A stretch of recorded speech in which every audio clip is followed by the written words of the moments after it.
headache. I did get headaches when I was younger, but I haven't had headaches for a long time. I normally get them after a bout of alcohol. And, as you know, I hardly drink. Spill most of it. And so... Oh, right. The producer says, Darren says, I cause them. Actually, talking of the producer, I like the Will Guyatt pictures. I thought they were very good. My one was excellent. I look really cute in the picture. I can't remember what it was. It's an app that changes things. You can see what you look like when you get a bit older. Bit of a waste of time for me, isn't it? We have to go back the other way. And I looked absolutely stunning with or without the eczema. You know, I look pretty cute, actually. I'm thinking of using that as my official photo for LBC. Take the one off there that appears above all the other things, including the top-rated podcast. Not to mention that again. And people will think I'm much younger, because even my driver this morning, he didn't believe that I was 42. And I know, odd, isn't it, really? Very strange. But yesterday, a nightmare at Waterloo Station. A nightmare. I did an interview yesterday for In Conversation. Did the usual thing, you know, wandered round through the building, causing mayhem, chatting to people, being sort of a socialite. Hello, nice to see you. And that was all great, so I was very happy. Got the bus.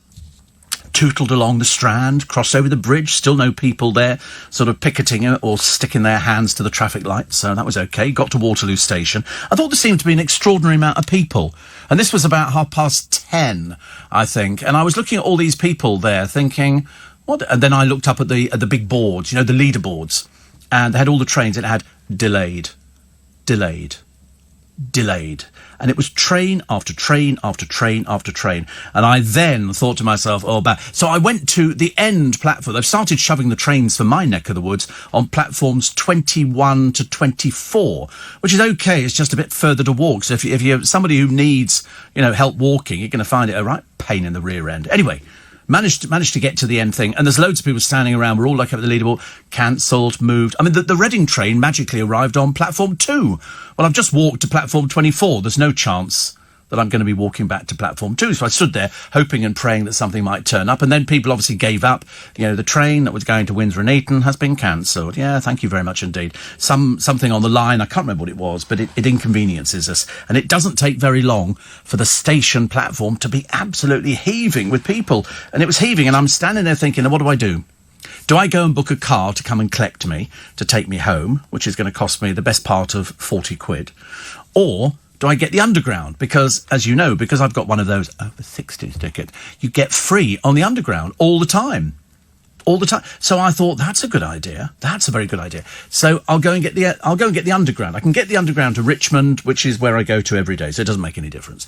But of course, what I've forgotten is that I've got to get the train from Waterloo, the Underground, to go to Embankment. Well, unfortunately, the first time round, because it was so badly signposted, and I live and work in London, and even I couldn't find the blooming right platform, I ended up at Mile End or something, or heading in that direction. So I thought, we'll have to stop this. So we got back on the right line, got to Embankment. And then what you've got to do is go and find the actual platform at Embankment. Well, it's District Line. I'm looking for District Line, and there was not one sign. It was hidden. If they'd actually sort of said District Line here, it would be a lot easier. But it's so badly signposted. Eventually, I managed to find the right thing. You've got to wait for a couple of trains, Wimbledon, and then some other train, and then the Richmond train. And luckily, it was air-conditioned. It was air-conditioned. I could feel cold air. And it was, you know, wonderful, actually. Ian Dale apparently was on Darren's show and mentioned the over 70s comment. Somebody snitched on you, Steve. Could be one of your elves. Have you fitted them with camera collars yet, says Paul? No. I also thought, you know, that Ian Dale, he wasn't live. Well, he wasn't live. It was pre-recorded. He had to be far too tired to actually do something live. But, yeah, so anyway, so that was the journey home yesterday. So we managed to get to Richmond. But, I mean, it took such a long time. My hospital appointment then became out of date, so I then had to send a text message to the lady who looks after my diabetes. I'm having this thing fitted on my arm in between the eczema and all the other things, you know. There's so many things going on in my... In fact, my arms are literally a roadmap. You could read exactly how disastrous my life has been just by looking at my arms. And I've got no hairs. I found a hair the other day. It was all very exciting. I'm not really supposed to have hairs on my arm. I'm not one of those sort of hairy sort of people. Unlike the producer, who's absolutely covered in the stuff. I mean, seriously, you could dip him in Veet and it wouldn't make any difference. And so I was sort of thinking to myself, and I've just given him a present, actually. I've given him that, you know, that spray that Darren's got, that Darren told me about years ago, and I bought a can of this stuff. And then we got the, okay, for people with eczema, I don't know. It was so in between drinking blooming Nesquik. I mean, who drinks Nesquik unless you're about 7 years old? Nobody drinks Nesquik anymore. It's pink stuff, you know, which is all really bad, very, very bad, I think, for people with eczema. I think it just makes the eczema worse. Dreadful. It's not good for it at all. Pink milk. Pink milk. You have steroids. Well, in Nesquik, there are steroids. Oh, right. You actually... Oh, right. Steroids for the skin. I don't think Nesquik you're supposed to take. If you look at the ingredients in Nesquik, that can't be good for you. It must be really bad, because it's got E numbers and all sorts of things, isn't it? I like Crusher milkshake stuff. That's much better, actually. That's the liquid. But E numbers are quite nice. Well, they are, because after you've eaten the first, 300 or 400 of them, you don't really care, do you? Because you're up there with the pixies cleaning the ceiling and stuff like that and changing light bulbs. But eczema can be quite disfiguring for a lot of people. If you get it on your legs, I mean, it makes going onto the beach a bit of a pain, doesn't it, really? You want to go to the beach and then you sort of think, maybe not. Because it goes in phases. One day it'll be good. The next day it will have disappeared. Then the next day, blow me down, it comes back with a vengeance. And just like it's done to you, I know. Well, there you go. Kind of tough, really, isn't it? But I first got it in the south of France, when we went to Cannes. We went to Cannes, and I came back, and I ended up with a bit of skin that, well, obviously, because I've got skin covering my body, but a bit of skin on my arm, on my right arm in particular, and it didn't tan. It stayed white.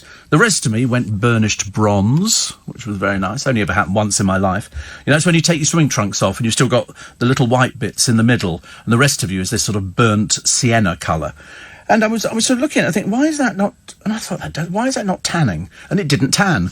And it's because I'd picked up a fungal infection from a beach. And I only knew it was a fungal infection from a beach when I went to the hospital to have it checked out. And they did a scraping. They're going, scrape, like that.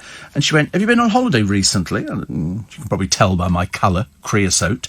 And I said, I have actually, yeah. She said, where did you go? I said, I went to the south of France. Thinking it would sound very impressive, because obviously not.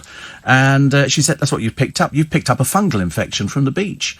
I said, oh, where'd you get that from? She said, I've just told you, the beach in the south of France. And apparently it's quite common to go and pick it up. Anyway, strangely enough, I had it for years and years and years and years. And then magically, I looked at my arm one day, because I'm prone to looking at my arm on odd occasions. It's my business, mind your own.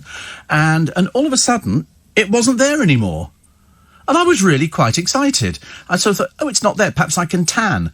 Well, being diabetic, you can't tan. It doesn't work. Sunshine and diabetics do not go together at all. In fact, a friend of mine has a hairdressing salon with a sunbed in it, but it was one of those ones where you stand, you just wear the paper knickers.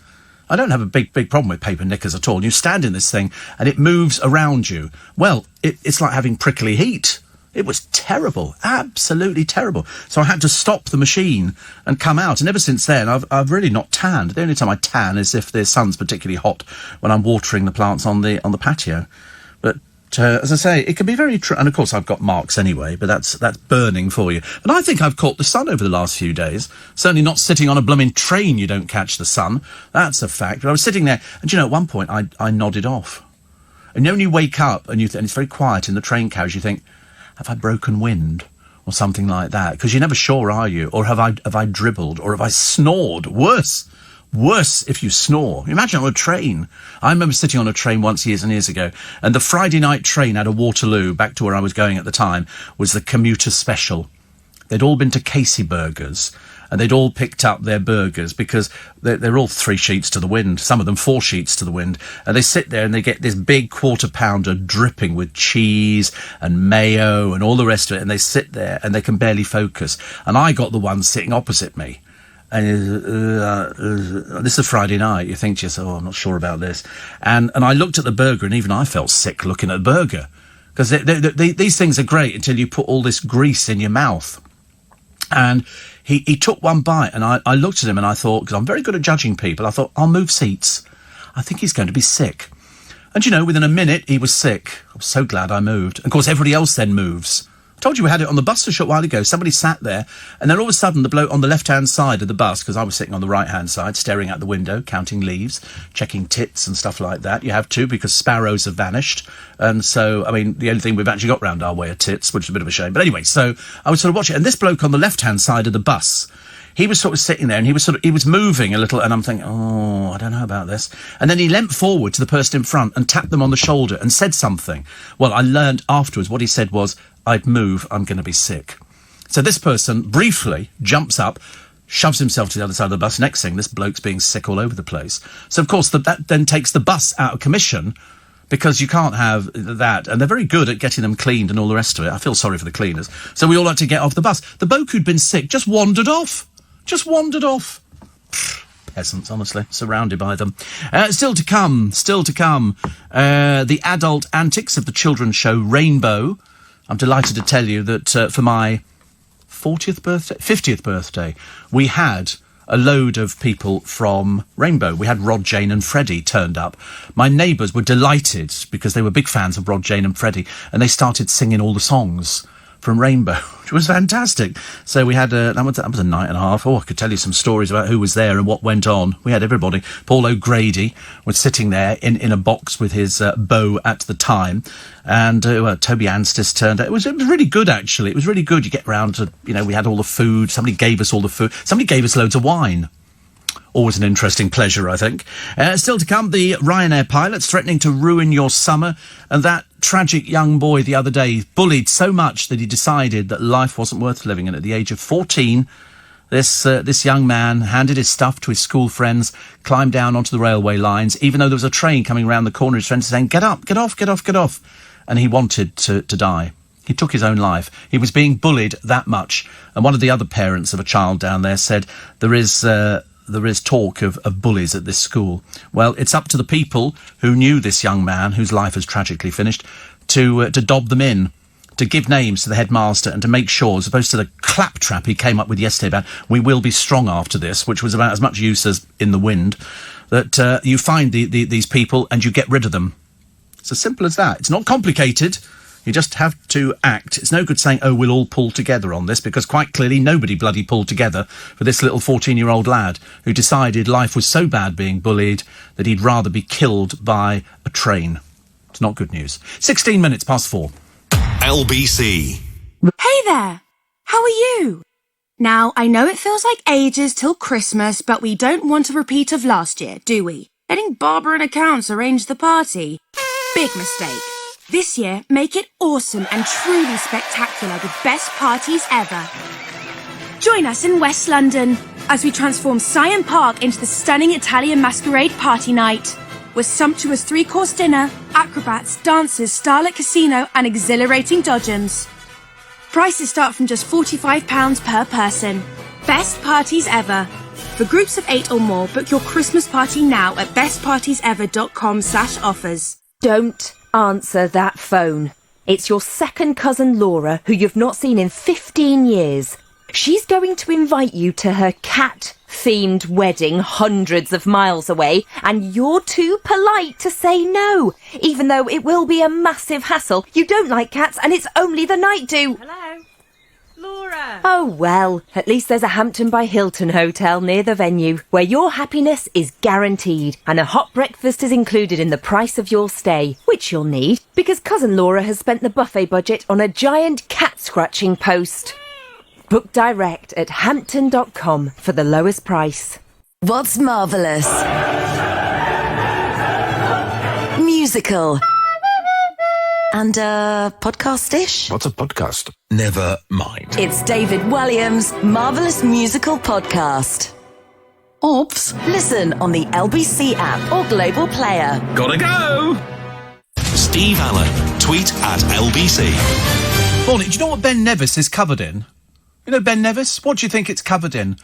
Banana skins. People take bananas up there, presumably for the potassium, and because it sort of builds energy and stuff, and then just throw the... What do they think they're going to go to? Perhaps, I'm assuming there are birds up there on Ben Nevis. I'm assuming, I'm only guessing, actually. But that's what somebody complained about. Jeremy Corbyn has met a Jewish activist. That's good news, isn't it? Not really. This one's anti-gay. Out of the frying pan, as they say, into the fire.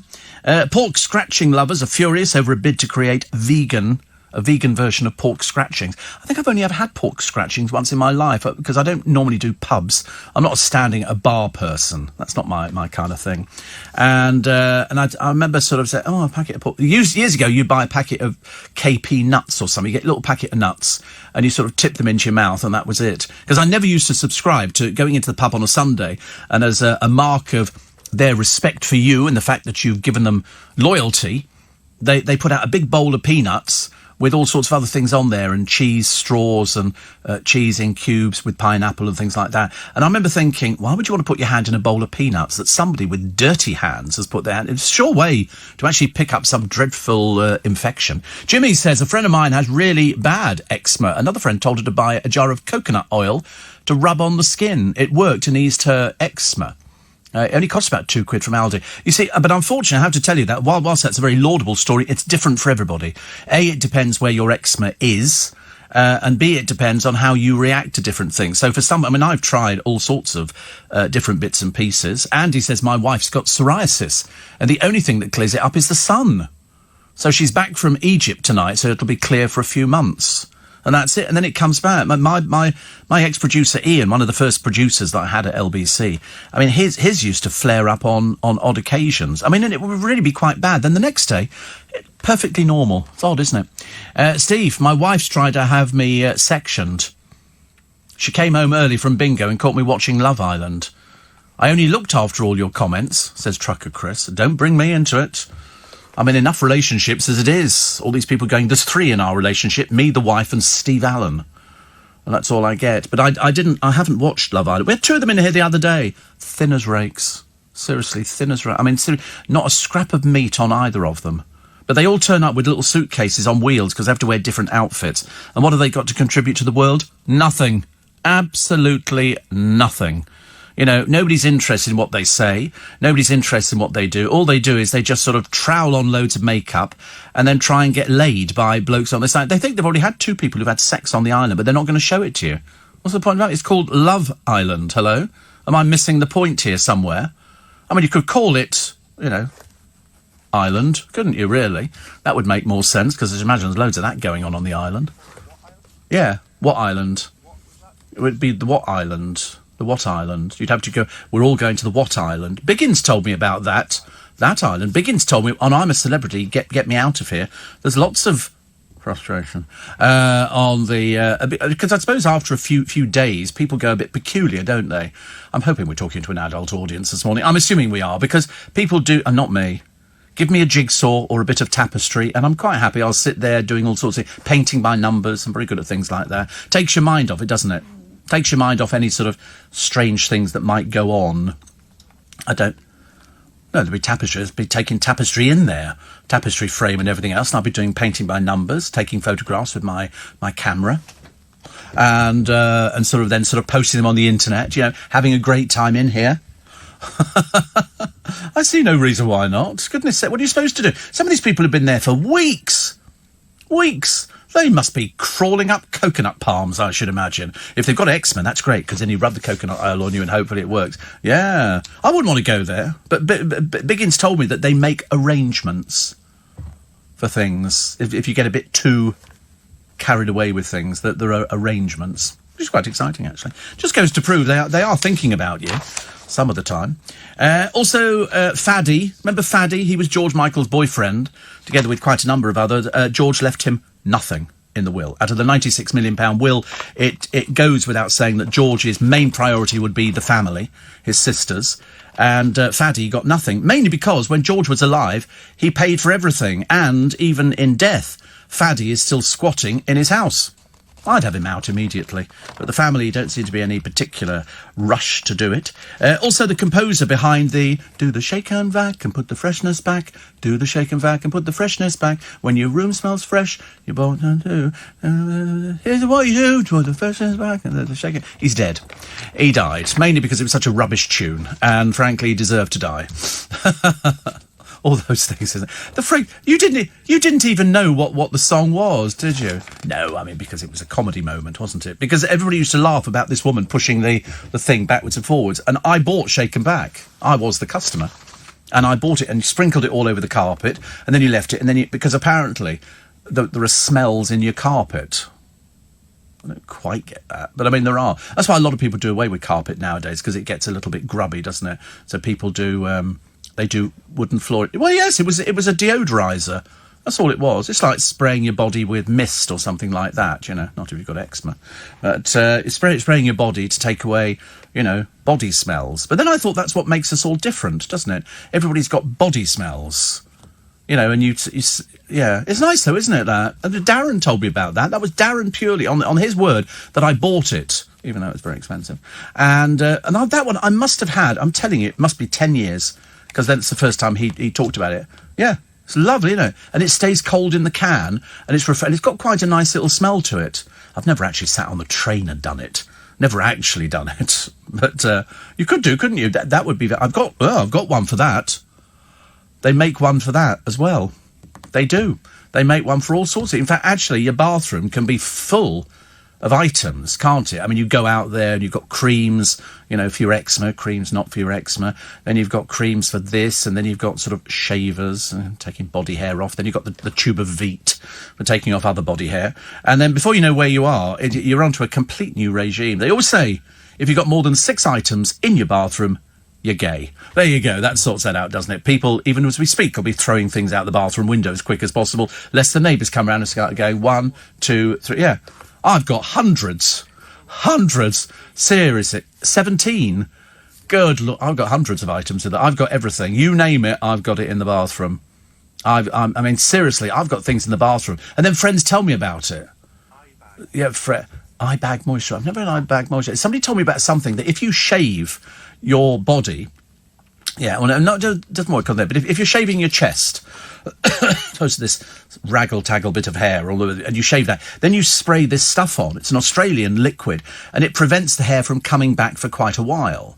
It's either that or you spend a few £100 on something called a no-no, and that sort of removes hair, but it doesn't, it just sort of, it kills the root so it doesn't grow back. Because apparently, look at all the people on Love Island. How many hairy people are there on there? There aren't. There's nobody hairy on Love Island. I mean, some of the women are, but, Yes, I heard about that, yeah. Well, that's quite normal, actually, quite normal. I just go and ask my neighbours to help me with that. It's much easier. You just pop round and go, by the way, shave that. Yeah. And they always go, yeah, that's okay, Steve. I don't know why, but, I mean, it's odd if your mother does it. That's very strange. But mind you, your mother's seen you since you were little.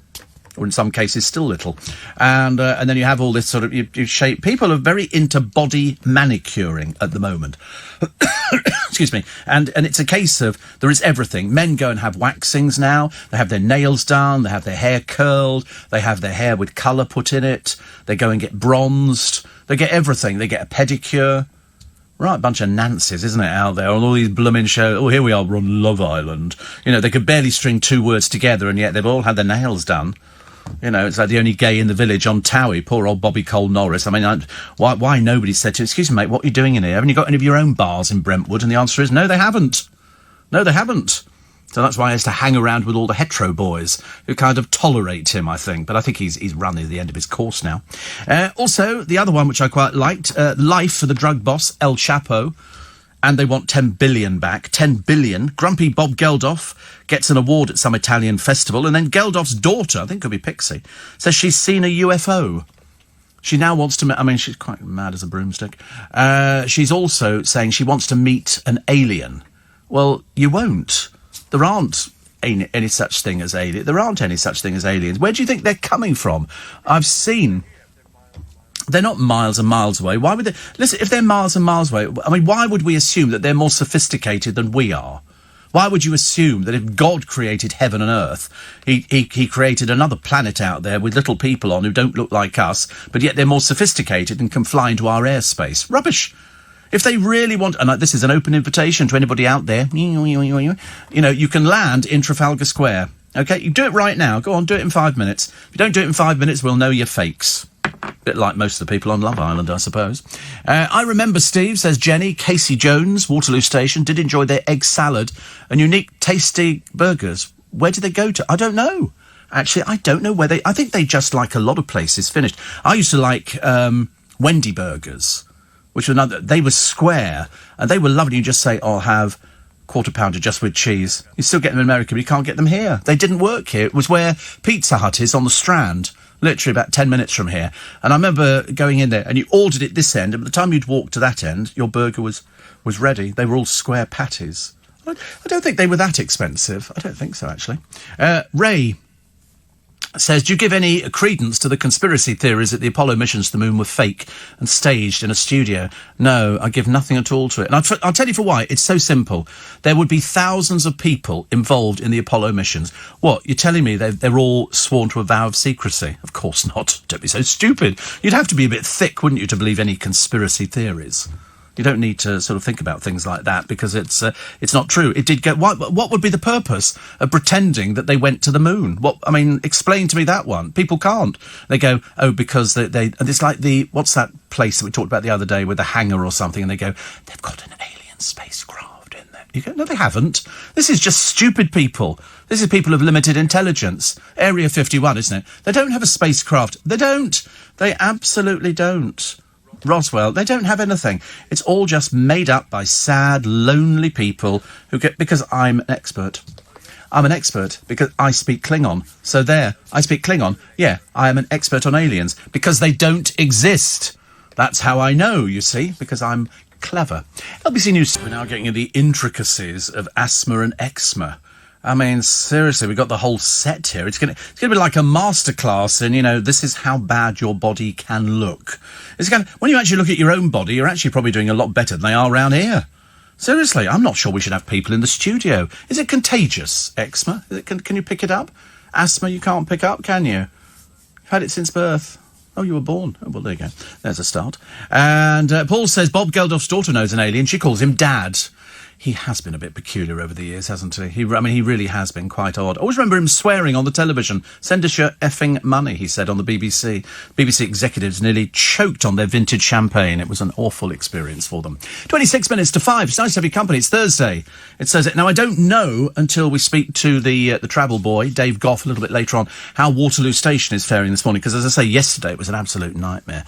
Not so good. Also, Nick Ferrari got a lot of mileage out of the woman who has transitioned to be male but has given birth to a child but wants to be on the birth certificate as male. And they're basically saying, but you're a woman. She might be transing as a male and might see herself as male and might have taken hormones, but only women can give birth to children. Men, it is not possible, give birth to children. It's a straightforward fact. We don't have the facilities. She decided to keep all of her facilities inside so that she could presumably have a child. So she's had one, but she wants to be on the birth certificate as Dad. Well, that's not physically possible. As far as I know, you can't self-inseminate. I wasn't actually sure how it worked, but listening to everybody yesterday. But it's amazing how people got quite irate about the whole thing. I wasn't sure if people liked her or they didn't like her. Whatever way it is, or him, whatever it is, it's a woman who's transed as a man, who's had a child because she's able to as a woman, and she didn't have all the bits taken out, and now wants to be on the birth certificate as a man. Get your head around that one. It's quite complicated, isn't it, really? Also, Lee Mack says that the celeb status of people like Jason Manford and Russell Kane, among others, outweighs their talent. My God, that's going to go down like a lead balloon, isn't it? Mind you, I've seen Russell Kane. I don't find him funny. Jason Manford, I'm not wild about. He's okay. He's a good singer. He can do certain things. Also, gay footballers. How many gay footballers are there? I'm told there's a few. Not a load.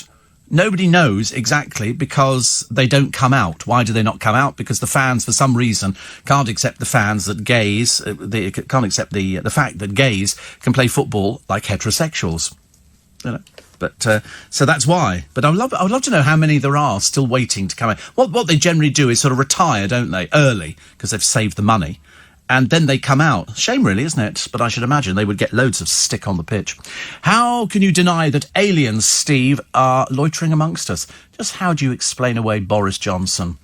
You see, I don't know why people want to believe in aliens. Where did that stem from? Did it stem from a TV programme where people were talking about aliens from another planet? You know, Lost in Space, and all those kind of programmes from years ago, where it was almost decreed that aliens were flying around monitoring. Why would you want to fly around and monitor us? Why would they not want to land?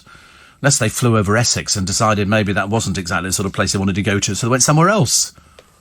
But there's no chance. And they always seem to land in the middle of Arkansas. Have you noticed? The amount of aliens that land in Arkansas and abduct two old biddies, take them away for experimentation. They come back with a big grin on their face.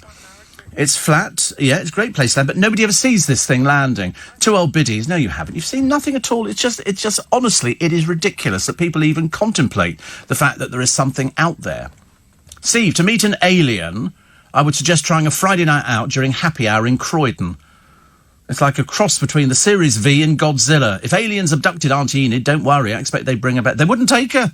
They would. God knows we've left her in the middle of the lawn long enough, and they won't take her. She's been out there, come rain, come shine, come sunshine, come darkness, and they still don't take her. And we've even put a sign on her, free to good home, to anybody's home. But it doesn't happen. A cricket fan has launched a petition. I mean, I don't know whether they're going a bit downhill, the cricket fans, to rename Stoke-on-Trent to Ben Stoke-on-Trent. I mean, I've never been to Stoke-on-Trent. It's the Potteries, isn't it? It's the area. Is that where Robbie Williams comes from? I've never been to Stoke-on-Trent. No, OK. They make plates, don't they? Isn't it? Wedgwood and stuff like that comes from Stoke-on-Trent. I'm pretty certain. I don't think I've ever been there. I was trying to think, actually, whether I had been there. And I think I've probably seen the kilns. The stuff. Well, because I think it's a very good idea to go to somewhere is to increase your knowledge of a place. How else can you do speech radio programmes? If you haven't got experience of going and visiting places, then you've got something to talk about. If you haven't got anything to talk about, you're not going to make a good speech presenter, so you do music. Because all you've got to say is, this is, that was, and the weather. There's nothing more complicated than that. In fact, I've noticed that the links on radio stations get shorter now than they ever used to be. Whereas here, you know, I mean, I'd love to do a programme with a bit of music on it. I think it'd be quite... Well, apart from a few sort of breakfast shows, but mainly it's short links. Because they always say that the people are listening to the music. I always think they're listening to the presenters, but I'm a little bit biased. Because, you know, I would expect somebody to listen to my programme because it was entertaining, witty, funny, but at times serious. Sometimes with a hint of... You think most people listen to me for the music? Yes. Yeah, the jingles and all the rest of it, yes. Steve Allen, do-do-do-do-do-do. Steve Allen makes your morning, do-do-do-do-do-do. God, it doesn't work, does it really? It'd be quite funny if you could sort of take requests for playing a bit of music. I did mention that to my boss a short while ago. Oh, I didn't tell you, did I? Oh, God, what a disaster the other day. My boss has two children. And one of them, somebody had said, his son is coming in to do... Did I tell you this story yesterday? No. Coming in to do work experience. And he's... I think he's 15. Because that's the way that you get work experience, because his dad's in radio. He might want to be in radio. You kind of spread the seeds. So I come out of a meeting, and I see this lad sitting down in the charities area. And so I look at it. So I'm thinking, it's our boss's son. So I say to him, I know you. And so he goes, right. And I go, gosh, I've not seen you for ages and ages. What are you doing? So he explained what he was doing. He was sort of cutting something out to put on it. And I said, so what do you think you want to do when you leave school? He said, radio. And I said, great. I said, what are you doing now? He said, I'm going down to watch the James O'Brien programme. So I said, OK. And so our boss's PA took him down, and that was that. And then I come in yesterday, and we're chatting away, and I said, oh, so you had the boss's son in for work experience. So Dave O'Brien says to me, no. I said, yes, you did yesterday. I know it was yesterday. I thought I was going mad. I said, I saw the boss's PA taking him down to your studio. He said, no, it wasn't him. The boss's son was in last week. I went, so who was the one yesterday? And they went, oh, he's been working on the charity side. So I've been having a conversation with this bloke about, you know, all this kind of... And at one point I said to him, you've definitely grown since I've seen you last time. So he stood up. And I went, gosh, you have grown a lot. I thought facially he changed quite a bit. But of course he had, because he wasn't who I thought he was. So it wasn't. I've never felt so stupid in my entire life, so I tried to avoid him, because yesterday he was in again. I thought, I don't want to go up to him and go, I'm really sorry, but I thought you were somebody else. Imagine having a conversation with somebody. That was like that poor woman, wasn't it, from Italy. And she thought she was flying back. Where was she going to? She got on a plane and she was going to see somebody, a relative, she thought. Anyway, she gets to the other end. Some people meet her off the plane, Hi, how are you doing? Great, fantastic. And they put her in the back of the car. She's happily going along with this thing. They start driving out of JFK Airport. And at some point, she asks them in English, where are we going? And they said, we're taking you back to the house to see so-and-so, so-and-so. And she went, I don't know who you are. And it turns out they picked up the wrong woman. She thought she was being abducted. And if you remember, they did it, a similar thing in Only Fools and Horses, where Del and Rodney go round to this woman's house, where they think it's their auntie. She makes them a meal and all the rest of it. And they sit down and go, Auntie, that was real pucker stuff and it was great and all the rest of it. At the end of the meal, she says to me, I don't want to be rude, she says, but who are you? And they go, well, you know, I'm like Del and Rodney. And she goes, I don't know anybody called Del and Rodney. And they go, oh, my God, we got the wrong house. And she goes, no, there used to be a woman who lived here years ago, but she died. And he went, so you've just made us all this food, thinking that she said, well, you appeared to know me, so I assumed I must have known you. Oh, God, it actually happens in real life. A posh private members club is at the centre of a nudity row. This is the RAC club, which is in Pall Mall. The Queen, I believe, is the president. And apparently because they have bathing there, nude bathing, I'm told. I mean, I've never heard of that before in a swimming pool. Men have been waving their willies at people. I mean, lucky to be able to wave it, I always say, you know. No point waving it. Somebody goes, what's he doing? Don't know. But female members, there's a joke there, have been complaining bitterly, which is awful, really, isn't it? Brawling Brits terrorise families on a beach abroad. Bit of a fight going on about, I can't remember what it was about, but a little bit embarrassing. Ben Nevis with down grumpy. Beyonce was doing a video, 9 different outfits. Well, that's all right. I don't mind 9 different outfits. If you're filming a video, that's okay, isn't it? Police forces are swapping their helmets for baseball caps. But I see that with loads of coppers now. When they're going out, the armed response officers, they've got baseball caps on. So not really a news story. Amber Davis, I think she was on one of these reality shows, I can't remember which one it was, has urged contestants from Love Island to make the most of the fame because it will not last. It won't last. Which, of course, is the right advice, because once the clubs start drying up, you remember we had that story of that poor man from Love Island, Mike Thalalisis, and he took his own life. Thalasitis. He took his own life, and somebody had said, oh, he had a restaurant opening, all the rest of it. Whether it's still open, I've got no idea. But he had nothing to look forward to. The club work had dried up. There was nothing. You have to go back to a job. You have to go and find some work. And if you don't do that, you're going to be in a lot of trouble. Because just remember the one thing, and I just say this one word to all those from Love Island. Tax. Okay, tax. Because the taxman will know exactly how much you've earned through your club appearances. They can find out very, very quickly. And if you don't save your tax and you think that you're going to spend it, they're going to drag you over the coals. So, I just mention it. The bad boy of Ballroom, Brendan Cole, his temper shows no sign of simmering. He's doing this Celebrity X Factor where he sings, apparently, with Jeremy Edwards, and already started playing up. I don't know why they bother with him. He hasn't learnt anything at all. Why is the Queen so curious? Well, she is. But it's a very interesting story, which I'll tell you about in a while. And the Jet Air rage woman, she started ranting and raving and saying, I'm going to kill you and all this kind of thing. She was obviously off her face on something. And she's been hit with a huge bill. I forget which the airline is. Is it Jet2? Might be one of them. Whatever it is, she's been banned for life for going on Jet2, and they've sent her a bill for £86,000. Ha, ha, ha, ha, ha. Going to prove that we're not messing around with these dipsticks that turn up and endanger people's lives. They had to scramble 2 jets to get this airliner back, and then she was hauled off the plane. She lives in Maidenhead. But don't worry, not everybody in Maidenhead is rich, even though it's known as a fairly sort of rich kind of place. Because I looked at a picture of her. She don't look like she's got 86,000 quid, but they will get something out of her. If it means she's got a house, they'll make her sell it. It's as simple as that. That'll teach her. James O'Brien has just tweeted something. So he's up at 10 to 5 in the morning. He's not doing the school run early, is he? Never heard of somebody tweeting that. Do you think he does it in advance or something? And then it's sort of sent out at a certain time. You can do that, can't you? Wow. So I can't believe he's actually doing it at this time of the morning. So, I'm not too sure actually about that one, because I'm never sure if they're real or if it's somebody who's pretending to be him. Oh, it's just come to the top of my feed. Oh, right. How do you know it's come to the top of my feed? You see it? Oh, you're looking at his Twitter. Why have I got it? Why do I get that? Is that because I follow him? Ah, right. Oh, it prioritises. How lovely. I've never been prioritised before. I feel a bit...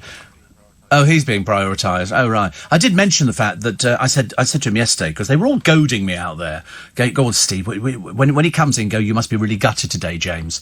And he'll then say why, and I go, because somebody's knocked you off the top of the podcasts. So I followed it to the letter.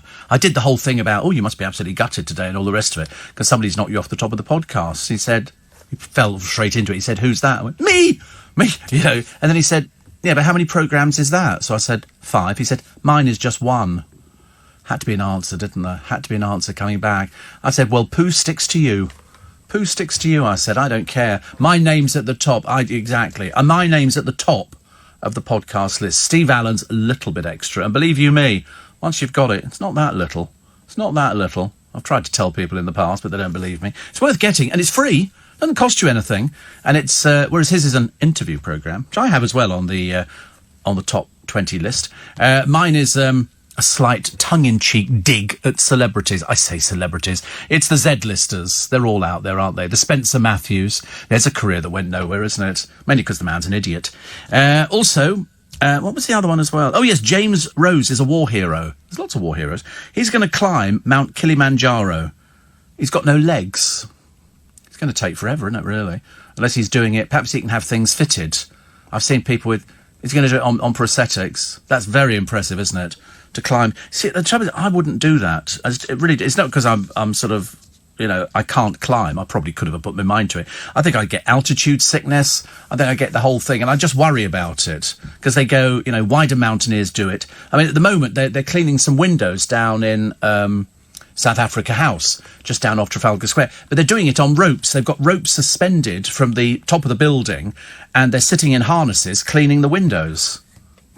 Why bother? The risk to life and limb must be absolutely immense. Very dangerous, I thought.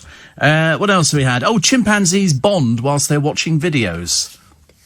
I like that. Are we allowed to do that anymore on the television? I'm not sure where it fits into the training of animals. I don't know why. They always say that they didn't actually do anything that wasn't natural to them. You know, so chimpanzees will hold a cup and they'll perhaps hold it in 2 hands, and they just got them to dress up. Obviously, somebody put the clothes on them.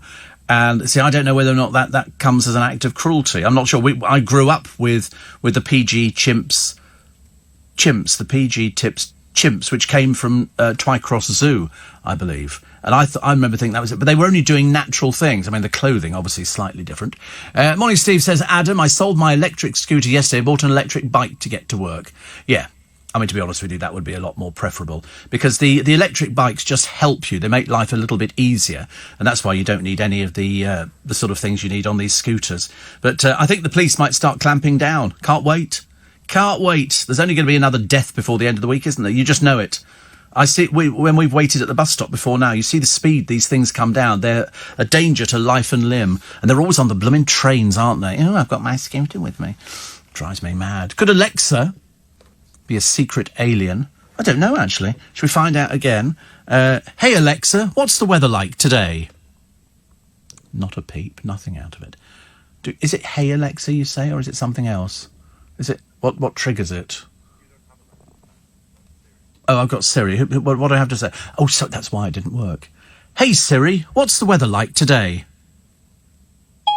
It's currently partly cloudy and 16 degrees in London. So exciting. Expect rain starting early in the morning. What? And cloudy skies in the morning with mixed conditions for the rest of the day. Today's high will be 25 degrees and the low will be 16. 25 degrees. That's 80, isn't it? 80 degrees Fahrenheit. Approximately 79, 80. Who can tell a difference? Ridiculous, isn't it? Phil in Bournemouth says, I was at school in northwest London with a kid named James O'Brien. We were about 10, both had ginger hair and got into trouble together quite often. His dad was a TT motorcycle racer, and I was very impressed that his motorcycle was in the dining room, unlike my dining room, had a boring table in it. Lost touch with him. Do you think it may be that James O'Brien? No. No, absolutely not. Yeah, and our one's called Dave anyway. Steve, you mentioned what has Stoke-on-Trent got, as well as kilns for pottery. There's the Port Vale Football Club, which plays Elvis as the players go to the pitch, says Pete. They play, They play Elvis. What would be the link? Explain the link to me of Elvis Presley and the football club. I think that's quite good, actually. Big fan of Elvis, as you all know. Very big fan of Elvis. So, please change this. Life. I still can't get over that. And there's now pages and pages in the newspapers of that tragic 14-year-old boy who, just does not deserve to not be here. Really. It's absolutely awful. Paul McCartney is working on a stage musical. This time it's of the Christmas film It's a Wonderful Life. He says, writing a musical isn't something that's really appealed to me, but I found myself thinking this could be interesting. This is a film from 1946, if you've never seen it. James Stewart film is about a suicidal man saved by a guardian angel. It's a great film. Bombed first time round. The airline, which clobbered a raging passenger with an £85,000 bill, says her extremely disruptive behaviour was among the most serious in its history. This is a woman who works for Costa Coffee. Her name's Chloe Haynes, accused of trying to storm the cockpit of a Jet2 holiday flight and allegedly screaming, "I'm going to kill everybody."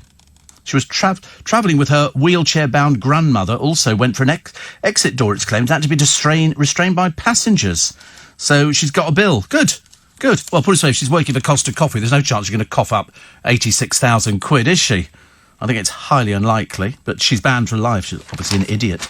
Unfortunately, that's what, alcohol abuse and things like that. Do you know I lost my salad cream in the fridge the other day? I don't know where it's gone to.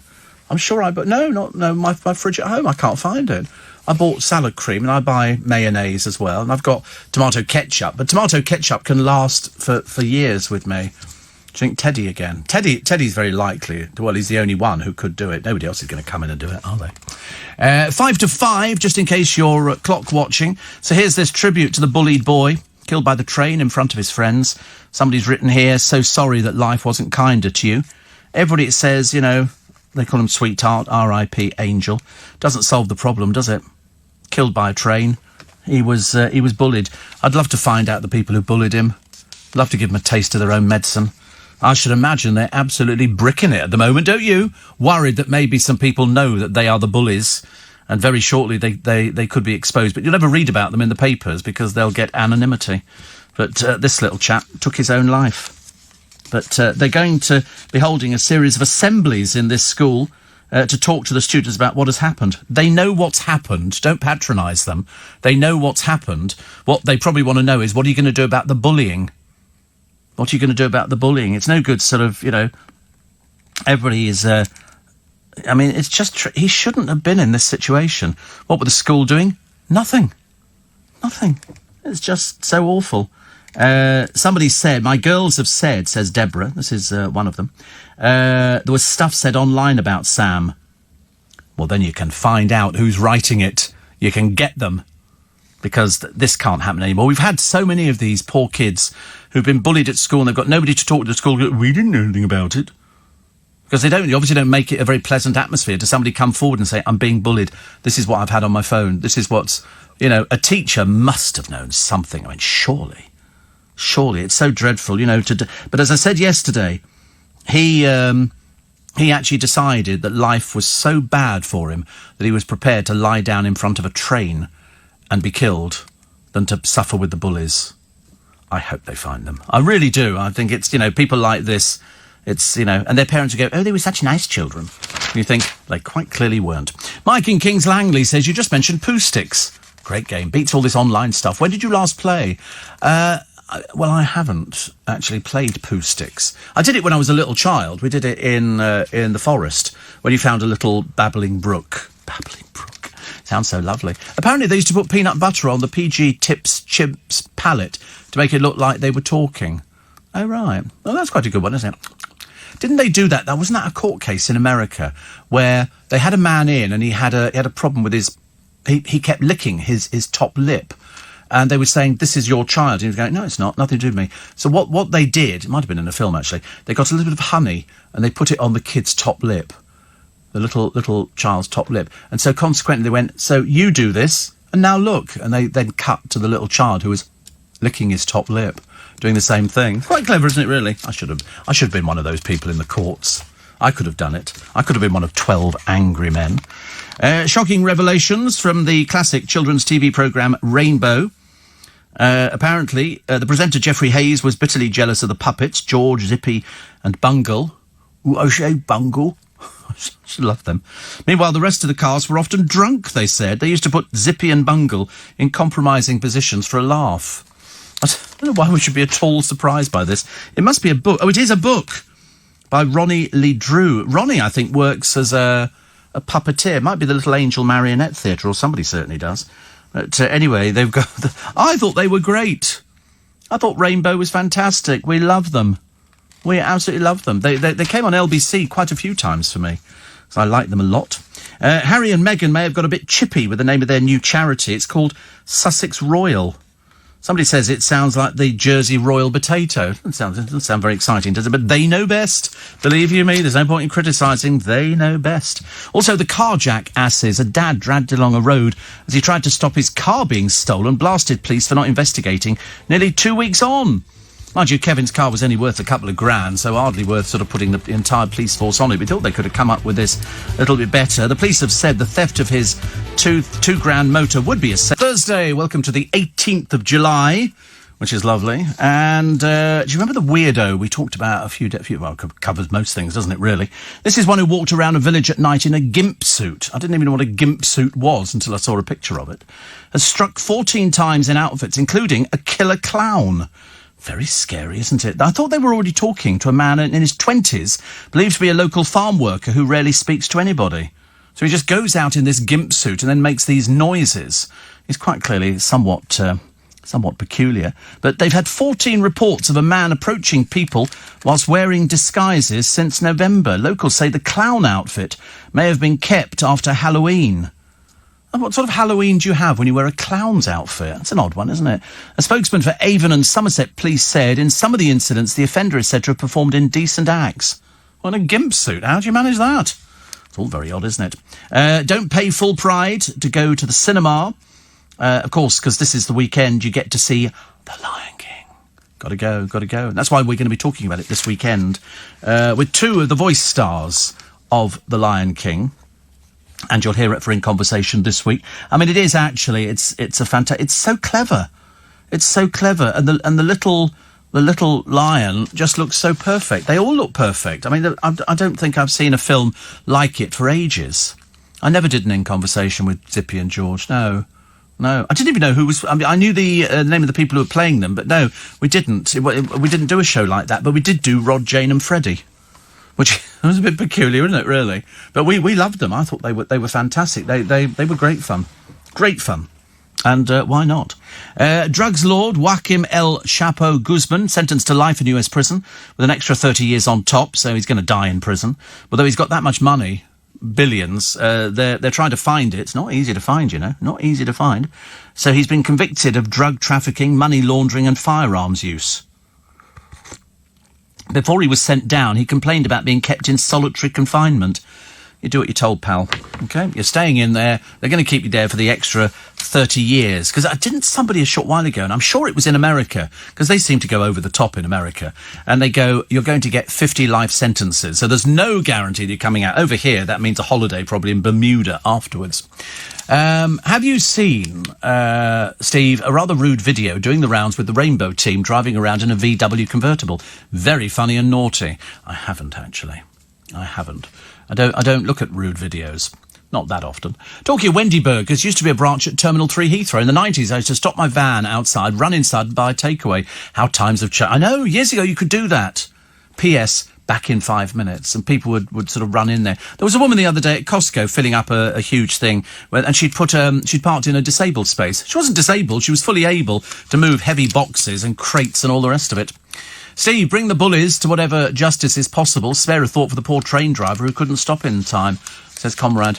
Yes, but I want to see... I mean, I hope that the school are doing something about it. I hope that the police are doing something about it. Because this bullying... You know, to the point of when a child takes their own life is about as bad as it's ever going to get. You know, if you're a family who aren't aware that your son or daughter is suffering bullying at school, you have to have that relationship where you talk to your children. And unfortunately, most parents don't talk to their children. They don't, kids don't want to talk about things like that. If you're being bullied at school, the last thing you do is go home and say, I'm being bullied at school. But you should. You should tell people. And if they say that he'd been sent stuff on his phone, they've got his phone. They'll find out who this person is, or persons. It'll be somebody, presumably somebody bigger, or it'll be some ghastly child who thinks that they can get something out of somebody. But to bully somebody to the point of they're on a train station with their friends, and they still feel the need to take their own life. That's when a child has sunk to the depths that they can go no lower. And that's why they have to do something about it. And I'm not interested in the school going, we're going to have these assemblies and talk about what's happened. They know what's happened. It's in all the papers. Why do people patronise children at schools? What you should be doing is sorting out who these bullies are. What are you doing about that? What are you doing about finding out who they are and contacting their parents and saying, your child's name's been put forward as one of those who was bullying. They were one of the tweets that was sent to little chap. Not right, is it? Not right. Annoys me so much. Also, an Olympic bid by Manchester failed as nobody wants to spend 3 weeks there. Oh, in Manchester? No, Manchester's got loads going for it. Not sure if you could do 3 weeks. That's pushing it a little bit. I mean, it's a nice idea, but I think the most you want to spend there would be 3 days. I mean, it doesn't have anything that's of any use. It only became famous for a little while after Queer as Folk aired on the television. Then people went up to Canal Street and all the other places. And then rapidly it went from being a gay area of Manchester to being a heterosexual area of Manchester, full of sort of hen parties and everything else. And all the people going, oh, it's great fun, isn't it? Not really, no. Kind of changed. I've noticed that unlike on the BBC, who've had automated news cameras for some time now, on the GMB, they're all manual. Is it some kind of cost saving so as to pay peers' wages? Well, Sky, they're all operated, aren't they, as well? You can see them there hanging from the ceiling, and you just push a button. Or could robot cameras not take their lenses off Susanna, says James? No, they have. I mean, I don't know who does it. I'm assuming it's from the gallery. Somebody in the gallery be controlling the cameras. But before, and in fact, you only find it on old-fashioned BBC programmes where they've got cameramen and women, because I'm assuming women do it as well, moving the cameras about. But you don't need it. It can all be automated from the ceiling. You can save an awful lot of money. You just have them fixed to the ceiling and the camera comes round again. What effect? I mean, cameramen are practically on the way out. I think when it comes to television programmes, whether it works the same when they're making feature films, I don't know. There must be certain things you need. It's like there's a fully automated news radio station in America. A fully automated radio station which has got no presenters at all, but the reporters can dial in. They can go out. If they're covering a report, they dial in, they push a certain key code, and that will play a jingle which will interrupt the record or whatever, and it'll go, urgent news, and then the reporter is then live on air, does his bit, then pushes a button, and it then plays an out jingle. The whole thing totally automated. It's not a speech station, I hasten to add, it's only a music station. You couldn't do it on a speech station, could you? You couldn't have sort of somebody actually doing a programme to try and get an audience, unless they were physically there. Can't have some sort of voice. Although it's interesting, they had a thing on YouTube. This is something you'd like. Thomas, you definitely go for this one, and I want one. If you're thinking of what to buy me for Christmas, because I know you worry about it, and this is what I want for Christmas, okay? It's a voice translator. So in other words, you have some... Don't look like that. This I think I'm worth it. This is a new one out, and it's a little white thing. It's got a little light on it, and you speak into it, and they took it out onto the streets of Japan saying, excuse me, I'd like to find a hotel that's got a nice view. You say that into it, you push the button, and immediately, in Japanese, it speaks. These people are in raptures over it. They've never seen anything like it. And I thought, what a brilliant idea. I would like to find out where you get the biggest sausage in Vienna from, and then the machine will speak to somebody, and then they will give you the answer back, and then it translates back into the English for you. What a good... Tell Siri... I don't want to tell Siri to do it. You've got eczema. What's it got to do with you? Nothing at all to do with you. You're doing eczema, asthma, and all sorts of other interesting things, which we've never had on the programme before. Lord above, honestly, we're going to have to get matrons standing by, aren't we? Very shortly on this programme, there'll be a health check, or failing that, a bath of Dettol we'll all have to tread in before we come into the studio. Like foot and mouth all over again. Best view of Manchester, says Nicholas, is in a rear-view mirror. Very cruel and so unnecessary. I did go there once. Actually, I went there more than once. I went there probably about 20 or 30 times. I used to stay in a place right in the middle of Manchester Piccadilly. And then I stayed actually in another hotel, which I liked more, full of footballers. I wonder why there were all these girls in the lounge. The term camera operators would cover both male and female. I don't think so. I think it has to be male. I think you have to separate, don't you? Don't you? I mean, I should imagine there must be a queue for all those camera operators waiting to work on Naked Attraction. You know, because they'll be going, I'll work on Naked Attraction. Double money? No, I'll do it for free. You serious? People taking their clothes off on television. Nobody with eczema, I've noticed. Not likely to get things like that, are you? I don't understand. Some of the people are very odd. There is obviously a certain section of the population in this country, and others as well, who have no hesitation in taking their clothes off on television. I mean, it's not like you're sort of doing it in a swimming pool or you're doing it in the privacy of your own bathroom. You're doing it in front of a lot of people. You're going to stand there stark naked and the camera is going to pan up and down your body. Who wants that? Obviously quite a lot of people, because I think they've just recommissioned it. Donnie says, fantastic evening last night at the Duchess Theatre to see The Play That Goes Wrong. Non-stop laughs from start to finish. Took the girlfriend Louise, who rarely comes into London, booked a hotel in Earl's Court. Oh, God, you're going up market, aren't you? A hotel in Earl's Court. Have you heard of Park Lane? Goodness sake. Initially took Louise to Leicester Square, past the entrance to Global around 22:45. I did ring the buzzer, but nobody was about. 24-hour security here. We have 24-hour security. They're here all night, all day. The shift changes in the morning at about, 8 or something like that. But, yeah. Have you seen the new ice cream in the cafe at Costco? A waffle cone and 3 big scoops for £2. Vanilla with chocolate chip, chocolate, Morello cherry and mint choc chip. They're all delish, says Tricia. I like Morello cherry. I like the sound of that. But they've been selling ice cream for ages. Ages and ages. I bought ice cream. They also do a swirly one. You pull the handle. Well, we don't. They do.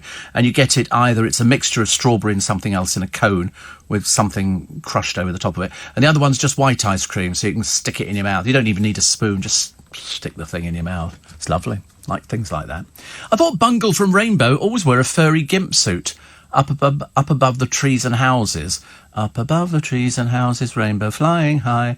Rainbow. I've forgotten the song, actually, until you just reminded me. That's a 4am Thomas fan. As I say, 4am at 5:15. 5:15 in the morning. Lots on the Sunman's book of fascinating facts about the Apollo mission, moon landing, 50 years on. You see, why would you bother trying to dummy it up? Why would you bother sort of wasting all this time and money when that's what they exactly did? And there would be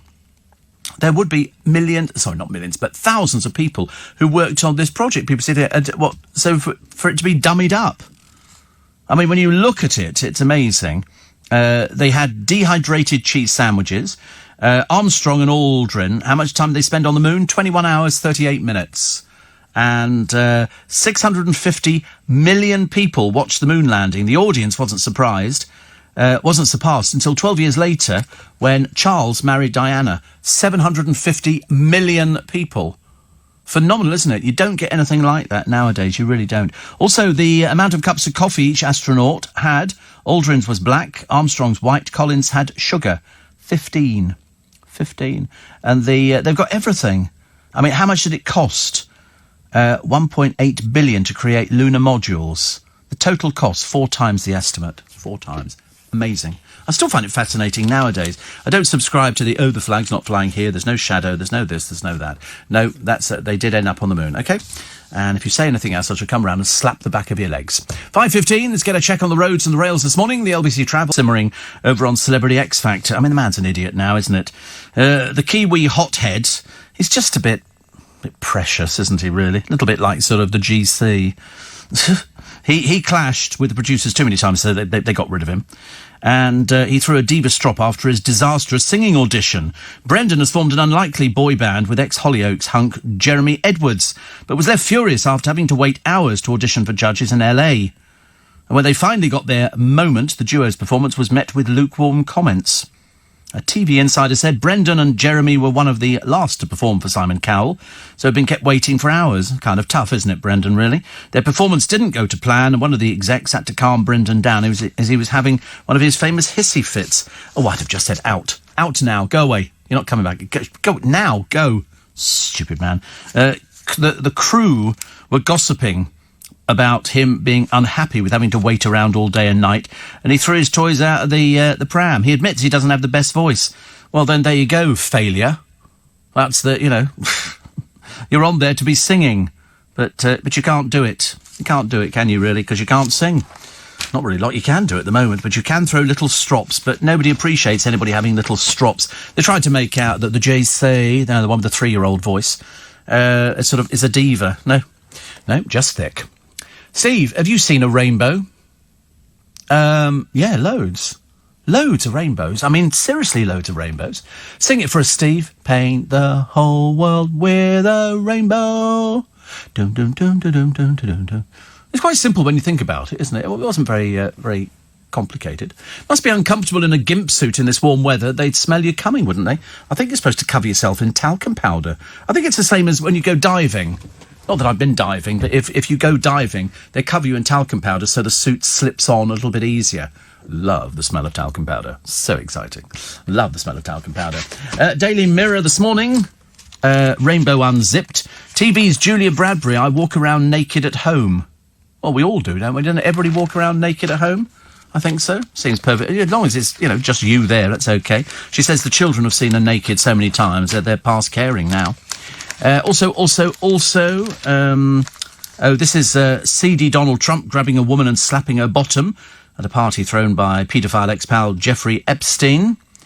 Plus. Oh, this is a picture of Beyonce and their daughter, who's called Blue Ivy. I know. I thought it was stupid too. But Spirit from Disney's latest Lion King remake shows the star in 9 outfits. Hope it beats the one she turned up here wearing. The most ridiculous outfit. I've never... Seriously, the most awful outfit. This sort of gold thing, which was barely... I mean, she must have been super glued into it or something. It was showing bits of flesh. Tacky. But there again, you have to get noticed, don't you? Actually, hers is the least believable character in the film. If you were going to go, whose is the most believable character? All of them, except hers, because it sounds like Beyonce. Whereas the others, I don't know as well, but perhaps it's because I'm familiar with her voix. Oh, how delicious. BBC Breakfast host, she makes loads of papers today, Naga Manchetti, condemned Donald Trump's tweets, which is odd, actually, because they're not allowed to have an opinion on the BBC. Nobody on the BBC is allowed to have an opinion because they don't want you to have thought. That's why it's very difficult when people leave there. And asked how it made her feel to hear the president say that about, these 4 female politicians to go back where they came from. Somebody said, how do you feel about it? And she said, furious, absolutely furious. She said, every time I've been told as a woman of colour to go back to where I came from, that was embedded in racism. She spoke out interviewing Trump campaigner Jan Halper Hayes, who insisted the president is no racist. Obviously, we're all getting the wrong end of the stick then, aren't we, there on that one? Plus, sharing Elsie's window on the world. This is the old lady. She wants them to pay for her licence. It's only 154 quid. Tight old BBC. Put out loads of rubbish programmes and have presenters having an opinion. God help us. Where will it end? BBC local radio people having an opinion? I don't think so. You've only got to watch Jeremy Vine. He doesn't say boo to a goose. I like Jeremy Vine, but on his programme on the telly, he doesn't seem to have an opinion. They're not supposed to have opinions. Bubbly. Oh, they've got bubbly today. We test the best sparkling wines for under a tenner. Under a tenner. I like Rose Spumante. That sounds quite nice, doesn't it? That sort of... they always say... And I never get these. Do you ever get these? It says here, a classic and elegant Italian rosé sparkling wine. Intense summer fruits, pears and citrus freshness. I've never drunk anything and gone, oh, pears. Never.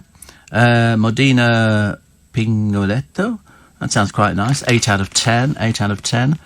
Corte Molino Prosecco, £8.50. Co-op. I can't walk into a co-op, I really can't. I couldn't walk into a co-op and buy booze. Definitely not. Finest Prosecco from Tesco, 8 out of 10. 9 out of 10 for one from Lidl and from Aldi, organic Prosecco. Wow. Grapes used for this Prosecco. It's $7.99 a bottle, by the way, which sounds very good value. Results in an intense nose of pear and green apple, following by aromas of acacia flowers and honeycomb. Well, that's the one for me. I like the sound of that. Well, I don't have an Aldi near me. I don't know where to go to get an Aldi. I don't want any directions, by the way, just in case you were thinking about it. I don't want to go there. But they say, whilst the palate didn't catch the honeycomb or the acacia flowers, it's bursting with peachy fruit flavours. Wooey, wooey, wooey. It's very good for $7.99, isn't it? I bet that goes nowhere. $7.99, a bottle of Prosecco. I mean, how many people are going to be drinking that? If any more than one, you're on a hiding to nothing. I love Prosecco. It's very good. Don't think it's good for people with alopecia or anything like that. I don't think it's... no. It's not good for me. I know, I've been told. They say it's not good. She said to me, could you find something else to drink? And I said, like what? And she said with a straight face, Diet Coke. Think not. Oh, God. You must live at home, I can tell. Yeah, there you go. Covers it, doesn't it, really?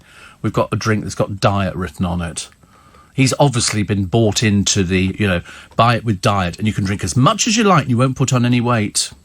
Yeah, it's codswallop. Absolute codswallop. I saw a woman the other day in, where was it? Kentucky Fried Chicken. She's so big that her bottom is hanging over the chair. There is bottom on the right-hand side, bottom in the middle, and bottom on the left-hand side. And what she got? A huge bucket of Kentucky Fried Chicken and a Diet Coke. Like that's going to make any difference.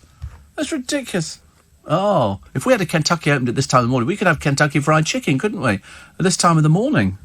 That'd be quite nice. I could quite go with it. They had something on the other day. It looked like a dip, but it looked a bit like peanut butter, the dip. It said it was something intense. I don't know, I'm not sure about that. But, yeah, this woman was enormous, but drinking the Diet Coke. And I remember thinking, that's not going to make you lose weight, dear. To lose weight, you have to sort of go out there and be healthy like me. You go to the gym. I don't actually do anything there. I just go there to watch other people. It's a bit of an experience for me. I sometimes just sit in the changing room, sitting there sort of, playing with your towel. It's just, I don't like the idea of sort of people, because I'm sure they always look at me. Whenever I go into gyms, I get this feeling that all these people are just staring at me. He's going to take his shirt off. He's undone a button. And it becomes, and so I tease them. I'm doing it, the little strip tease. I know what they're all thinking, They're jealous of me. That's all it is. It's jealousy. Steve, how does poo sticks work? So you throw them in the water and the one that comes out the other side of the bridge first is the winner. OK, that's it. Poo sticks. Very simple game. As children, we were very easily impressed.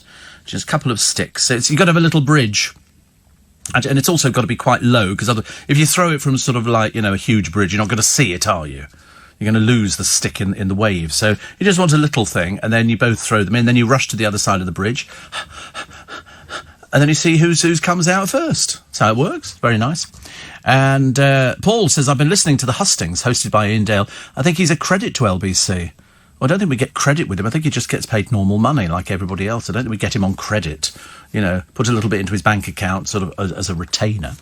Can you imagine some presenter, says Ron, like Dave O.B. without an opinion? No, absolutely not. Absolutely not. He was talking about that woman the other day, the Channel 4 interview. No, I didn't work for this Cambridge Analytica. And so it was just, then a few days later, yes, I did work for Cambridge Analytica. Other stories in the papers to be, a new heart. The longest surviving patient, Steve Sire, with Magdi Yacoub, the transplant surgeon who did his op. He was the man who pioneered everything. Magdi Yacoub was just amazing. I think that was at Papworth, wasn't it? But he says, my new heart has given me 35 extra years of life. Please be a donor. Because you don't need to ask people to be a donor now, because you're automatically, they take it whether you don't want it. You have to write in if you don't want them to take anything. Michael says, I'm slightly overweight. That means you're overweight. And you can't be slightly overweight. You're either overweight or you're not overweight. OK, there is no slightly about it. It's like, I'm a little bit hungry. No, you're hungry. It's as simple as that. But anyway, and I drink Diet Coke. It does taste different to normal Coke because it's diet. It's got this sort of thing in it, hasn't it? Definitely not for the weight loss aspect. No, it's not. But some people do that. They think if you drink as much Diet Coke as you want, then you can lose weight. But it doesn't. That's mainly people of limited intelligence. It doesn't work like that. I see people staggering out of Costco with crates and crates of Diet Coke, Diet Pepsi, Diet this, Diet that. And you think, it's not going to work. At the end of this year, you're still going to be fat. There's nothing we can do about it. It's because people are eating all the wrong food. People are eating pizzas, which are not good for you. Pizzas are not good for you, but, occasionally. It's what they call little and often. How many times have you heard that? You know, it's one of those things that you just have to go out there and you think, I'll just introduce that. But you can't drink, you know, I know that there's people who eat pizza every single day, but you shouldn't do. Very, very bad for you. I wouldn't mind if it was even proper cheese, but there you go. And I'm shocked at the number of journalists who pronounce Jeremy Hunt's surname incorrectly, says Mark. Imagine if his Christian name was... Yes, I suppose. I'm not going to do that one. That's too obvious, isn't it?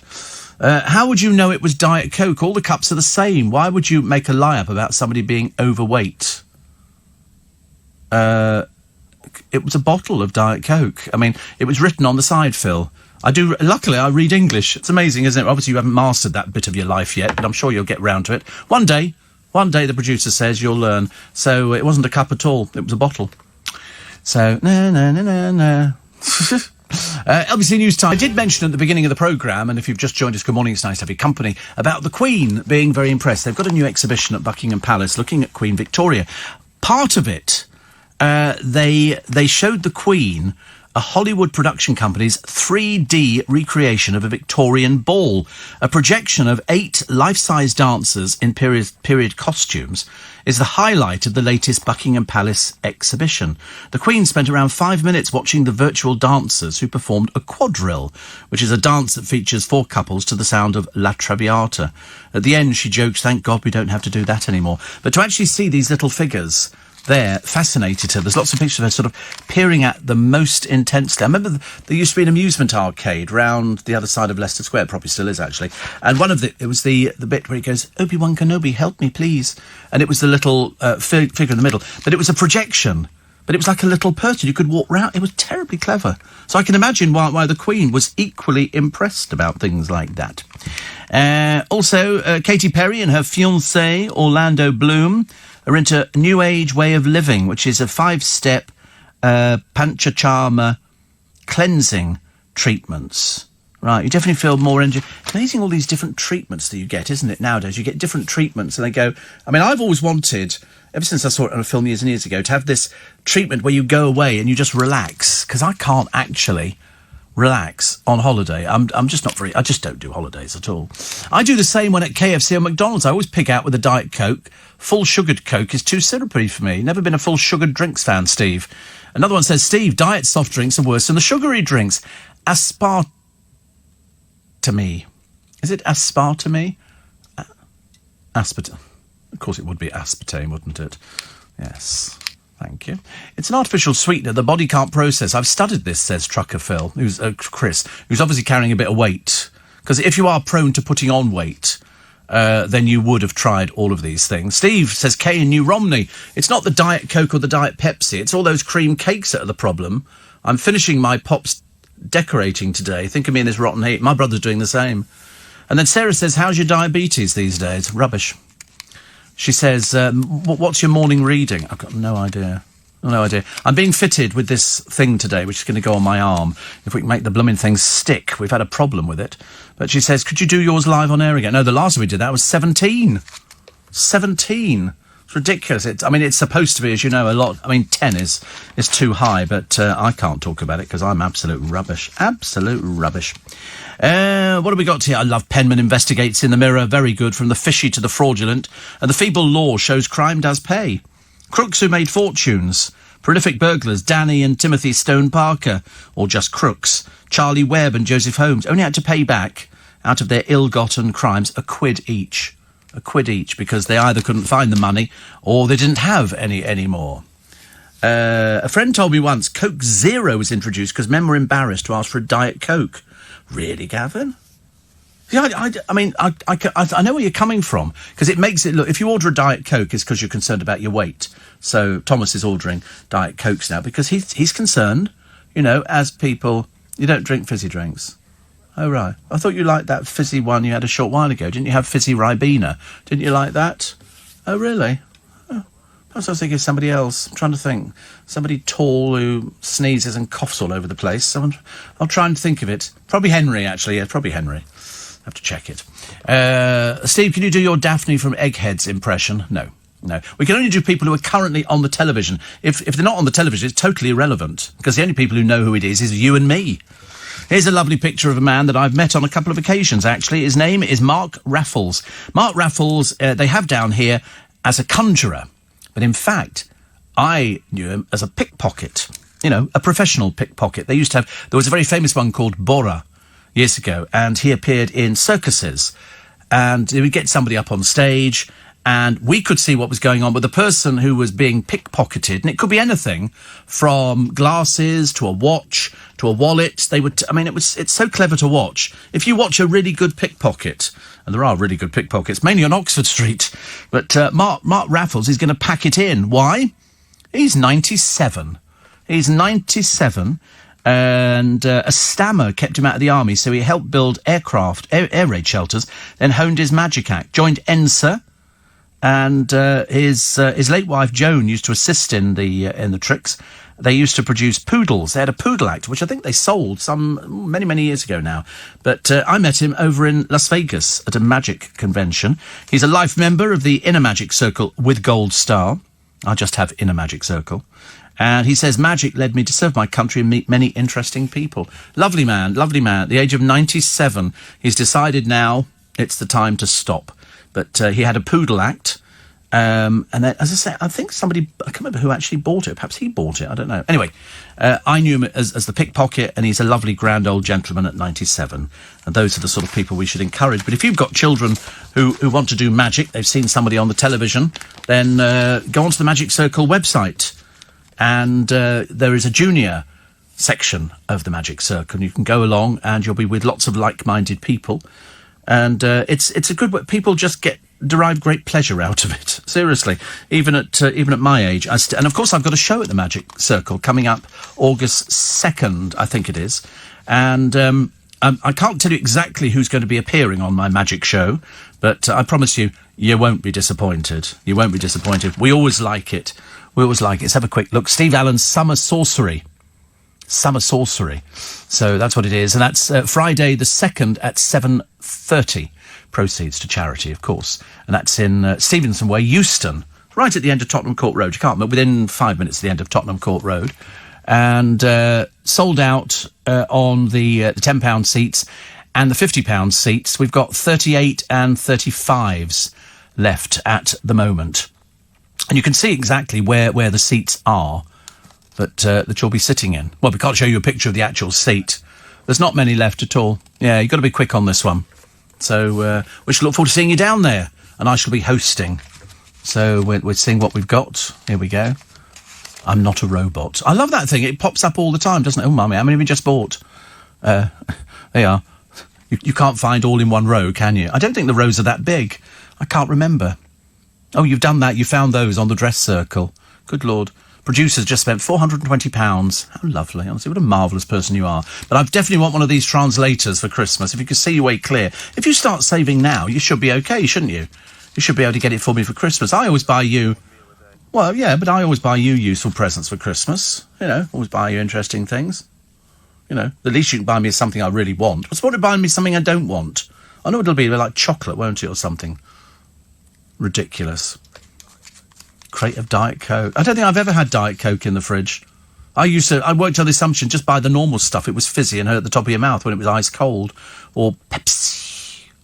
That was quite nice too. But I've never had the Diet Coke drinks. But it's just always big people that drink them, thinking that if you drink them, the weight's going to fall. I think they think it's some sort of aid to a diet. Pixie Geldof, she's an aid to a diet, isn't she? She says she's seen a UFO and wants to meet an alien. She's a model, apparently, although we don't see her very often. She says, I've seen odd lights. I remember recently, maybe like 2 years ago, I was in Rome, and there was a like... She likes the word like. A really weird star next to the moon. I've never seen a star right next to the moon. Me and my friend convinced ourselves we've seen a UFOs. When people are like, we're alone in the universe, that's insane. It goes on forever. Pixie told an Alien Nation podcast that if she'd ever met an alien, she'd want to hold hands. She said, I don't think I'd be scared. For starters, I'd be like, I was bloody right, you're here. I want to be friends with the alien. She's quite mad, obviously, quite really, you know, seems to run in the family. But, you know, you're assuming that they've got hands that they're going to be able to shake with. Why are you assuming they don't look like us? Why are you assuming they look like E.T.? Why do we think they look like E.T.? I don't think they look like E.T.s at all. I don't think they look like anything. Where they came from, we've got no idea. Were they born? Were they created? You know, did they come from Adam and Eve as well? Was it an offshoot? Probably not. Also, not fooling anybody after some bloke tried to smuggle in cocaine under his toupee. They say, because they always say, ever felt nervous going through customs? Always. Always. Even though you've got nothing wrong, you walk through customs, you think, you're gonna look at me. Because I sometimes stand there looking, obviously nervous, and as you now know, I'm clammy. I mean, look, I'm dry as a bone. Why that blooming thing doesn't stick to me, I've got no idea. So anyway, so you go through customs, and I've told you before, I've seen the Irish one, and there's a bloke, he's so rude to people. Hello, where have you just come from? Come here. He literally is the rudest person I think I've seen on the television, so he'll probably be a celebrity by the time we get to Christmas. But a Brazilian in 2018 tried to smuggle cocaine into Portugal inside 2 fake bum implants. Had 2 fake bum implants, which were crudely attached to his swimming trunks. 3 women dressed as nuns in 2013 trying to smuggle cocaine in under their habits. What, you think that sort of nuns don't do things like that? Of course they don't. That's why they got stopped. A Ukrainian called Svetlana thought hiding a bag of cannabis inside her vibrator was a sexy idea until she got to Kiev from India in 2007. A 22-year-old woman from Honduras was arrested in Colombia carrying cocaine in her breast implants. There was also a man from China caught smuggling 94 iPhones strapped to his body. Officials noticed he was having trouble walking. People do this kind of thing, don't they? They want to smuggle things in. There's also one here. This is a German customs official who intercepted a shipment of cocaine hidden in condoms. It had been destined for the Vatican, home of the Pope. Home of the Pope. Lord. Canadian Tabitha Leah Ritchie tried to smuggle cocaine through Bogota in a fake baby bump. And a man sewn into a car seat was caught at the Mexican border trying to get into America in 2001. And cocaine here hidden inside pineapples. It's hidden inside everything. I've seen it inside book covers, inside dress material, all sorts of things. All sorts of things that people sort of have seen, and they think that if you send it through the post, it's not going to be checked. Everything goes through the X-ray scanners. They go, that one looks a bit dodgy, so they put it to one side, open it up, and Bob's your uncle. Steve says, Grace, I'm missing my strawberry and cream. Or to make it healthier, strawberry and ice cream desperately. The problem is, I want a big portion several times a week. Unlikely around here. I like flavoured ice creams, but I still go back to strawberry, chocolate and vanilla. I still go back to that. Just the bar, and then you slice it with a wafer either side of it, and you lick round the wafer. You ever done that? And then oh, it's lovely. It's lovely. I had an ice lolly the other day, I think. Perhaps I can't remember. I did have an ice lolly, and it was very nice, because sometimes people don't want to eat them. Me, I eat loads. Steve, apparently, even when we taste artificial sweeteners, the liver still releases glucose. I prefer the taste of zero cola in mini cans. I've seen the mini cans. I love the mini cans. They're great. Tastes better than the Diet Coke. Full fat, full sugar, twinkly lights, tubby trucker. Big up you. Big up you. Okay, let's get a 12 minutes to 6. A lot of people, every time we talk about food on this programme, you get people writing, oh, I could just go some ice cream now. It's funny, isn't it? The things that you eat in the morning that you wouldn't normally. I don't see ice cream as a morning thing. It's like for breakfast, I only see probably fresh fruit or croissant or a cooked breakfast. I don't see anything else. But I've heard people say before, oh, I had crumble for breakfast. I'm sure that's wrong. The BBC has sparked a new row after rewriting its own rules to allow Gary Lineker to sound off on politics. Now, this is appearing in the Daily Star. We did this 2 days ago. We've already explained to everybody that because he doesn't do a political programme, he can write whatever he wants. If he was doing a political programme, and to be honest with you, I don't think he's capable of doing that. I think we're sort of stretching him at the moment, doing football and sport and something like that. So he uses his platform to hit out at Brexit. Well, that's fine, because he's never invited onto any programmes like Panorama or any of the other things. Can't even remember if Panorama is actually a BBC programme. But apparently cricket correspondent Jonathan Agnew told him to pipe down. He says, please observe BBC editorial guidelines and keep your political views, whatever they are and whatever the subject, to yourself. I'd be sacked. Well, of course. Of course. You wouldn't be, actually, because nobody knows who you are. But, I mean, in the case of Lineker, he doesn't speak about politics, so he could do what he wants. Furious Tory MP Bill Cash has accused the BBC of abandoning impartiality. I mean, also, it's emerged the BBC failed to ask veterans charities before announcing the move. This is the taking away of the free TV licences. It's awful, isn't it, really? But no, I mean, I don't have any problem with Gary Lineker wanting to spout off. You can spout off about anything. In exactly the same way, I can spout off about football and say it's the biggest pile of rubbish you've ever seen on the television. Because I don't cover football. I'm not known as a football pundit. I'm allowed to have an opinion, which is something fairly rare at the moment. But, yeah, you can have an opinion. And if you don't like football, say you don't like football. What's the point of sort of lying about it? Do you know it took 4 days for Apollo 11 to reach the moon? 4 days. 4 days. Lags in a tree spree. Wealthy lags are blowing £250 a week on designer clothes, sweets, DVDs and computer games. Cons in HMP Berwyn in Wrexham use their in-cell computers to order meals, book visits and also choose treats from the jail's canteen list. Chief Inspector of Prisons Peter Clark claimed it presented a risk to extortion and bullying. Well, they're using telephones, aren't they? You've seen my little one.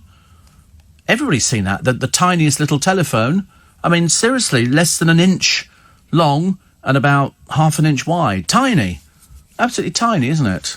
It's your emergency phone. I gave one to Thomas. Well, I said for money, and so far no money's been forthcoming. Don't want to make a big deal about it. But I did give him the strap, the batteries. I gave him everything, actually. All free. All free. And all I want is a silly little translator. Yeah, all I want is a translator for Christmas, and you're being all stingy about the whole thing. I don't see why you should be. Quite a nice idea. So do you think we're ever going to get to that stage where gay footballers will be prancing around on the pitch, you know, without the crowd shouting obscenities at them? No, I don't think we're ever going to get to that. But Sean, is it Dyche? Dutch? Sean Dyche is a Premier League manager. The Burnley boss was speaking on a podcast hosted by Alistair Campbell and his daughter Grace called Football, Feminism and Everything in Between. He said the next gay footballer might not want to be that person. Look, a gay footballer. Imagining the noise of that. If a footballer did come out now and he was in my changing room, there'd be nothing in it at all. I'd just go, well, let's crack on then. Ask if he thought anti-attitudes within the game had changed. He said education is changing all the time. For that, read the word no. There's no chance that you're ever going to have an openly gay footballer. Not in this country. You might get one from another country. You might turn out to be so brilliant that the gay bashers will actually go, oh, well, but he does play football really well. And that's all it comes down to. Jason Manford, this is an old story, has helped a dying mum pay off her mortgage. Well, he hasn't. All he's done is that he's boosted her fundraising page. So he sort of got involved with it. And never in a million years do I think I was going to be able to raise the whole mortgage. She suffered lung disease, pulmonary fibrosis, since she was 15 and is now in palliative care.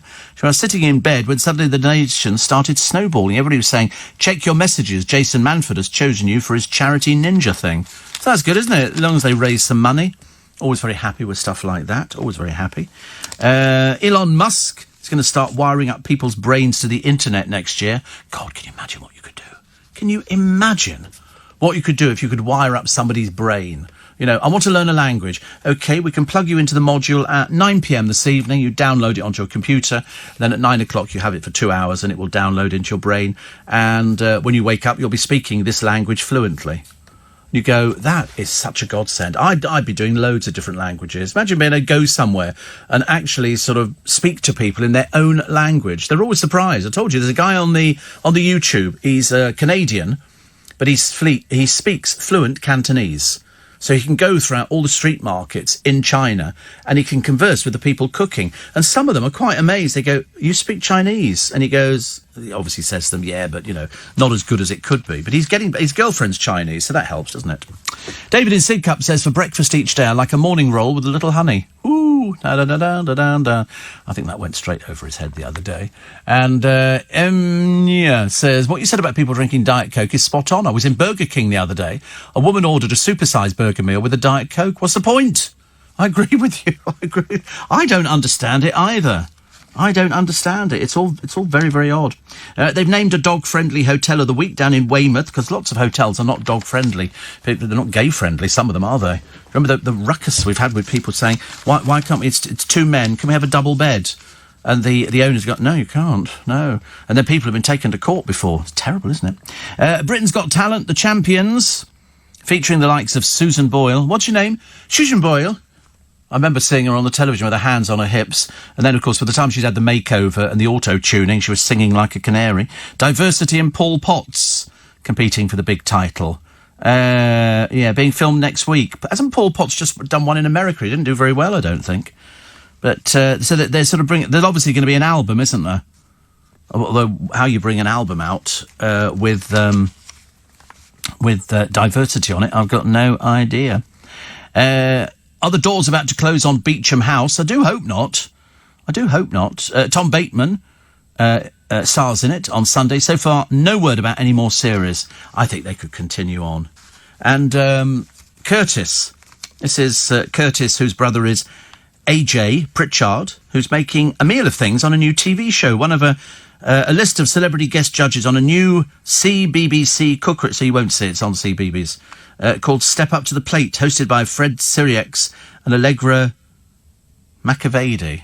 I don't know who these people are. AJ and fellow stars like ex-EastEnder Jacqueline Josser, Blue Peters, Lindsay Russell, and CBBS Sam and Mark and Girls Aloud star Kimberly Walsh will sample dishes made by 10 to 14-year-olds. Even 10 to 14-year-olds can cook nowadays. I mean, I cook, but I mean, it's not really. I just put stuff into a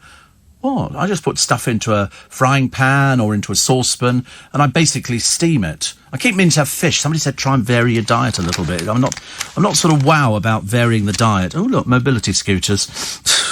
Every time I open up certain papers, the page that leaps out at you is the one that's got the mobility scooter. And then you see a thing here, an air compressor with digital display and LED light, 50 quid, free postage and packing. And you think, these things must be cheap as chips because they've taken out a whole page in the Daily Star. I don't know how much a whole page would cost you in the Daily Star, but I reckon it's quite a few £1,000. Paul says microchips in our brain and Boris Johnson as PM. Yikes! Don't you think it'd be interesting? I think that's a very interesting year. I just imagine Ian Dale's gearing himself up for it. He revels in stuff like that. There's people on this station who love that kind of thing. You get sort of O'Brien doing his sort of little thing. I can't remember, is he supporting Brexit or not? What's he? Yeah, what's Jim? Big supporter of Brexit. Huge supporter, apparently. I think he says something different on that. That'll come back to me. You watch. Somebody will write to him today. They always do. They'll say to me the other day, after we were talking about his name being Dave, and then somebody put it on the internet and said his name's not this and it's Dave. I know that because Steve Allen's told us. And you start thinking, do you know, it's easier than I thought, this game, actually. But Boris Johnson as PM, will we go to an election this year? Yes. I've put money on it that we will go to an election this year. Do I think Corbyn's going to make it? I don't think so. Will it be Boris Johnson? I think so. I wouldn't swear to it, because sometimes things change at the last minute, don't they? The Daily Mail this morning, real reason so many young women dream about sex. Dear, a bit early in the morning for things like that, isn't it? I've never dreamt about sex. I don't think so. Not that sort. No. Have you ever dreamt about sex? No. Obviously not. No, we don't do things like that, do we? Far too. It's not nice. You dream about knitting. Oh, right. It's funny, actually. What do I dream about? I seem to have a recurring dream. It's falling. I'm going round the battlements or something. If ever I see a programme where people are right on the edge of something, like in The Lion King, there's lots of edge of the ravine and it's quite high up, and I always go, ooh, step back from the edge. Remember that bloke the other week? He climbed one of these buildings in London. I think he climbed the Shard with his bare hands. I felt physically ill. Physically, I couldn't even climb a tree. Couldn't lift myself up onto a tree. Lee says, sitting in a bar at T3 Heathrow, Terminal 3, the quietest place I can find away from the riffraff. Good job I've got my global app to see me through to New York. That's what you want. It's so easy. And then you can download, just apply to download, and it'll just download to you, which is very good. Ryanair pilots are threatening to ruin your summer. Tens of thousands of passengers have had their holiday plans thrown into doubt after the pilots threatened to go on strike. Oh, I'd hate it when they sort of say they threaten to go on strike. Either go on strike or don't go on strike. And why is the fox, or how is the fox, the common fox, wheedled its way into the affections of 1 in 7 of us? I mean, it's not particularly high, I realise, but we like fox. I'm not a big fan of foxes. I'm really not. I'm sure they're absolutely lovely and they're God's creatures, and I'm more than happy to accept that. Actually, I might try using Siri as my my translator. Oh, is that music again? Honestly, I wonder, all of a sudden the studio is crammed with people. Hello? Hello? How are you? It's the orchestra playing this little bit coming up. So we haven't got any French horns on it, apart from the very end, but that's on tape, isn't it? That bit there. That's like tally-ho, tally-ho, isn't it? Just me again. Just me again. Happy company, Thursday, 18th of July. It's Steve Allen's Early Breakfast. Until 7 o'clock this morning, Nick Ferrari will be along at 7 with breakfast this Thursday, which is when the weather changes. I'm hoping the train station changes down at Waterloo, because Waterloo was the place not to be yesterday. Oh, it was absolutely disastrous. I mean, it really was. So I'm hoping today they might have sorted things out, because it can't be much fun for the staff down there. Mind you, I was when I went downstairs to the what do they call it? To the underground trains, and I said to the woman, "I need to get to Richmond." I couldn't remember which line I was going on. Once she told me, I was fine, and she went, "Just upstairs." I went, "No, there's no trains upstairs." They were literally within 100 feet of being upstairs, and they didn't have any idea how bad it was up there, and it was chaotic. So hopefully today might have sorted it out, because I didn't get home for ages and ages. To be honest with you, I try not to worry about it too much, but it's very easy to get stressed out. If you come into London and you have to do it on a daily basis, you know that you're going to be crammed in on a train. I mean, when the doors open, it's like, whoo, sigh of relief. But the one thing I did notice is that the underground train I got had air conditioning. I didn't know they did air conditioning on underground trains. But I got on and I went right to the front of the train. And then they said, the next station we're coming into, the doors will not be opening in the front of the train. Well, they opened perfectly normally where we were. And it was quite nice. It wasn't sort of packed out solid. The Wimbledon train was the emptiest, but I didn't get the Wimbledon train. Steve, people don't have to stay in Manchester for the Olympics. They can always go to Blackpool, which is nearby. Blackpool is near Manchester? Is it? I'd no idea. I mean, lesser of two evils, isn't it? You know my thoughts on Blackpool. How often do South Western trains clean the trains? I'm on the 0530 from Havant to Waterloo, and it stinks and it's filthy, says Peter. Well, I've always found them really clean. Seriously, I mean, I really have found them clean. I mean, sometimes the train comes in and it's the turnaround in about 3 minutes. The next driver's waiting to take the train back out again, and so they don't have a chance to empty it. But I mean, I've never had one that's sort of really bad. Really, I really haven't. Believe you me, I would tell you. Steve says, Dallas, I cut out my Friday night doner kebab and Diet Coke 2 months ago, and I've lost 2 stone. No tinned drinks anymore, only water and Robinson's. No added sugar. There you go, you see. So it's the tins, isn't it? But you're never going to get people to stop that completely. People enjoy a tin drink. It's easier to keep in the fridge, and it's easy to sort of drink, and then you can sort of just add it. Around our way, we get all the little girls who go to the off licenses, get the little bottles of vodka and pour it into a Coke bottle. So they're sort of getting vodka. I mean, seriously, there's so many ways around it. Geraldine had a dream that I came to visit, and you turned up wearing a bright blue suit, and you gave me a bottle of Prosecco and a tenner. Think again. No chance of giving up the Prosecco or the £10 note. Mark in Hayes says Corbyn is like Diet Coke, full of gas and doesn't do what it says on the tin. Well, he might. We never know. But I'm totally convinced there will be an election this year, in which case LBC will go into overdrive. Seriously. I mean, even the producer's been talking to me this morning about an election coming up, and we'll be doing something on the programme, because the results invariably come up on my programme. So people, for the Breckenham Radnorshire by-election in Welsh Wales. So that'd be quite nice. We always do that, though. If ever anything crops up, we always do it on the programme, because, as I say, we're the ones who've got... So we'll be dragging Theo out of bed at some ridiculous hour of the morning so he can be in here for us. Greg says, Theresa May says the support of populism will ruin the Tories. I guess then she wishes them to remain unpopular. It's odd, isn't it, really? It is. I mean, I find it fascinating, because I'm that old. I've been here through, so many different prime ministers, and each one promises the same thing, and each one fails miserably. The only problem with Theresa May, I thought we always had, is that her public speaking was dire. She didn't come across as being very confident. She came across as being a little bit sort of timid, whereas Boris comes across as not knowing anything at all, and yet seems to win people over with this sort of bumbling persona which he's developed. And it seems to work. It seems to, because that's what the country are going for. Born on this day, Richard Branson. Richard Branson is 69 today. The London-born entrepreneur and founder of the Virgin Empire is said to be worth an estimated $4 billion. He says it's easy to become a millionaire, start as a billionaire and then buy an airline. He has an island as well, which of course they had a lot of trouble with. And now it's all fantastic. Priyanka Chopra, the Bollywood star, intending to become an engineer until she won Miss India. She's 37. Also born on this day, Ian Stewart, the 6th Rolling Stone. He was dropped from the lineup when the band's first manager, Andrew Oldham, who regarded Stewart as too old and too square, insisted there should be no more than 5. But he did appear on Honky Tonk Woman, Let It Bleed and Brown Sugar. Now, there you go. He stayed with the Stones as their road manager and pianist. What else today? The cenotaph erected in Whitehall in 1919. And it was in 1969 that the US Senator Edward Kennedy drove his car off a bridge in Chappaquiddick Island in Massachusetts. His passenger, Mary Jo Kopechne, was killed. And there was a song that came out. There was a song that came out about that. They were plagued, the Kennedys. They were once America's royal family, practically, and then it all went a bit pear-shaped for them.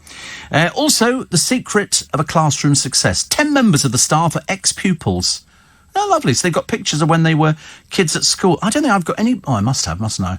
Must have pictures of me at school, because we used to have the official school photo. Although the one that What's It did for us, changing that thing, which I quite like, which has got different people, Darren, and they've changed it on the app. Will Guyatt did this thing. I look fantastic.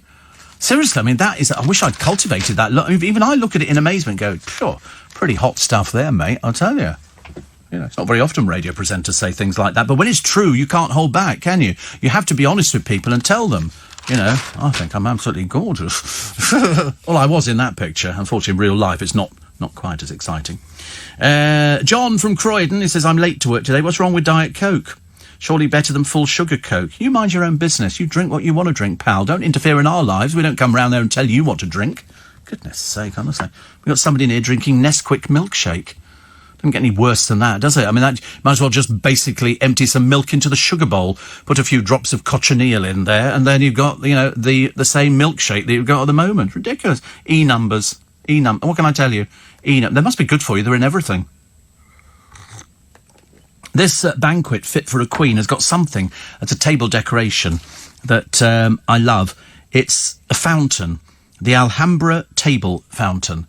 And if there's anything guaranteed to get my juices going, it would be this. It used to have, apparently, filled with eau de cologne, draining into pools at the base, decorated with 3 Arab horses, led by 2 Moors and other animal figures.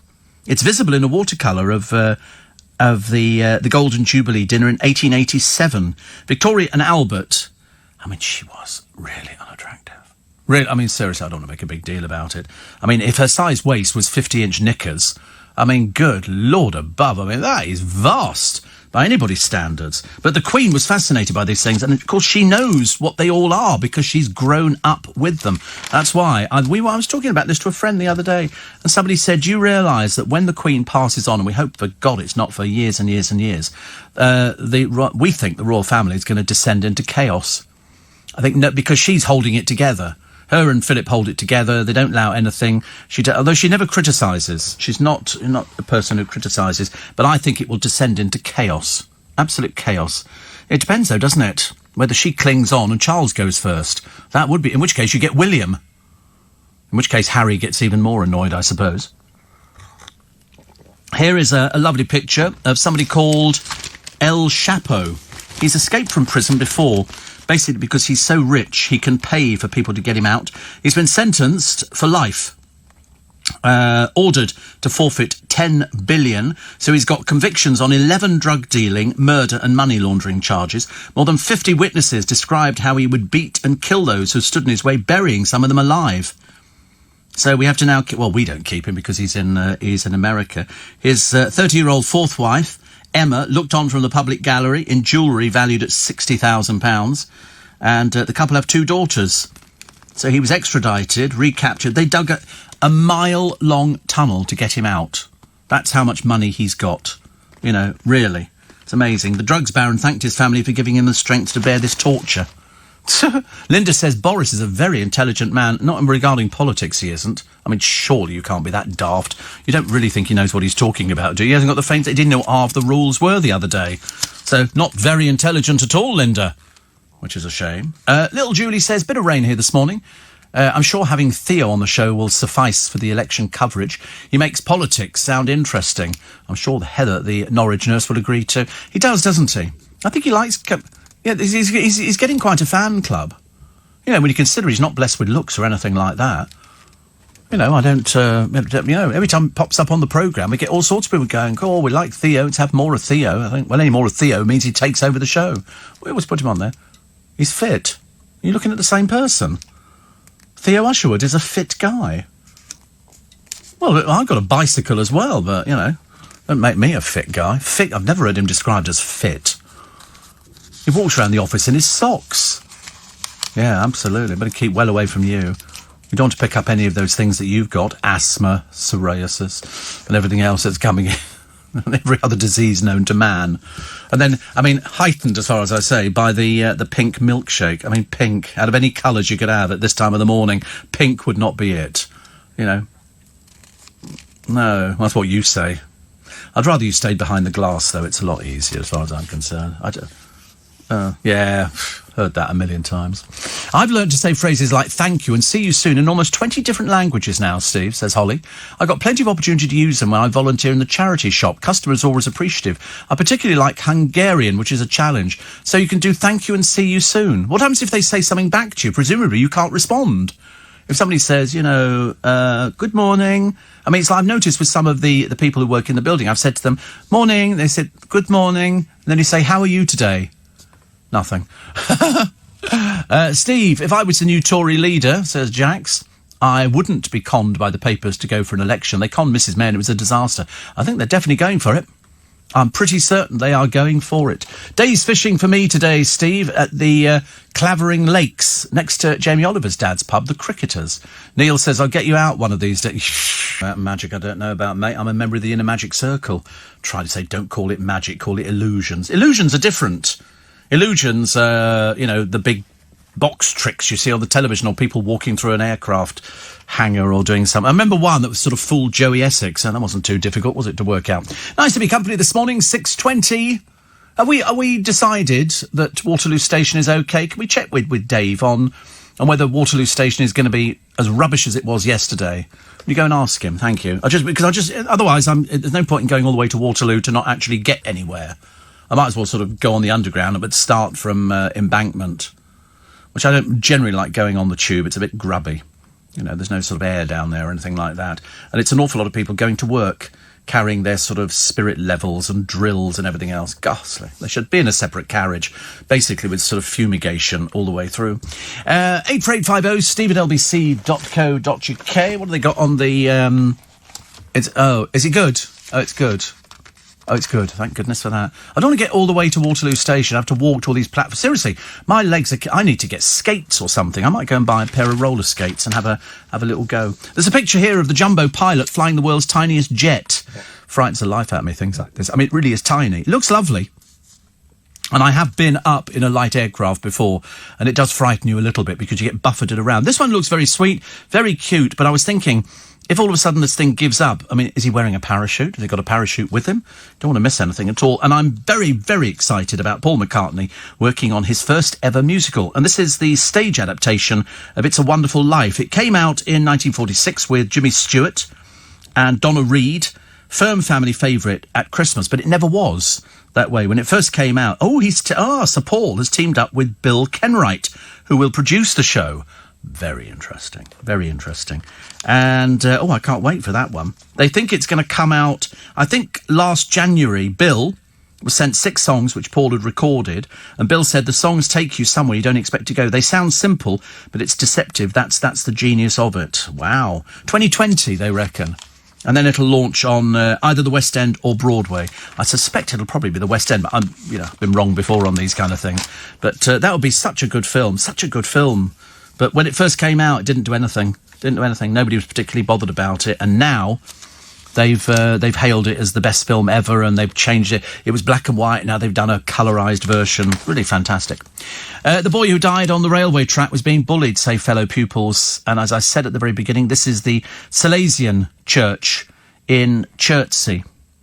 And, you know, they've got all sorts of things. You know, in an emotional letter to parents, the school's executive head teacher, this is James Kibble, who we quoted yesterday. He said this is after a lad lay down in front of a train, knowing it was going to kill him. An incredibly difficult situation, but knowing the faith, compassion and strength of our school, I'm confident we'll work together to support one another. Sort out the bullies, Mr. Kibble. Find out who the bullies are. Would you do that? That would be very useful, wouldn't it? Because otherwise they're still operating within the school, if the rumours are said to be true. They're operating within your school, and you don't know about it, and your staff don't know about it. I think they should. This boy took his own life at the age of 14. You know, you're supposed to know about these sort of things. That's the whole idea about having... Perhaps they're different now. I don't know. Perhaps he wasn't being bullied, but they reckon he was. Because somebody says there has to be an investigation. Without a shadow. I'm not interested in going, oh, because of our faith we can all pull together.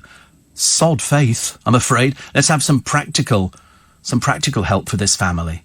If he was being bullied, they need to sort it out, and they need to sort it out very quickly. And the papers will no doubt jump on the back of it, and they will push and push and push for it, because you can't have a 14-year-old who takes his own life and nobody does anything. They just go, oh, we are strong as a school, as if it was his fault. As if it was his fault. It's wrong. Absolutely wrong. Virginia Blackburn talking today about... what's she talking about today? Bizarre or bonkers, Naomi goes over the top. And this is... Virginia's talking about when she was 8 years old. I distinctly recall the absolute trauma of a fly landing in my lemonade and my mother refusing to give me a new glass, although she did fish the fly out, on the grounds that the odd germ never does anybody any harm. Now, Naomi Campbell has revealed when she flies, she's so germophobic, she puts on latex gloves, cleans around herself with antiseptic wipes, uses a replacement seat cover and puts a mask over her face. I mean, she does have a history of somewhat bizarre behaviour on aircraft. Somebody once filmed her sleeping mid-flight and just about lived to tell the tale. But is this not a little over the top? The last person I heard who was so paranoid about germs was Howard Hughes, and eventually it drove him pretty much bonkers. Bit of dirt never killed anyone. Naomi Campbell should lighten up. Oh, it's just pretentious rubbish. She's just a girl from... Where's she from? Is it Tottenham or something like that? Or... Yeah, Tottenham. She's no big deal. She just walks up and down in a funny way and models somebody else's clothes. She didn't do anything. She brought a book out called Black Swan. She never wrote it. It was ghosted. She's a bit like Jordan. Jordan's never written a word in her life. She can't do. Because she's not able to do it, so she gets other people to do it. She goes there, I've got a great idea for a story. This is like a girl who likes ponies, then meets a bloke and falls in love. That's about it, I'm afraid. Footage of Donald Trump partying with paedophile Jeffrey Epstein has emerged. It shows the US president patting one female reveller on the bottom. Totally unacceptable. I don't know what year this was. Oh, 92. 92. Was it acceptable then to pat people on the bottom? In 92? Never. Oh, it's never acceptable, says the producer. Well, they all look fairly happy. They're all standing here laughing and smiling. So I'm assuming, somebody must be sort of up for it. Scotland Yard have called off the search for the remains of Susie Lamplugh after finding no trace of the missing estate agent. We thought there was some publicity that came out and we thought that might have led to something, but it didn't, sadly. Also revealed the adult antics of children's show Rainbow. I should imagine there must be loads of antics with any of those children's programmes that we grew up with. Muffin the Mule, thank you, and Tales of the Riverbank, the Wooden Tops, Andy Pandy, Sooty and Sweep. All those sort of things. I mean, people must have had a bit of fun with them, mustn't they? So I'm not at all surprised. I mean, they were sort of puppeteers who were operating them. Jeffrey was the one who looked after it. But now 73, the puppeteer Ronnie LeDrew, who operated Zippy, says in his book Zippy and Me that cast and crew would often stagger in drunk to rehearsals. They had over 1,000 episodes. It ran from 1972. He said, puppets like Zippy are great upstagers. They're naughty and loud-mouthed. I don't even know where they are now. I wonder where they would go. I know that some of the early puppets are in the Museum of London. Great museum. Great museum. Steve, been listening to your show for at least a year now. Any advice on best ways to kill time in an airport when your 6:05 flight isn't scheduled to leave until 9:45. Oh, my God. Dan, I have every sympathy. I always dread it. You know, unfortunately, the train you're waiting for has been cancelled. Not this morning. There's no... Go and eat something. Go and have breakfast. Yeah, go... Oh, no, don't... A beer. How can you possibly ever recommend, unless you're borderline alcoholic, drinking at this time of the morning? Shame on you both. Shame on you. I would certainly never be going on holiday with you two to Kavos or places like that. Not my sort of... You're not going anywhere. You're certainly not going anywhere near Vegas. Not with me, definitely. And my brother is in Newport. Where's Newport? Is that Newport Pagnell or something like that? Is that the same place? Anyway, apparently, it's over there. Ambulances, pain, tears, and all the rest of it. So he's driving backwards and forwards, poor soul. His daughter's had a procedure. It's all operated round here. It's all going on, I tell you, with people in and out of hospitals and everything else. Steve, I'm dying to know what the producer looks like. Seriously, do you remember the film The Hunchback of Notre Dame? Do you remember seeing that one? The bells, a bit like that, only just slightly taller and with an accent. And that's about it. And how fast does that excellent traffic reporter speak, says Nick? Well, he's got to get a lot in. He's only got a certain amount of time to do it. Mo says, my daughter loved her school and has now worked there for 10 years, and 14 other members of staff are ex-pupils. That's what you call togetherness. Oh, Naomi's from Streatham. Sorry, I knew there was a problem with it. Streatham girl, says Chris and Chelsea. Yeah, I'm sorry. Tottenham, I'm sorry, I've done you a disservice. She's from Streatham, isn't she? Also, everybody wanted to know what people look like. Oh, Gemma Collins has got a new show on ITVB. Are you going to tune in, says Maciek in No, really not, actually. We've seen the fake woman on the television loads of times. It'll all be dummied up for the television. It'll all be a bit fake. Bit like her, so no, we won't be wasting our time with that one. Also, there's an actress. Oh, no, I can't. Oh, I could do it, actually. She's working at a place. Have you ever been, I don't know if you've been to Essex, to Mount Fitchett Castle? I mean, you should go. It's a genuine castle. And you have to climb up special stairs to get into it and all the rest of it. And it's well worth going to. Anyway, some poor girl there is suing after claiming a freak grenade accident while playing a zombie left her scarred for life with smashed up teeth. Interestingly, people are sort of saying, well, they didn't use metal grenade. Do you remember did you have as kids pretend grenades?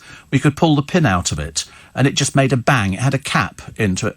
No, just me and our family. You had it. We used to have... do you have a game that was a bomb? It was called The Bomb, and it was a game, and it was a big black ball, and you wound it up, and it going... And it started with me, or whoever it was, me or Tom, it could be anybody, and then you had to answer a question. If you got the question wrong, you had to go for another one. Meanwhile, it's still going... And then all of a sudden it goes bang! And like that. Oh, hot potato. Oh, right. No, it was much better with the bomb. Far more realistic. My God, it put the B into bomb. Shane says, I'm having a beer. It's 4:30 Thursday afternoon in Sydney. Well, that's it. 4:30, I think that's acceptable. I don't think you can stand at an airport or on a train station having a beer, but I see no end of people standing there with beer or these little cans of sugary drinks. Steve, could you borrow Thomas's Heelys to whiz around town? Otherwise it's standing sardine packed onto a slow-moving sauna tube train. Well, the tube I was on was air-conditioned, I promise you. Really good air conditioning. It wasn't... it was lovely. It was very acceptable. I felt quite excited, actually. Steve, aren't Zippy and Bungle in the Museum of Childhood in Bethnal Green rather than the Museum of London? Well, Museum of London have got loads of things. I think they've got Andy Pandy and the wooden tops and things like that, John. So the Museum of Childhood is indeed wonderful. It's owned by the V&A. Did you know that? Yep. Zippy and George, apparently, are in the Museum of Film and TV in Bradford. And Newport, says Des, is in Wales. Yeah, my brother's just sent me back the thing saying it's in Wales. It's also the main town on the Isle of Wight. Newport-on-Tay in Scotland. It's a commonplace name. It certainly is, Des. That's it. Why every time we mention the word Scotland, you have to leap up and down as if you're part of this conversation? You're not. You know, I've been to Scotland. I don't jump up and down talking about it. You're trying to pretend you're actually part of this Scottish thing. Well, you're not. You're just sort of... You're not even... Put it this way, you're obviously not that much of a Scot if you're down here working and not up in Aberdeen. You know, I know how it works. You don't frighten me, I tell you. Other stories in the papers for this morning. Oh, no, you know something I'd forgotten. I'm just looking at the time thinking, gosh, I've been a bit late. Nick Ferrari at breakfast at 7 this morning. The final Tory leadership hustings has taken place in London. But are we any the wiser about what the front-runner Boris Johnson would be like as Prime Minister? No. The younger brother of the Manchester Arena bomber, Salman Abedi, is to appear in court charged with murdering the 22 victims of the attack. Nick will bring you the latest. And in her departing speech as Prime Minister, Theresa May says populists have left politics in the gutter. Is she right? And is she at all responsible for it? That's all with Nick Ferrari at breakfast this morning from 7 this morning on LBC, which is going to be a busy day today, actually. I think so, especially as it's going to rain, which is just what we don't need, isn't it? Although, actually, probably that's okay. Law says, thank you for getting me home safely, Steve. Just worked my first night shift, and you were the only thing keeping me awake on the drive home. I know. Heather, the Norwich nurse, says, little Julie, Steve, and team is absolutely right. I'd be delighted to hear Theo on the programme. He turns politics from sepia to glorious technicolor. Wow, praise indeed. Praise indeed, my lord. I'm not sure I'm fit to actually have him on my programme. Lovely picture in the paper today of this lovely lady, Elsie. This is the Elsie who was in the paper the other day. She's 101, and she's got 2 sons, 6 grandkids, 37 great-grandchildren, 2 grown-up nephews, and we talk about why I've never had children. And she talks about all sorts of things. Loose Women she watches. This is the lady who she'd quite like somebody to buy her a TV licence. I mean, I don't doubt she can afford it, but she might have to make cutbacks elsewhere. She's 101. She's 101. Because they bonded over the simple joy of telly, the comforting, unifying pleasure millions of OAPs rely on to bring a little light into their lives, and this mean-spirited government seems determined to snuff out. That's all she wants. She doesn't ask for a lot in life, does she? She's not asking for gold-plated slippers or anything like that, or a new bathroom or a new kitchen. She wants a TV licence. She sits there, she watches a lot of television. And, you know, the £154 is a little bit too prohibitive for her. And so she will lose out, even though there's lots of celebrities who are saying, give her it. I mean, I'm quite of the opinion that already loads of people have written to the paper saying, I'll buy her TV licence. I'll get it for her. You know, because that's what we do in this country. You watch somebody else and you think, I can do something about that for you. I can help you out. It's not beyond the bounds of capability that I can cough up 154 quid. And so I reckon they've had hundreds of people who've offered to pay for it for her. Because, you know, that's it. Although I'd like to find out what her family are doing. You know, does she have any family?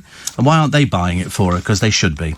Also, the Hatton Garden heist mastermind, Brian Reeder, could avoid another 7 years jail term due to dementia.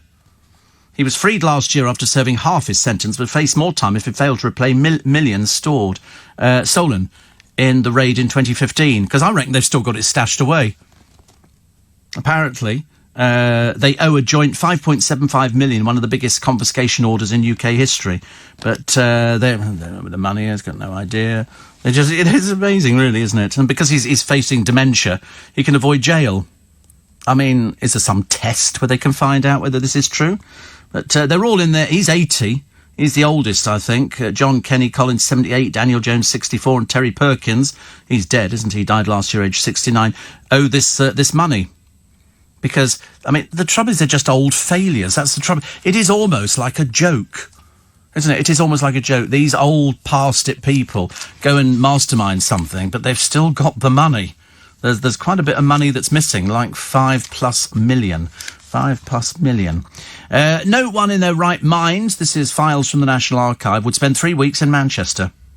They had Mr. Motivator out there, Derek, and hopefuls on bid D-Day. And Alex Allen, aide to John Major at the time of the bid, says we have had too many nice old buffers representing Britain in world sport. We do our best, don't we? We do our best. And Julia Bradbury on why she's got no regrets over a nude photo. She said, my kids see me naked all the time, but I try not to have plastic in the house. She's got three kids. We always liked Julia Bradbury. She looked fit and healthy because she did the outdoor stuff. Do you know what I mean? She just comes over as nice. I don't think she's an air and graces person at all. I've been wrong before, but I just don't think she is. And I think she's got a new programme coming up with Sir Trevor McDonald, or as he used to be called, Sir Trevor McDonut. And it's called Britain's Greatest National Treasures. It's on ITV tonight at 8:30. And among some of them, in no particular order, Tower Bridge. Have you been there? Been to see Tower Bridge? There's a great exhibition there. Buckingham Palace, Palace of Westminster, Stonehenge, Kew Gardens. That's a nice one. A lot of walking. I wish they had a train that went all the way round. That'd make it easier for me. Lake Windermere in Cumbria, Westminster Abbey, Tower of London, White Cliffs of Dover, the Roman Baths in Bath. They're fake, aren't they? I thought somebody told me they were fake. They weren't genuine. Loch Ness in Scotland, biggest pile of rubbish you've ever seen in your life. Just a bit of water. Okay, I'm sorry. We're not going to mess around with this ridiculous scenario that Nessie exists. It does not exist. There's an old man sitting by the side of the loch who tells lies. You've not. You've had drinks before and you've stood there going, I can see it. And the person you were with went, don't be stupid. Don't be stupid. There is no such thing. Why you tell lies? Why you do things like that? It's like there is a stairway to heaven. No, there isn't. No, there isn't, I promise you. Also, Hadrian's Wall in Northumberland. I quite like to see Hadrian's Wall.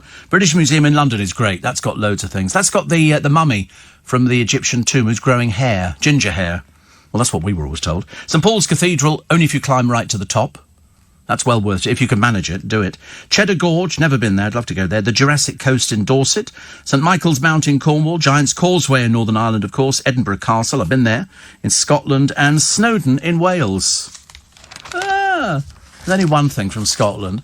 And then somebody says, leave Thomas alone, I'm Scottish. Yeah, so you say. What, just because your name's Andy? Oh, Donald, where's your trousers?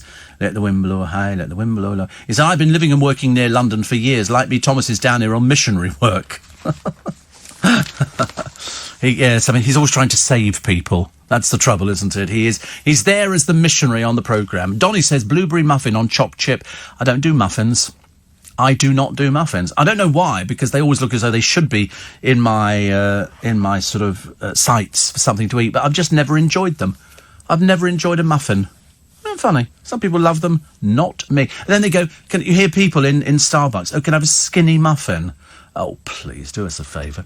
I'm going to Melrose in Scotland for the summer, says Nicky. Is your producer standing up again? Sadly, yes. Yeah, he thinks he dances. Believe you me, he doesn't. Steve says, Albert in Croydon, MPs get enough freebie in the Commons. Why not a 101-year-old lady? Yeah, I agree with you. That's why I reckon that loads of people in this country have said, listen, we'd like to donate some money to her so that, you know, in her final years, she gets to do what she wants to do and watch television. She's not asking for a lot, is she? It's not like, you know, can you raise the Titanic?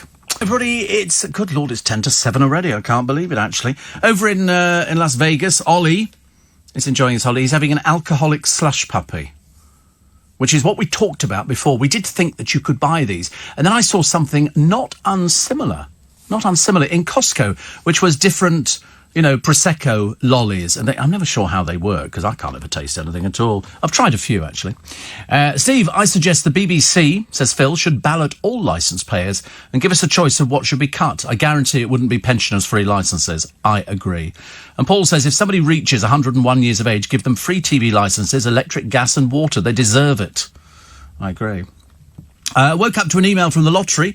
Thought I'd won a lucky dip, but ended up with £128, says Tom. I'm so happy for you. I couldn't be happier. I love the idea. He said, that'll do me nicely. Hope you're having a good morning. Obviously not as good as yours, is it? I got it the other day. We didn't win that much money.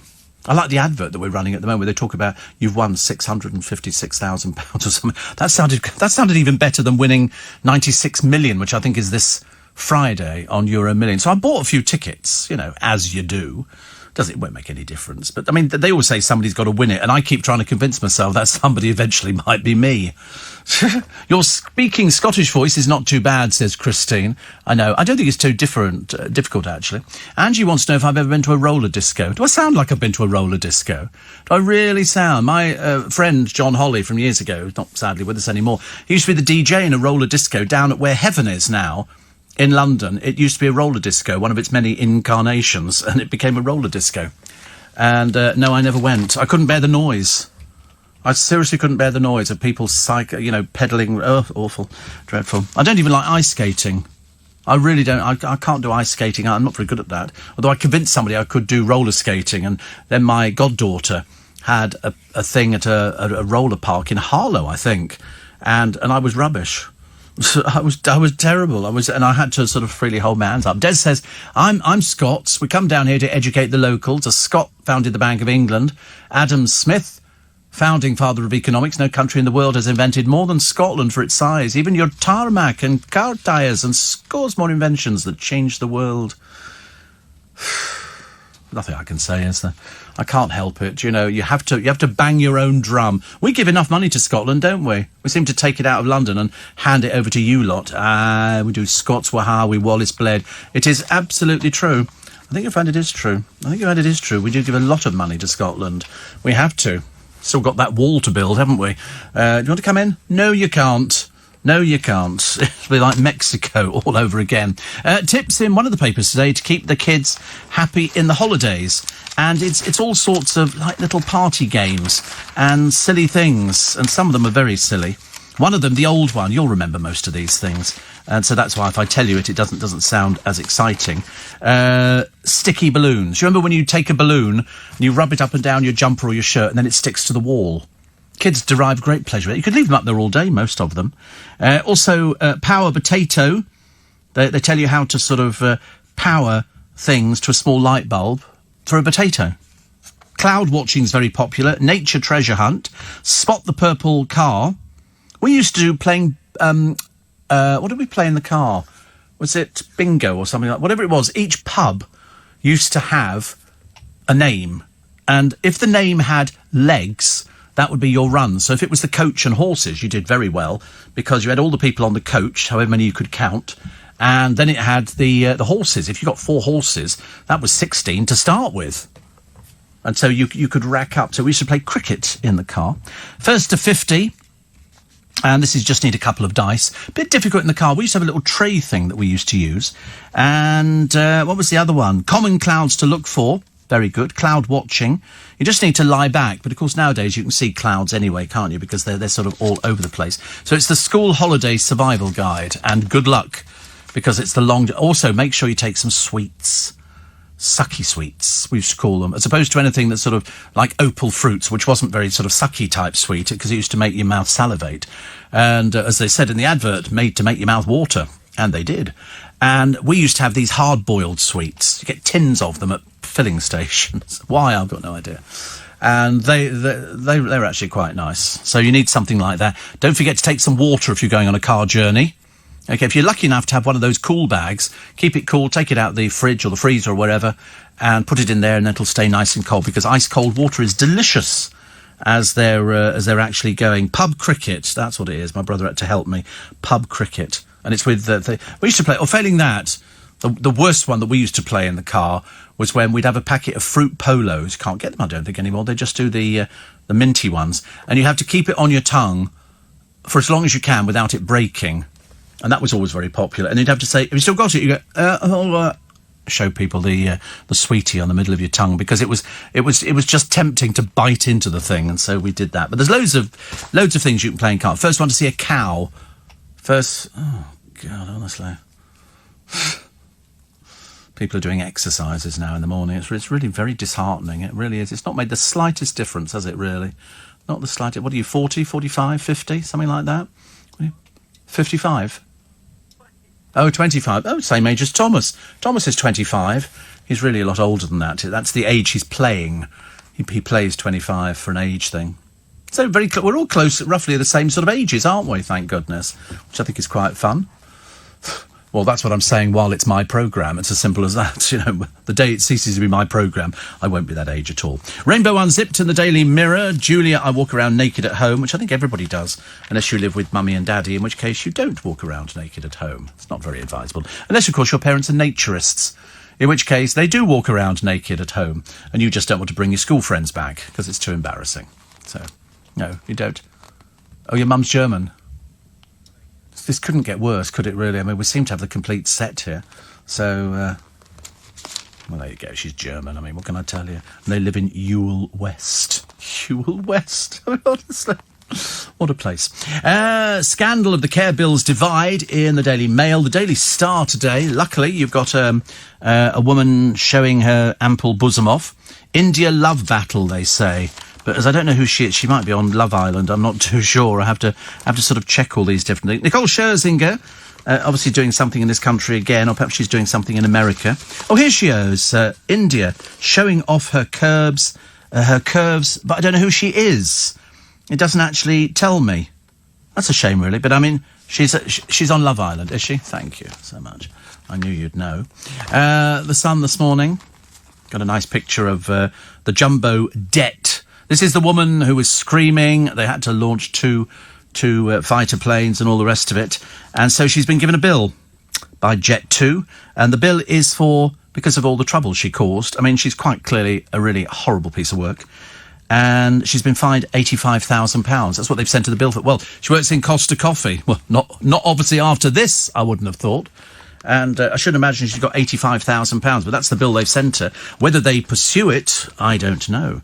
Telegraph today. Oh, look, it's Boris. Boris brandishing a kipper on stage by relaying the story about an Isle of Man kipper smoker whose costs have risen because of EU rules. Cambridge in the spotlight, as rape and sexual assault reports from students have risen tenfold. And also, a foul-mouthed compendium of swear words in almost every language has been compiled by Facebook. Because that's what the thing... When you meet somebody from another country, you go, oh, how do you swear? And they'll tell you all the different swear words. I try to forget them instantly. I'm terribly bad at things like that. The Guardian, May swipes at rancour and hatred of Brexit, absolutus. And that's it. Also, Day 4, in a week-long series, casting new light on the would-be Prime Minister, the real Boris Johnson. The programme's already started on the telly. And the Times, what we can learn from Love Island. Nothing. Absolutely nothing at all, apart from fame doesn't last. It ends in tears. But don't tell them that. Also, young drivers facing a night ban. Curfew and passenger limits for novice motorists under graduated licence plans.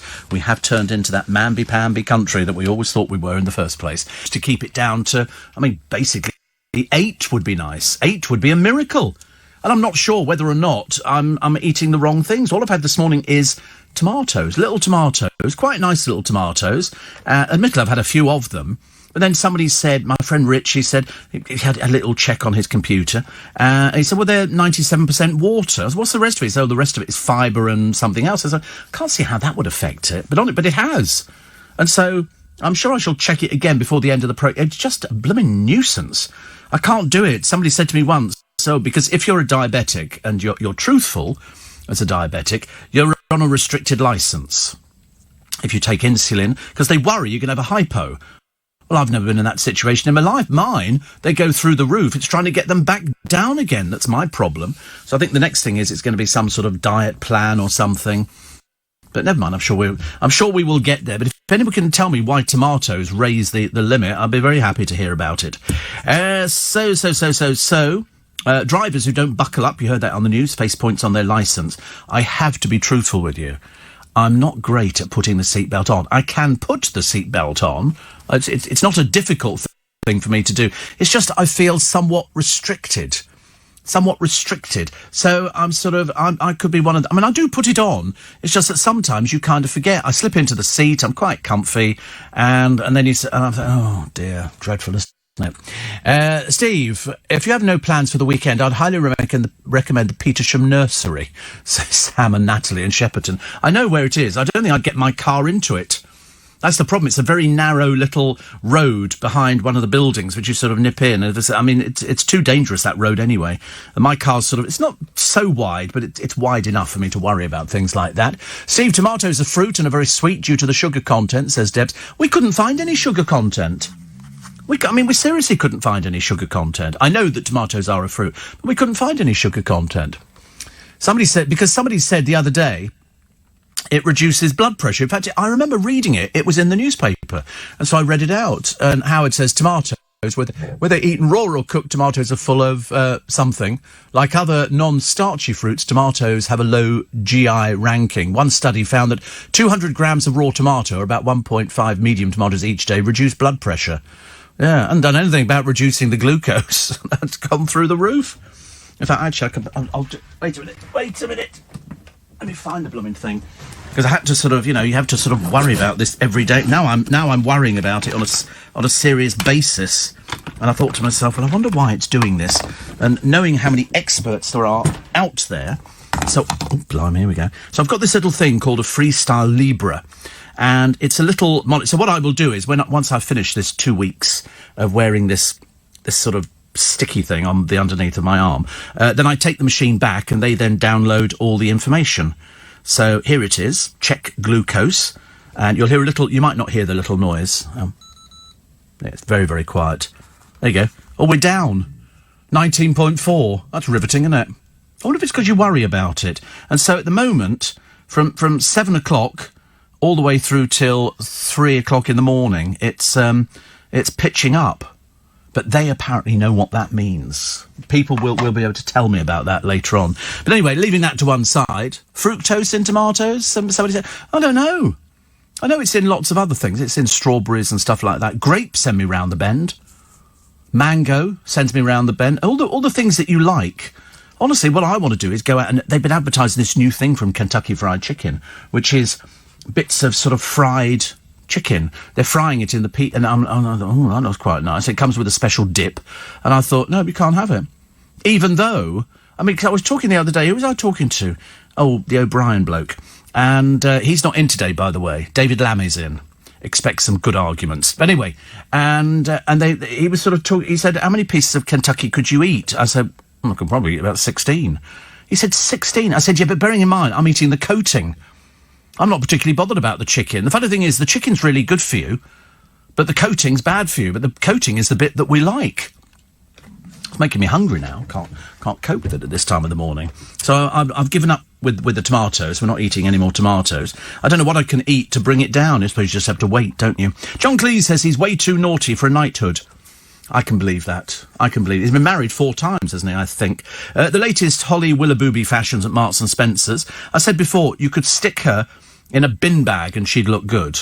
It doesn't make any difference what she's wearing. Whatever she wears, she looks good. They've hit on a winner there, which is what I said last time round. The man, unable to say goodbye to his father. Why? He was trying to get to the hospital, but Extinction Rebellion were blocking the roads and he couldn't get through. He couldn't get through to say goodbye to his father. And so eventually he gets through to a radio station where there is a member of Extinction Rebellion who, whilst being very sad that he couldn't get there, basically says sod off. Basically saying, we were there for a purpose. I'm very sorry that, that you didn't manage to get to say goodbye to your father, which I thought, solves nothing at all, does it? Obviously completely heartless. Completely heartless. It's such a shame, really. But there you go, one out of many. I don't really know what they want, Extinction Rebellion. Do they want to sort of just annoy everybody? Or do they just doing it for their own benefit? Because you do see these old women sitting in the middle of the road. It tends to be old women. I don't know why. Not as many of them out there this time round as there were first time round. Also, the gender-neutral city, not in this country, thank God, where the man word is banned. They've got all these different words that you can... I'll run through it later. You'll think it's as mad as I do. Happy birthday to Brian May. Many happy returns.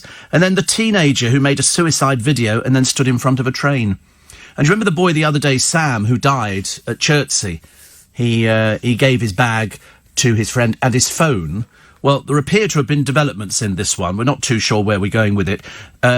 One relative of his said that he gave the name of 2 bullies on a piece of paper to somebody.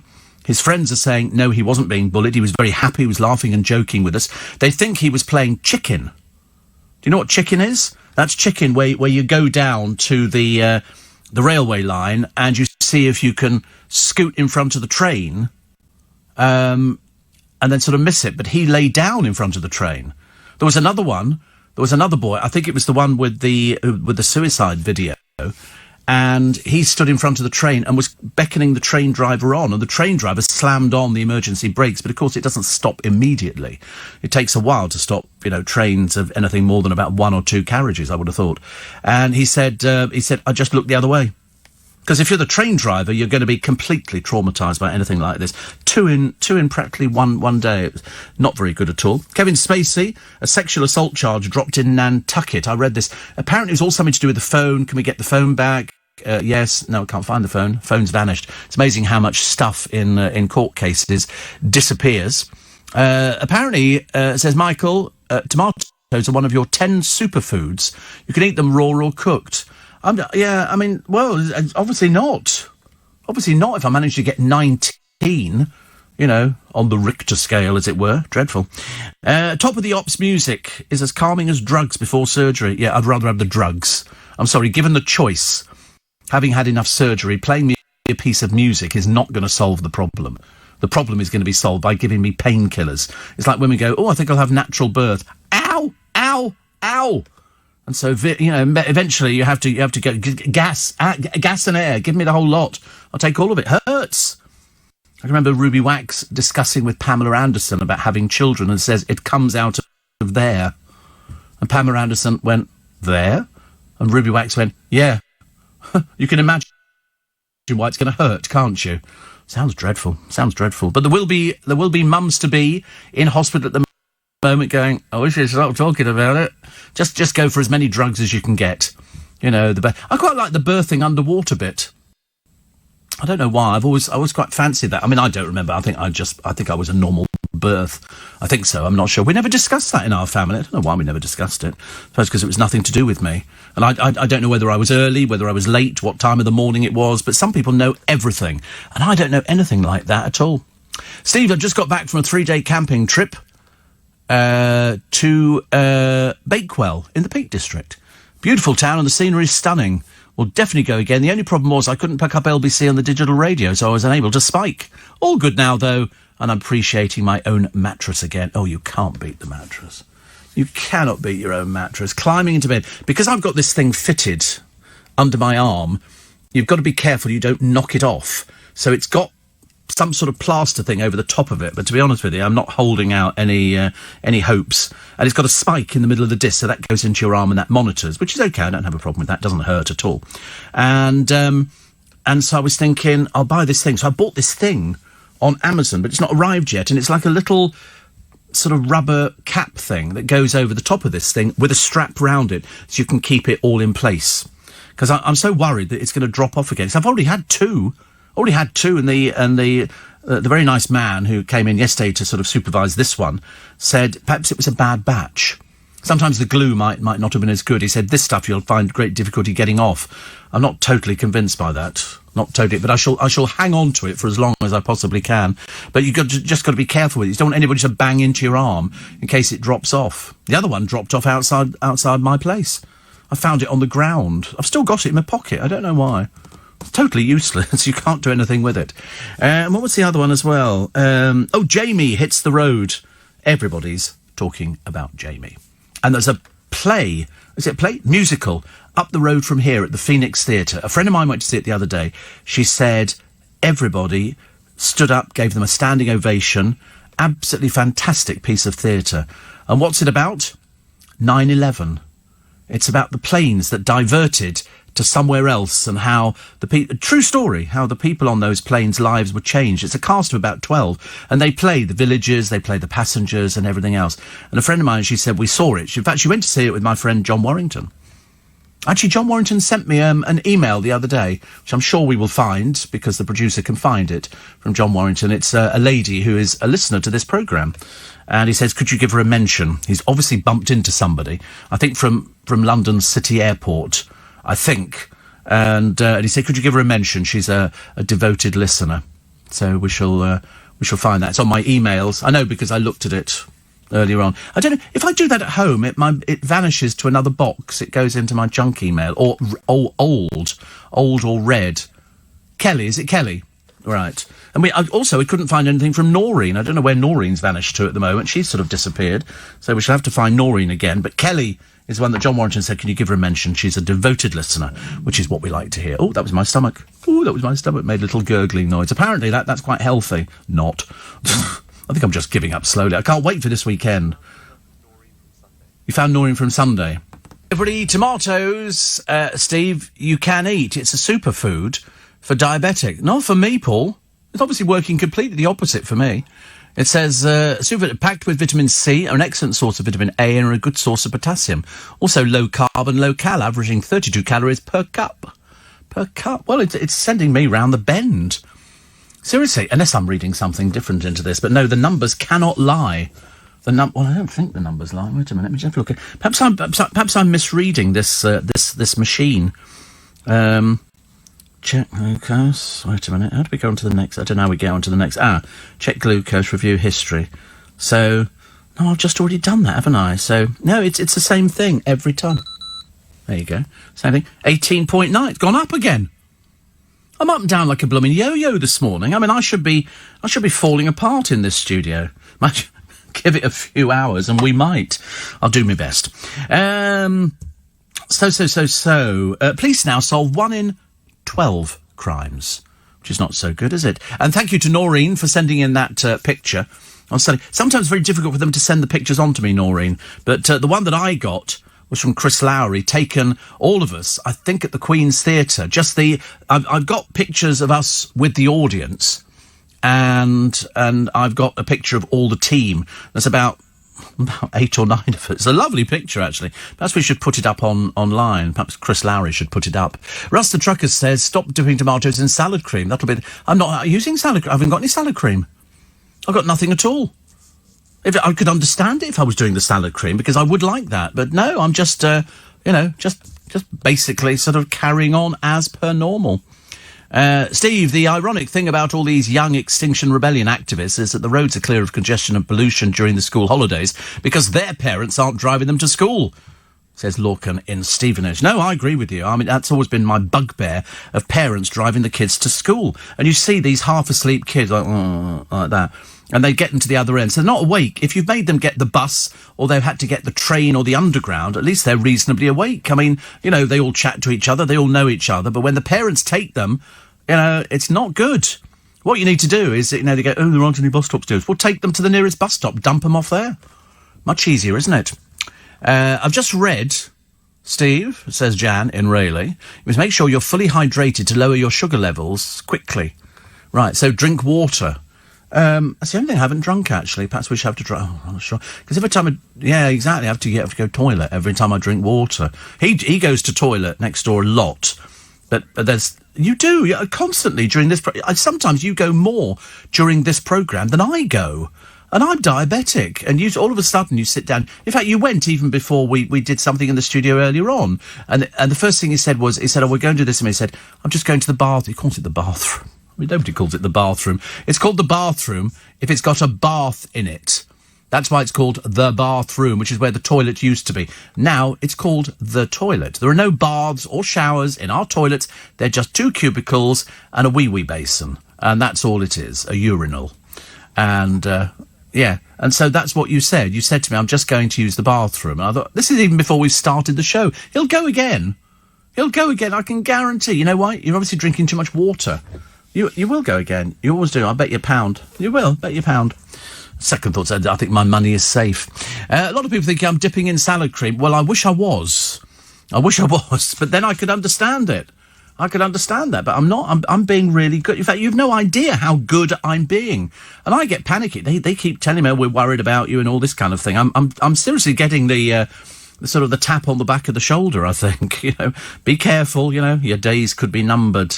Your numbers are all over the place, and they are. I freely admit they're all over the place, and not for a good reason. Perhaps you're having sweet dreams.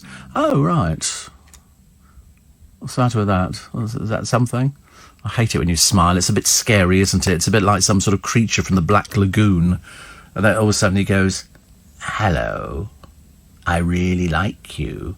Would you like to be my friend? No, of course not. Steve, thank you for talking about your struggle with type 2 diabetes. It's not so much a struggle, it's just that I'm, to put it mildly, crap at managing it. I mean, I'm terrible. I'm really bad. And I try and be good. So yesterday, I'm always very good. Yesterday, I didn't even have any alcohol. I've got a bottle of Prosecco, and I didn't open it or anything like that. Because I'm now frightened looking at the numbers, but I was doing better numbers when I was drinking Prosecco than I am on tomatoes. About the tomatoes raising your blood sugar, Steve, it's caused by by our body's understanding of food. Most fruits, vegetables, tubers are turned into sugars. Proteins and fats are the only ones to take longer to be broken down. Check your blood sugar after eating a steak. It won't rise as high as after fruit, vegetable and carb-based foods. A friend of mine, Mike, his go all over the place. His is worse than me. He'll wake up, it'll be like 4. And then within a short space of time, up he goes to 15. 20 this morning. 20. They'll be looking at it going, what were you eating? And I'll go, tomatoes. How many tomatoes? I don't know. Probably about 10. But imagine if it's bad enough for me and I'm supposedly an adult, for children who've got type 1 or type 2 diabetes to try and manage it. And it's not that there isn't any help there.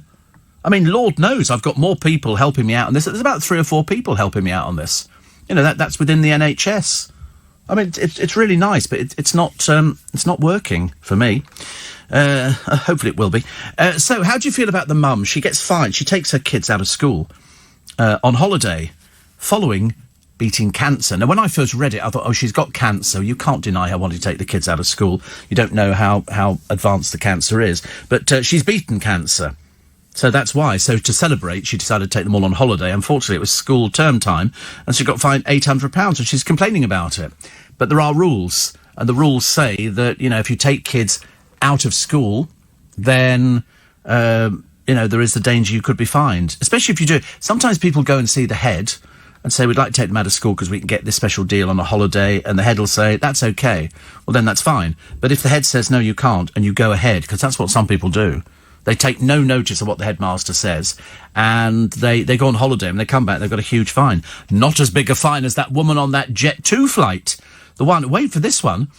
You remember this was the one that we mentioned yesterday on the programme, and she's the one who obviously had some issues with alcohol or whatever it was, and started screaming, saying, I'm going to kill people, and all the rest of it. Anyway, she was eventually restrained by not only the crew, but 2 members of the public who were travelling on the plane. They've decided they want compensation for helping out. I thought they'd have just done it out of the goodness of their heart, helping, but, obviously not. Money talks nowadays, doesn't it? Perhaps an appearance on Love Island might sort them out. And so this woman, who was then arrested, they had to get fighter jets up there, because if somebody's going berserk on an aeroplane and she manages to open a door, God knows what could have happened. The woman is a complete and utter idiot. She works for Costa Coffee. Not anymore, I suspect. Why would you want her working there? She's quite clearly mad. Completely mad. She gets fined. Is it 8? I can't remember what she gets fined now. £86,000. They've sent her a bill for £86,000. They've said this teaches a lesson to people that you cannot mess around in the air. £86,000.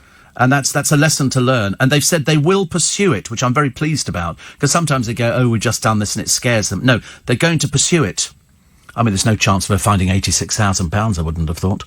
Andy says, your meter readings don't show what you ate 2 hours ago. Food takes a while to get into the digestive juices and into the system. This morning's readings are reflecting yesterday's lunch and dinner. I don't have lunch and dinner. That's the trouble, you see. I don't have that. I had a salad yesterday, a small salad. That was for tea. And these are going up. These levels are going up. I'm permanently monitored. Oh, I've lost it. No, there it is. I'm permanently monitored. It's doing my blood sugars at the moment. What are you doing with your hair? Leave it alone. God, it's like working with a petulant child, isn't it? You're feeling self-conscious because Aaron's got nice hair. Do you know, your life is one big embarrassment, isn't it? It's the worst. You're jealous of it. You're jealous of me because I'm taller than you.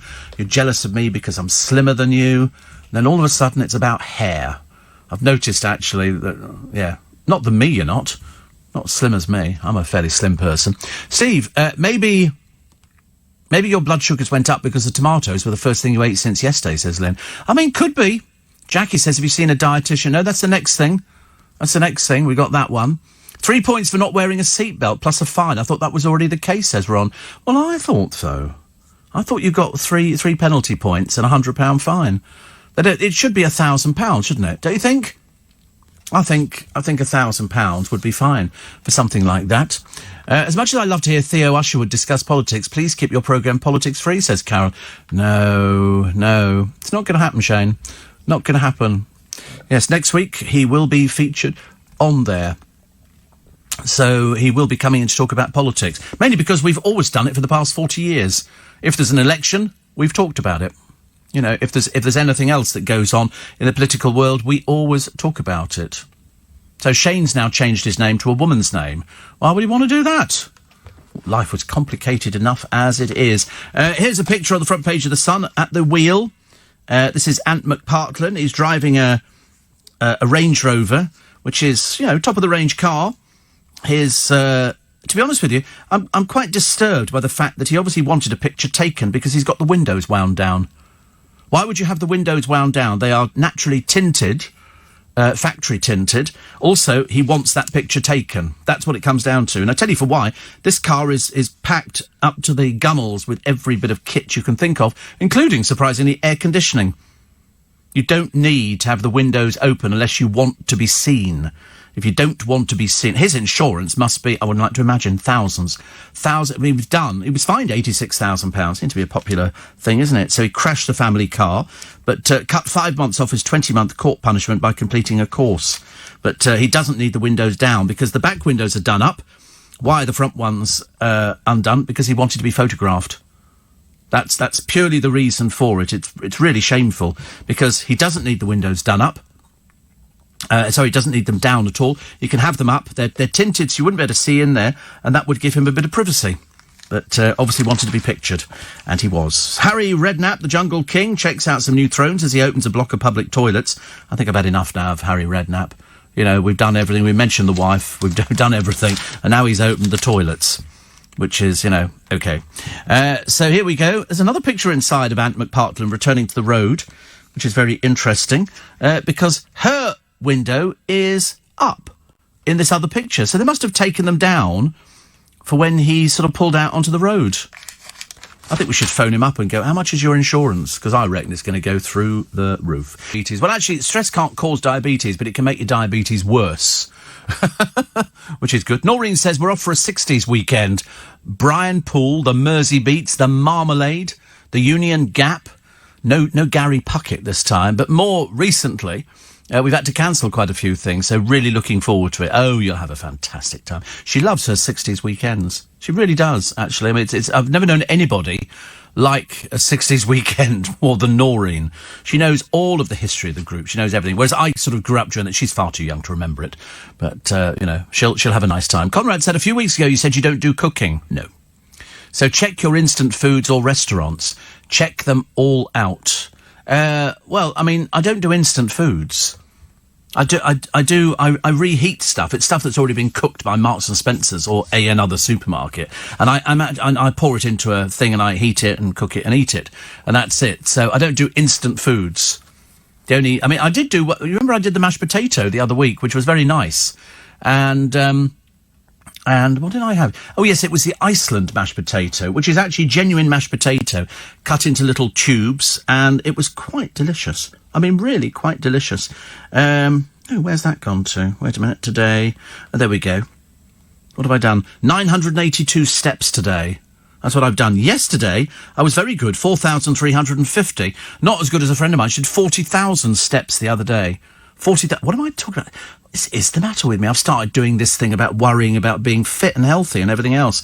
But not as many today, and I doubt there will be. And Alan says, on my info board on my radio, Darren Adam is still on. He is. And very good he is too. It's marvellous. Actually, sometimes these things slow down, don't they? It's very difficult sometimes to get them all right. Jane in Swanley, which is Kent, isn't it, I believe? It says, my husband's diabetic. If his blood is high, we go for a walk. This generally lowers it. Would you be able to do a little exercise whilst in your studio? Star jumps or something? Star jumps. I can't do... I'm 66 years old. I can't do star jumps. That'd be ridiculous. Natalie says, I'm a diabetic too. Type 1 on a pump. May not be the food, could be the injection site. If you keep injecting into the same area too much, the insulin doesn't work properly. Well, I do vary. I have 4 areas that I inject into. I'm trying to be really good about it. I'm trying to be really good. Star jumps. I ask, can you imagine standing in a studio doing a programme, and then we go to the ad break and I stand up and start doing star jumps? They'll think I've gone mad. Completely barking mad. Gary Lineker's been appointed a visiting fellow at Oxford University. They're welcome to him. Can't think of anything worse. What does that mean? A visiting fellow. And Newcastle United players were involved in a 3 a.m. fight outside a takeaway hours before flying to China for a pre-season tour.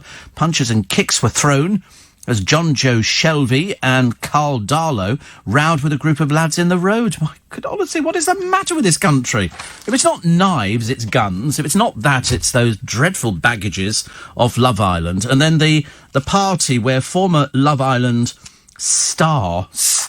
disaster star, Megan Barton Hanson, who's about 3 foot tall, and that's wearing high heels, turns up looking I'm sorry, this wasn't a porno party, dear. You've obviously misread the invitation. Porno party means you go there and you get your boobs out and everything else. But she turns up with Chloe Sims' sister. Apparently, they're now an item. Gets a bit desperate, doesn't it, in the world of Z-listers. But here she is. They hooked up on Celebs Go Dating, with a source saying they're only interested in each other. No, they're only interested in publicity. And thank God it'll be all finished very shortly. I think we should actually take all these TV executives and go and dump them in the English Channel. They're quite clearly devoid of brains. It's ridiculous. And then Kirsten Stewart and Stella Maxwell confirmed that they're an item as well, because they're pictured on a luxury yacht snogging each other. What's going on in the world? We've gone lesbian mad. It's all over the place now. But the funny thing is, years ago, you'd never have read this in the newspapers at all. It's only recently. But they were joined by friends on their jaunt in Italy. But they finished, and then they've started going back out again. Honestly, if it's not that, it's Steph McGovern, who's expecting a baby with her girlfriend. But we don't know who the father is. We've got no idea. No doubt we will be told at some point, or failing that, we won't, actually. Harry and Meghan have been granted a prime suite of offices in Buckingham Palace. What for? What do they need a suite of offices for? They've got the place we've just spent God knows how many millions on. But royal staff are not happy. The Sussexes and their new team will be based in up to 6 large rooms off the lavish master corridor. But a royal insider said the palace traditionalists are grumpy that such a prime space has been given to Harry and Meghan, who have perfectly adequate offices already at Kensington Palace. Oh, never let it be said they're not empire building. God knows they're all doing it. I mean, even William and Kate are planning their next holiday. I think their life is one big holiday. I don't think they actually have to do any work. You just have to turn up with something, put on a uniform or whatever else, and then, I mean, it's getting a little bit shoddy. They used to be good, but you know, they've gone off the boil. Off the boil, I think. Here's one here. A homeless man who was fined for begging whilst reading a book has been offered a job. He was hit with a £60 notice for being in the begging position. Wish they'd come round our way. We've got loads of beggars sitting on the street. You got any money? In fact, our ones, they don't even bother sitting on the pavement. They come up to you. Gary, who sleeps in a Coventry alleyway, says he's launched a social media campaign. So Coventry Council have now scrapped the fine and offered him a street cleaning trial. Gary says, I'm so humbled by the support I've received. Well, why couldn't you do that in the first? Why couldn't you think of that? Why does it have to be other people thinking of it? It's like the other day we were sort of looking at sort of some homeless people in Twickenham. They've got them all over the place. It seems to be the latest occupation, as it were. And this one had all this food and milk that had been given to them, but they weren't there anymore. They've moved on. So now you're sitting there with all this stuff, and I suppose the foxes will end up going for it. Also, there's a cheetah-like African wildcat seized from a family home. Xena, the serval, can leap 12 feet and run at 55 miles an hour. But the owner says she's entirely tame, a big soft pussycat. She's never bitten or clawed anyone. This is in Roehampton in London. Somebody spotted this sort of serval looking out. They also have French bulldogs, Rambo and Chihuahua, Gizmo. Oh dear. Mr. Brown said, I've had Xena since she was a kitten. She was in great condition, fed on raw chicken, salmon, prawns and raw eggs. Well exercised. You wait, it'll turn. These are wild animals. Wild animals.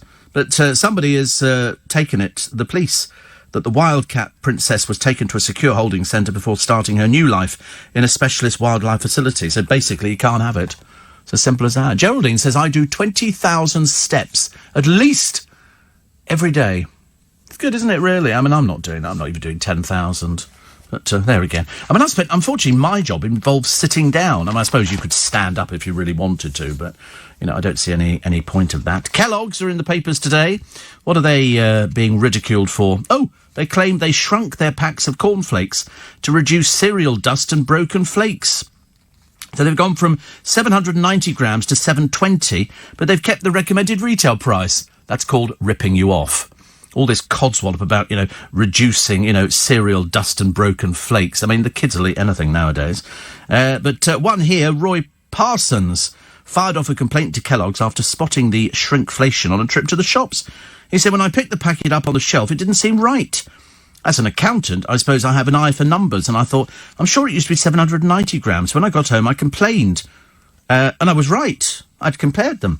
Kellogg's outlined its reasoning, said we had a consumer reporting increased amounts of cereal dust or broken flakes at the bottom of the large cereal packs. Oh, for goodness sake, give a break. Give a break. It's any old excuse, isn't it? And yet somebody else writes in, so they'll take notice of somebody going, oh, it's got cereal dust and broken flakes in there, and yet somebody else says you're ripping us off and think, oh, I don't think we are. And yet you were happy to change the packet. It's called getting less. I told you the other day. Patisserie Valerie, the cakes have shrunk. They are not the same size cakes they were before. I'm assuming it's so they can get more out of it, and you have to pay £4 a cake. Not good enough. Avoid. And it's that Snog... Was it Snog, Marry, Avoid or something? God, that was a dreadful programme. Dreadful. There's a new nightclub opening in Manchester. Capacity of 10,000. God, that sounds ghastly. Imagine trying to get people out. Millions of painted butterflies could be swarming to the UK this summer for a once-in-a-decade phenomenon. These are the orange and black species which visit our shores every year, but occasionally there's a massive summer influx. Charity Butterfly Conservation said unusually high numbers have been reported across Europe heading towards the UK. There could be millions and millions of them. They travel up to a kilometre high and up to 30 miles an hour. These seemingly fragile creatures migrate hundreds of miles to reach our shores. How lovely. Can't wait. Cannot wait. Wasn't Xena once a warrior princess, Steve? I believe so. Jamie says, do you use a slow-release insulin on a night? Yes, I do. I'm up to 66 units at the moment. I don't know if we can push much more in. Any more than that. I don't know. The best exercise for your blood is to cycle as hard as possible for 30 seconds, rest a mo, and then same again 3 times a week. There was a TV programme on it. Yeah, not sure about that. I never rely on TV programmes, because you can always find somebody who'll be doing something to the contrary. Absolutely fabulous star June Whitfield left £6.2 million in her will. It was £5,000 to treat close friends to a celebration party. She was in a home, actually, but she's bequested to the Actors Benevolent Fund, all sorts of places. So after they'd taken away the things, I think she left a gross estate of 6.3. After outstanding affairs were settled, it stood at 6.24. So it was only 600,000 quid. Doesn't sound quite right, does it? But she's left it, I think, mainly to her son-in-law, Terry Quinn, and to her actress daughter, Susie Aitchison. I mean, it's a nice thing. She's made a dame, got the OBE, then a CBE. She was living in a care home because she'd moved on a little bit. And I forget how old she... That's right, she was 93. She died peacefully in her sleep on December the 28th. That... She provided for the children, which was lovely, wasn't it? I think that's nice. It's a lot of money, but bear in mind she's been working all her life. You've never known anybody who worked as hard as June Whitfield. If she wasn't doing radio, she was doing television. If she wasn't doing television, she was doing a film. There was always something that she was doing. So good for her. What have we got here? Oh, it's a bride in a very odd dress. I've just realised what it is. Her gown and train is decorated in cheese and pepperoni and has a crusty edge.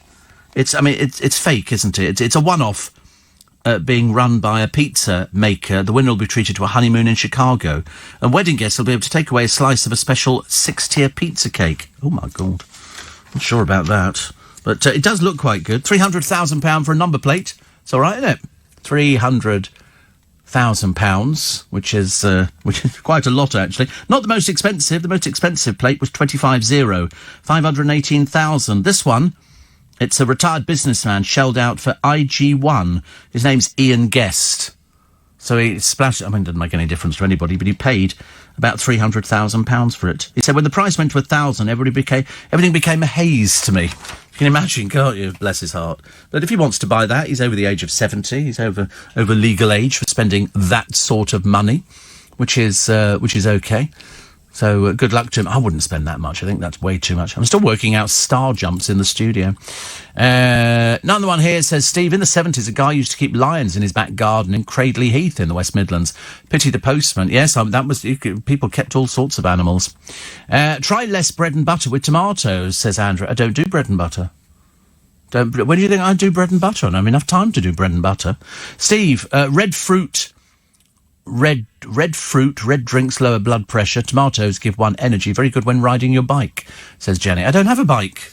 I've got a car. I don't have a bike.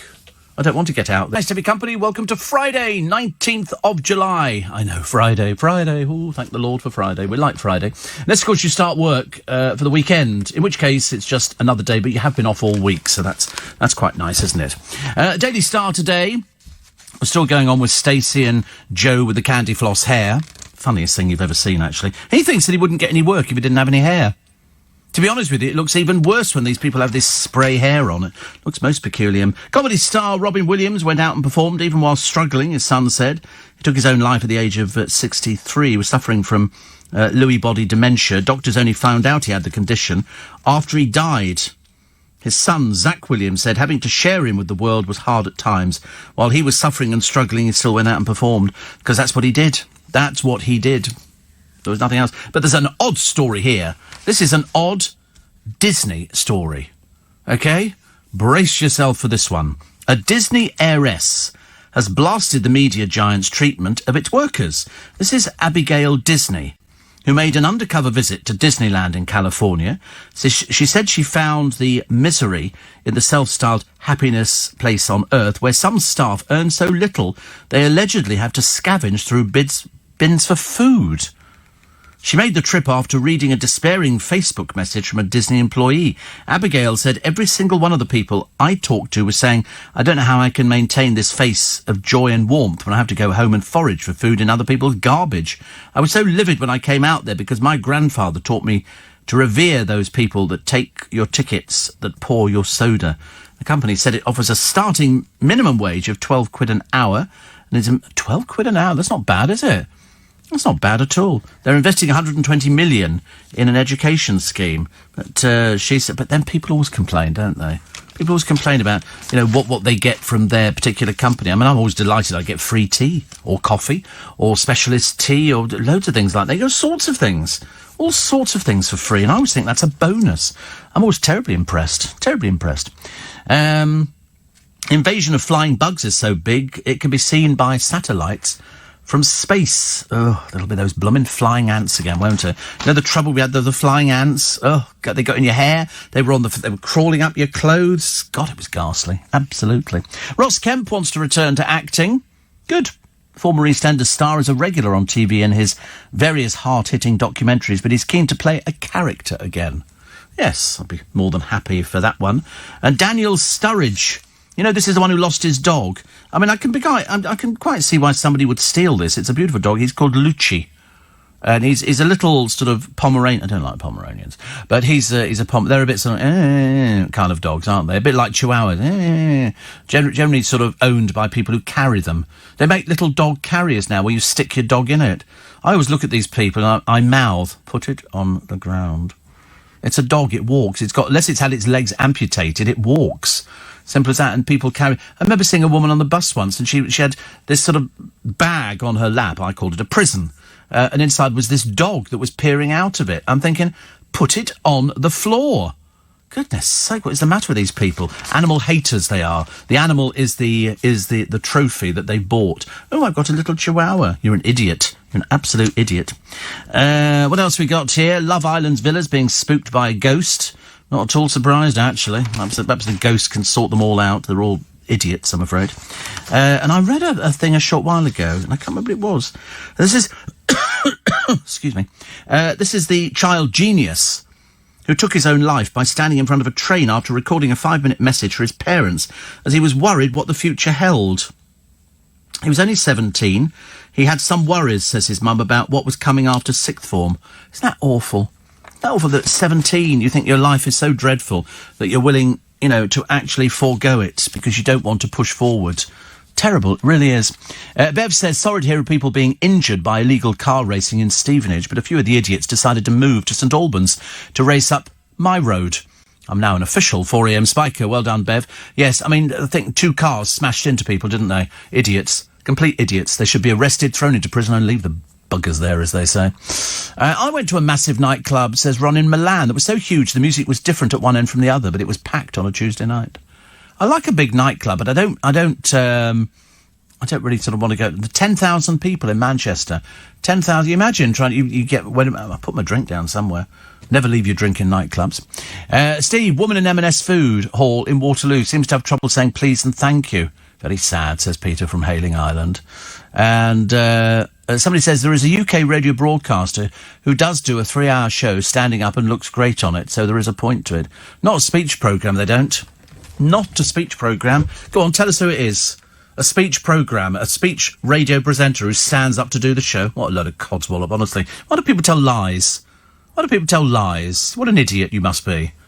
I can imagine a music broadcaster doing that, because then you feel the vibes, you know, and you have to dance along to sort of ABBA, you know, money, money, money, and things like that. I don't know any of the other tunes, so don't even bother asking me.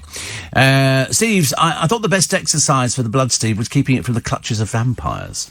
Yes, I still can't work it. I'm going to try again another hour, actually. I'm going to leave it an hour, see if I've settled down a little bit.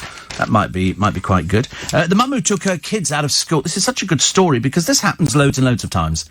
Because the reason is that when you get to the school holidays, the school holidays to book are so expensive. So they want to take them out during school time, and they get fined, even if they're told, do not take your child out.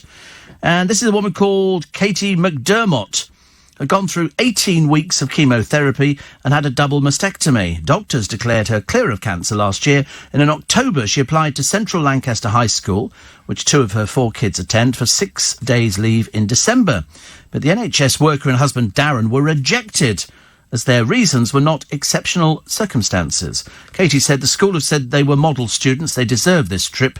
The head, Nicola Hall, said it was school policy not to authorise term time family holidays. And what she's basically done is she's stuck 2 fingers up to the school. They've said, no, you can't have the time off. And she's gone, well, sod you for soldiers, I'm going to take them. So she took them, you know, to celebrate her cancer recovery. No, you took them because the holiday was cheap. So she's been fined 788 quid. Pay it. Absolutely make her pay it. Or get the kids out of school. There is hard and fast rules when you go to a school. You go to a school and they say, this is the school uniform. And you go, well, they don't want to wear that. They want to wear their jeans and sort of their very short skirts. And you think, no, there's a school uniform. You wear it or you take them to another school. And if their school said, and they actually ask the school, can I take the kids out to go on holiday? And the school said quite emphatically, no. What did she do? She stuck 2 fingers up at them. Silly woman. I should have been £10,000 easily. Sling them in prison.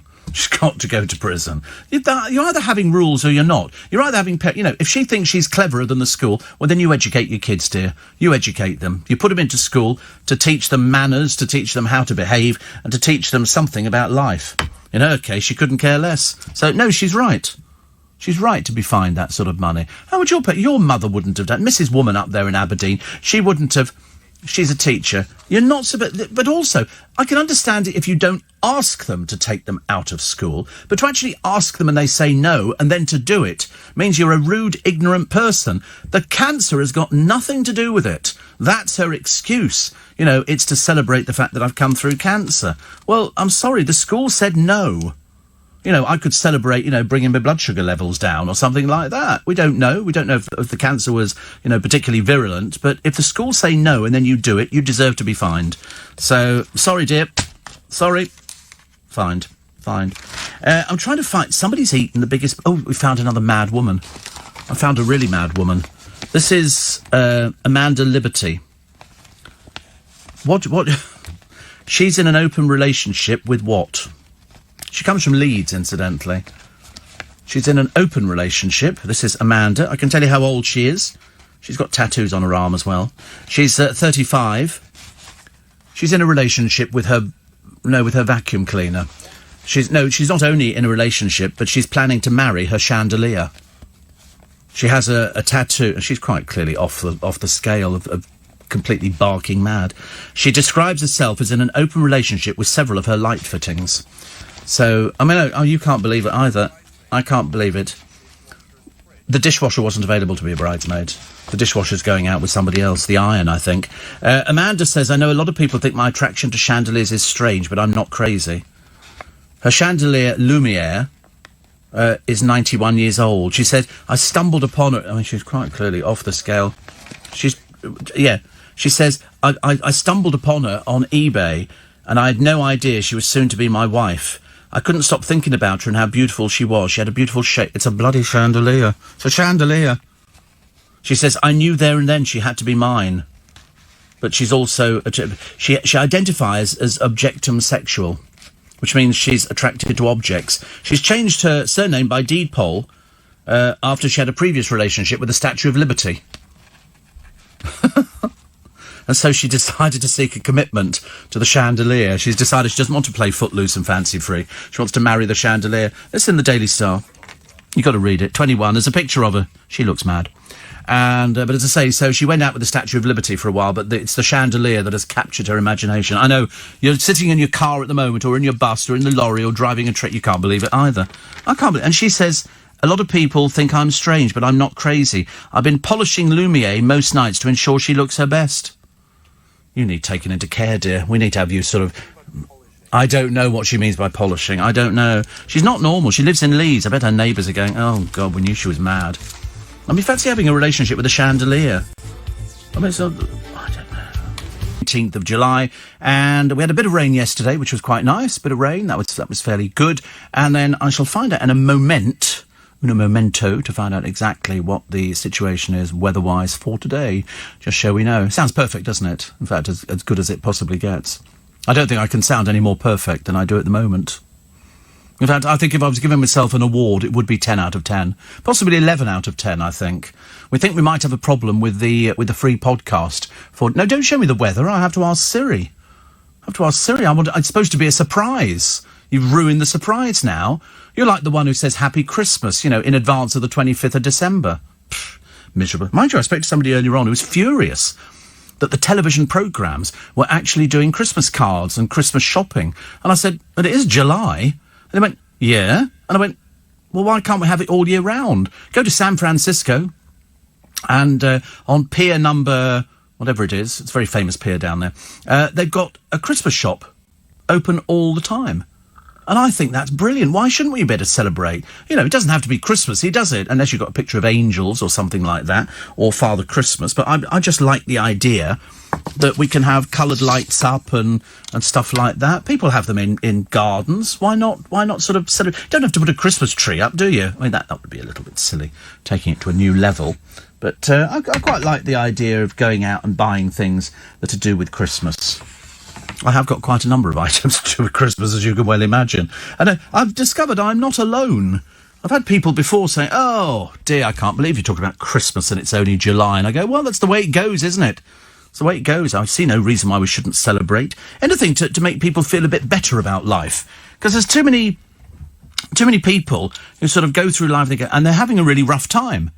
They either haven't got a job, or they haven't got enough money, or they've had bills coming in, or they've been caught speeding, or they've been caught shoplifting, or something like that. And you think to yourself, it would be so much easier, wouldn't it? Somebody was earlier on talking to Darren about it being, what do they say, sort of a dark, the country's in a dark place at the moment, because we can't sort out knife crime. There's no chance you're going to sort knife crime out or gun crime, because people can always get hold of this stuff. And so it's never going to change. If you want a job, then you have to go and find one. And people go, oh, there aren't any jobs to find, so I don't think I'll bother doing anything. So that's why you've got all these people sitting on the pavement. There must be something they can do. Something. Steve, is the chandelier called Crystal? The crystal chandelier lights up the painting on the wall. That's a lovely one. The Hoover relationship, Steve, must suck. Thank you. God, we're all going for these ones, aren't we? We're all going completely mad. My friend Ian says, here in Sedona and Jerome, they have all year round Christmas stores. Well, we had one here, but unfortunately they got kicked out because the person who was the landlord wanted to put in a coffee shop. As you can well imagine, how many blooming coffee shops do we need? But I love them. Used to be one in Scottsdale too. I love them, says Ian. Well, I love them too. I'm a big fan of Christmas shops. But he says, was your mashed potato smash? No.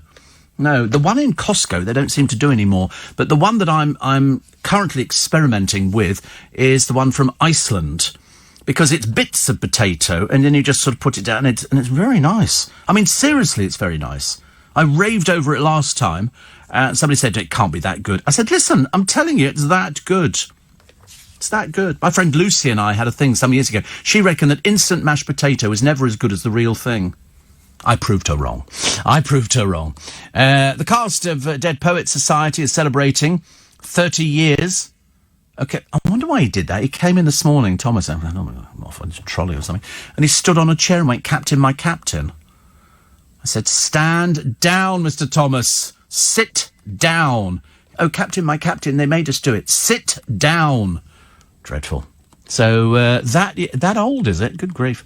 And one here says, I was having a look at tonight's television. I see Anita Harris, who you mentioned yesterday, is joining 4 others in Celebrity Go Bar. That's what we were talking about her for. Are you listening to this programme or not? Go and get them syringed out. You'll hear better. That's exactly what we were talking about. Also, I'm sorry, but despite what she says, Amanda with the tattoo in love with the chandelier clearly is off her rocker. Well, that's what I think. But the trouble is, people like that, perhaps she's got some illness that we're not aware of. I can sort of I looked in a mirror the other day and I fell in love with the image. And then I saw the one that Will Guyatt did of me. Everybody else didn't look terribly good. I look brilliant. I look really, really good because he's made me look younger. And I looked at myself and I thought, oh, God, I'm not surprised you were popular, Steve. As you get a bit older, you don't become as popular, do you? But then you sort of grow into your own skin. Lord knows I've done that. Dear Steve, I'm really hoping you'll read this birthday message to my son, who listens to your show on catch-up every single day without fail. He's one of your biggest fans. Do you mean fat? Or is he just sort of, big fan? And absolutely loves your show. His name is Isaac, and he's 20 today. Please wish him a happy birthday from his mum, Esther. This surprise will make his day. So there you go. Esther is also a fan. So happy birthday, Isaac, 20, honestly. So close to my age. Nearly close to sort of Thomas's age. But as I say, when he did his Captain, my captain thing on the chair, older than Aaron. Yeah. You're obsessed with things. There's something the matter with you today. Is it because it's Friday? Or is it because you haven't eaten enough food or taken your medication? What is it about you today that is making you very irritating to a lot of people? Okay, and I speak for everybody when they say you're very irritating. All of the above. I thought so. You started wearing your headphones like me as well now. Why are you copying everything I do? I know that imitation is the sincerest form of flattery, but to be honest with you, when you do it, it just looks like you're taking the... What's it? Next Christmas, says Mike, is now nearing than last. On this basis, I've got the sprouts on and peeling the tatties this morning. I poured myself a small sherry. I love the idea of having a small sherry.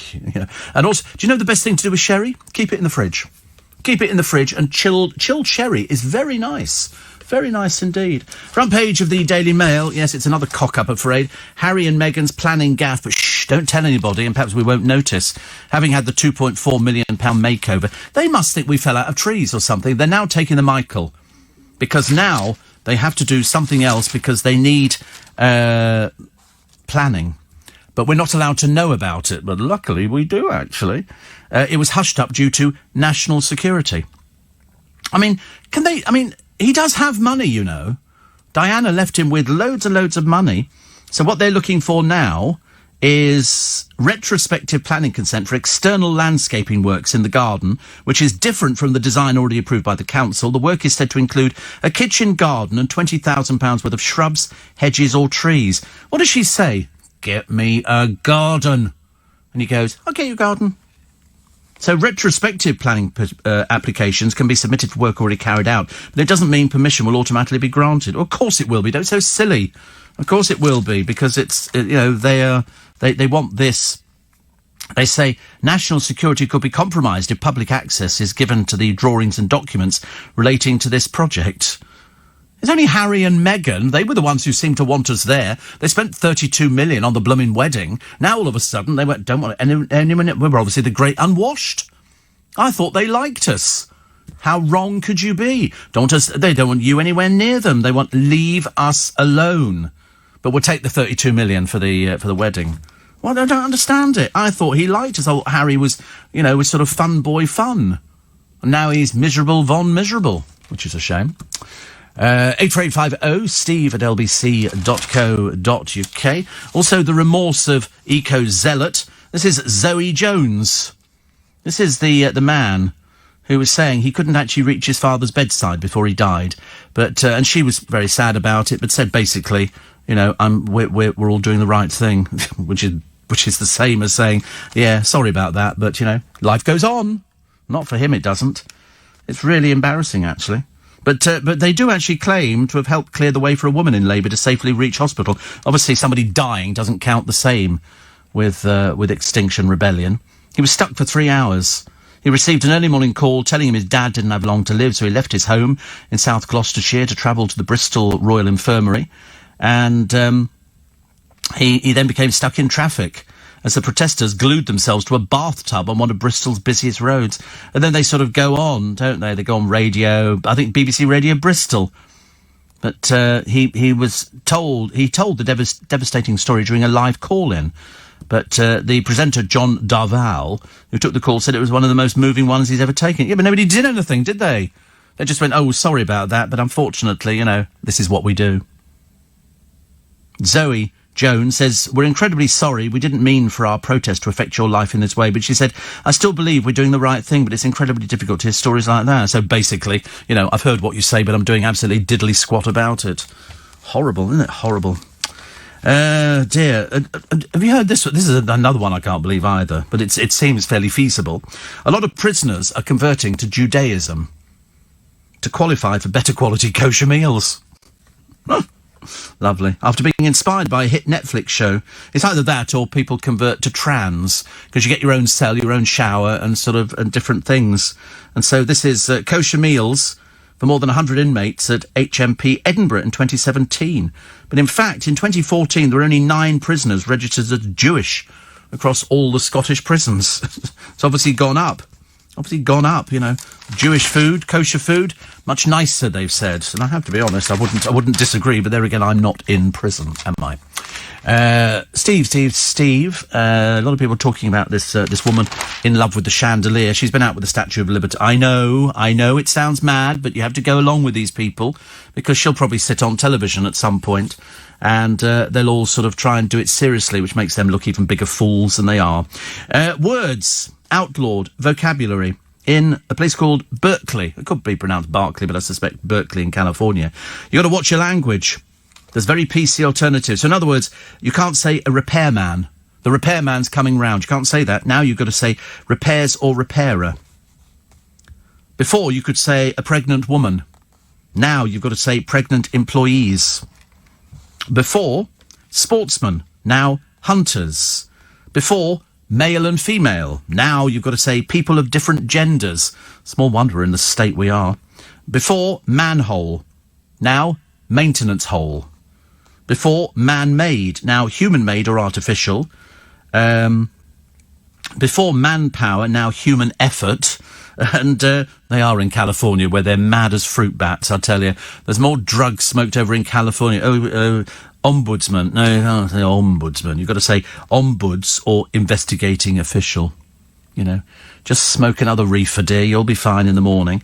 Before, fraternal. Now, social.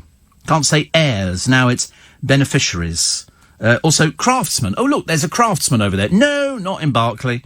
Now it's craftspeople or artisans. I mean, you just lose the will to live, isn't it? We're turned into these giant snowflakes. We can't say anything because somebody might get upset. It's awful. And, Steve, I sort knife crime out.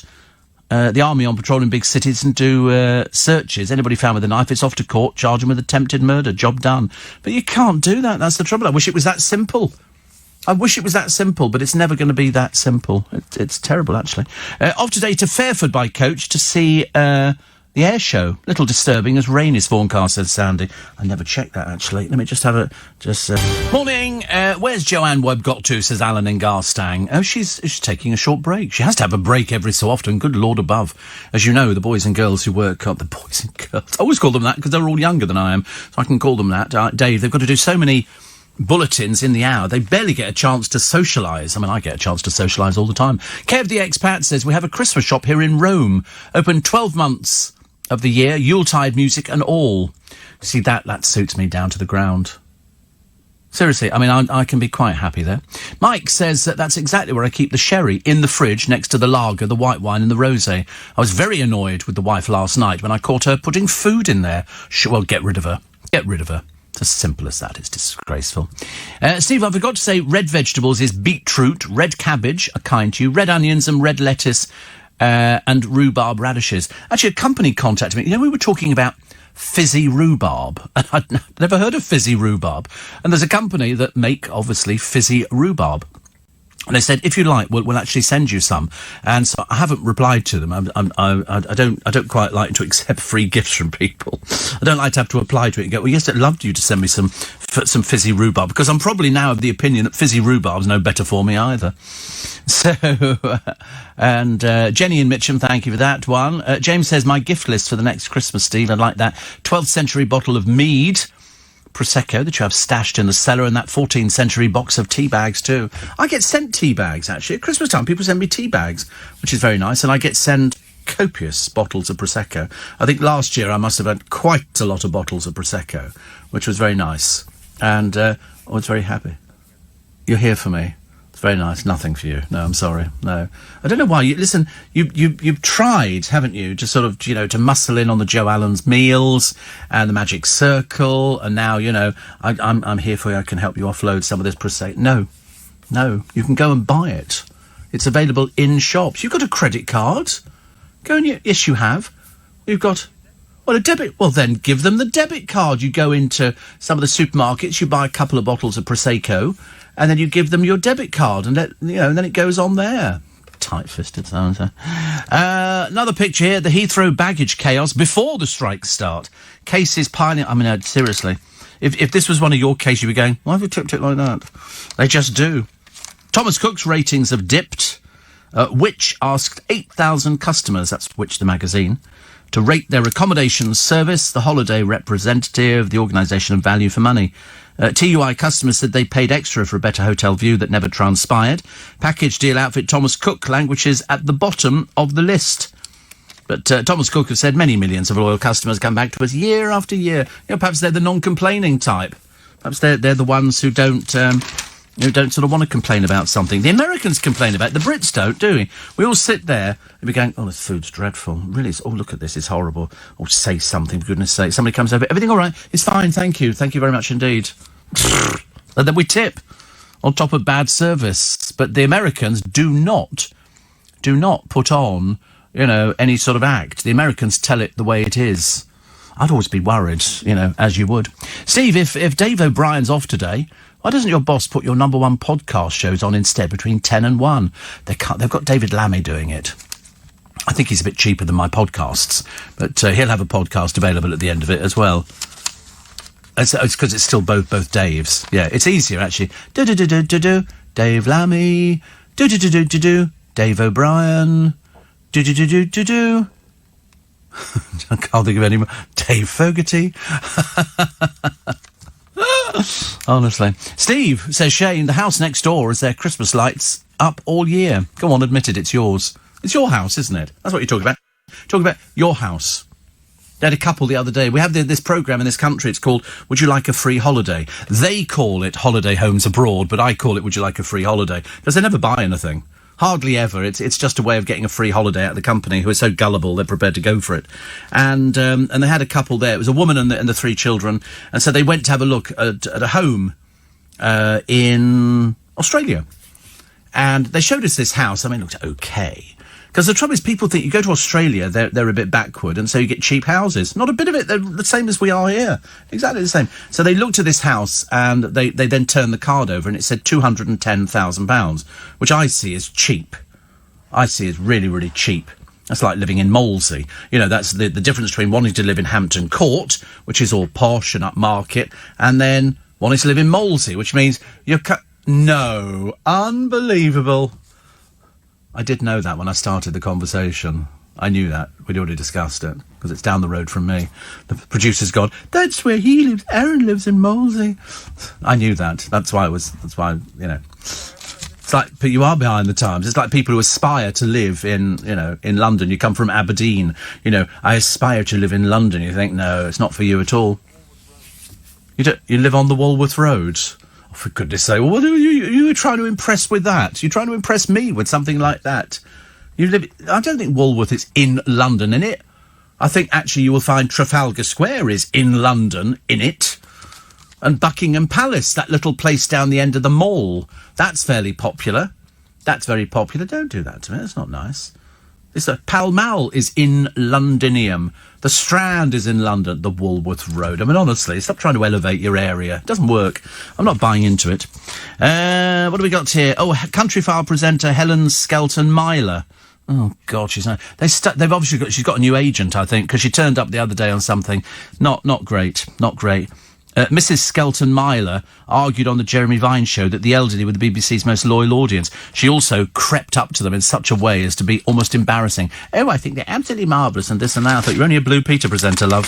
Don't push it. Don't push it. Well, actually, she's not a Blue Peter presenter anymore. Motorists are facing the highest July petrol prices for 5 years. We always get penalised, don't we? I feel sorry for motorists. The cost of filling a tank has risen £7. Who fills a tank? Who can afford to fill a tank? Good Lord, I mean, I very rarely do I fill a tank.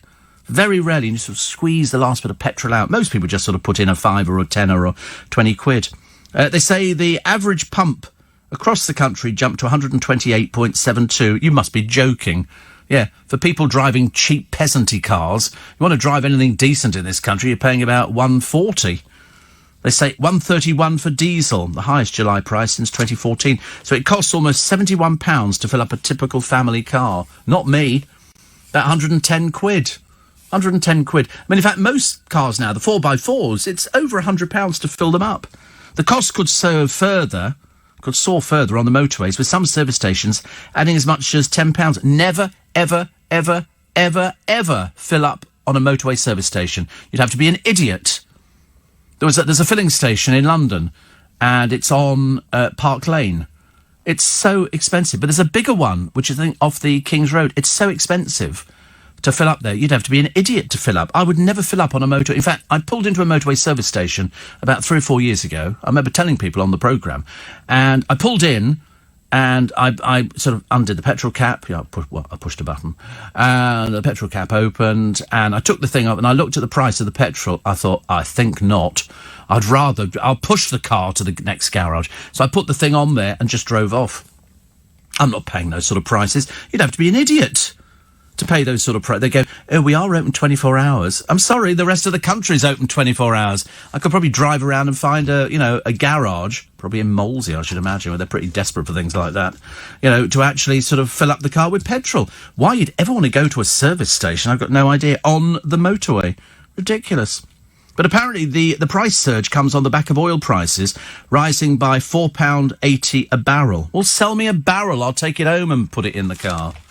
But I don't want to be ripped off. I wouldn't mind, but years ago, you pulled into a garage, somebody would come out and they'd fill your car up for you. Now you've got to get out and do it yourself. Since when did that happen? They'd come out and offer to clean your windscreen. They'd put the thing in there and clip it on and it would sort of start filling itself. Nowadays, you've got to get out to the car, the wind, the rain, and you've got to sort of go around to the wrong side. Then you discover you're too far away from the pumps. You've got to reverse the car again. Then eventually, and then the person behind you moves forward a bit. And you suddenly realize you can't move back as far as you need to get to the petrol cap. And then eventually you start doing it and you look at the price. No, I'm not spending that. Don't spend it. You'll always find a filling station. This is London. Welcome to the real world. We're in London. We have petrol available. You can go and get food 24 hours a day. You can go and buy shopping. You can go and buy loaves of bread. We're not stuck in Aberdeen or something like that where nothing opens. Yeah, we're open Monday through Friday, half day on Wednesday. We're not like that at all. We're open 24 hours a day here. Why? Because we're working. Even McDonald's is open at this time of the morning. Who would shop in McDonald's at this time of the morning? Drunks. Drunks, that's who. They wander across the square. They need their fix of a double sausage egg McMuffin or other things like that, or one of their new things with bacon in and stuff like that, and that's what people do. The boy from Molesey was going to go there earlier on until he discovered the blooming place was closed. His mother didn't even make him sandwiches. Up at this time of the morning, not a sandwich in sight. Nothing at all. It's ridiculous. Even I bring in a little something. You know, a little something. It doesn't work, does it? Because it just sends... I wonder what my blood sugars are now. I think I need to test this just before we go to the news, just to depress myself. Here we go. So we've done... Bearing in mind, we started at 11.5. Last one was about 18. Hang on. Somebody says, when you said, "Hey Siri, what's the weather like?" and my phone screen changed to the weather from your voice, says John. I know. I think it's anybody's voice it seems to work on. You know, we've had that before. There you go. I'm doing it now, and it's now printing everything that I'm talking about. "Hey Siri, what's the weather like?" in my phone screen changed the weather from your voice's job voice. This is rubbish, isn't it? Really, it hasn't done anything at all. Clever. Very clever. I think modern technology is brilliant. Steve, I don't know how we would ever manage without you, says Adrian. Tell the chandelier woman I've got a door stopper looking for love and a new shower head. Stop it. See, you're now treating her as a joke. Well, of course she is. You know, I mean, nobody falls in love with the Statue of Liberty. I mean, she's fallen in love with the chandelier as well. So she's had the relationship with the Statue of Liberty. I wouldn't like to argue. If the Statue of Liberty comes a-calling and all you've got to put up is a chandelier, I mean, quite clearly the Statue of Liberty could just fall on your house immediately. Steve, I went out with part of my bedroom floor once. I felt a right plank. Thank you. And Paul says, for my Christmas, I would like people to stop talking about Christmas. Some people hate it. For some people, Christmas brings back the most awful memories. Somebody said to me the other day, have they sorted out the Christmas schedule yet? I don't know. We're not far off it, though. More on the mother fined the £800 for taking the kids on holiday after she beat cancer. OK, so the story is of Kate McDermott enduring 18 weeks of chemotherapy and a double mastectomy when she was diagnosed with breast cancer. Following months of upheaval, Mrs McDermott and her husband, Darren, planned a surprise holiday for the 4 children so they could enjoy quality family time after she got the all clear last year. Friends and family held a fundraising event and donated money to help out, but so in other words, they've got all these children, but they haven't got any money, which is another problem. The price constraints meant they looked at holidays in term time. Last October, the couple wrote to Central Lancaster High School to ask if their 2 sons, Joseph and Oliver, could have 6 days off. Mrs McDermott, this is the crunch. This is where it falls into place. Mrs McDermott didn't receive a response immediately and assumed she has the school's blessing. Well, no such thing. She wrote a letter, can I have this? They didn't write to her. She goes, oh, I'm assuming that's okay. So she booked the holiday to Tenerife.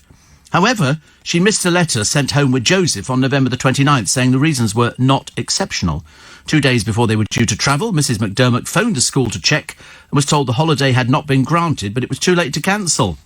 Upon their return, Mrs McDermott was fined £788 by the local authority.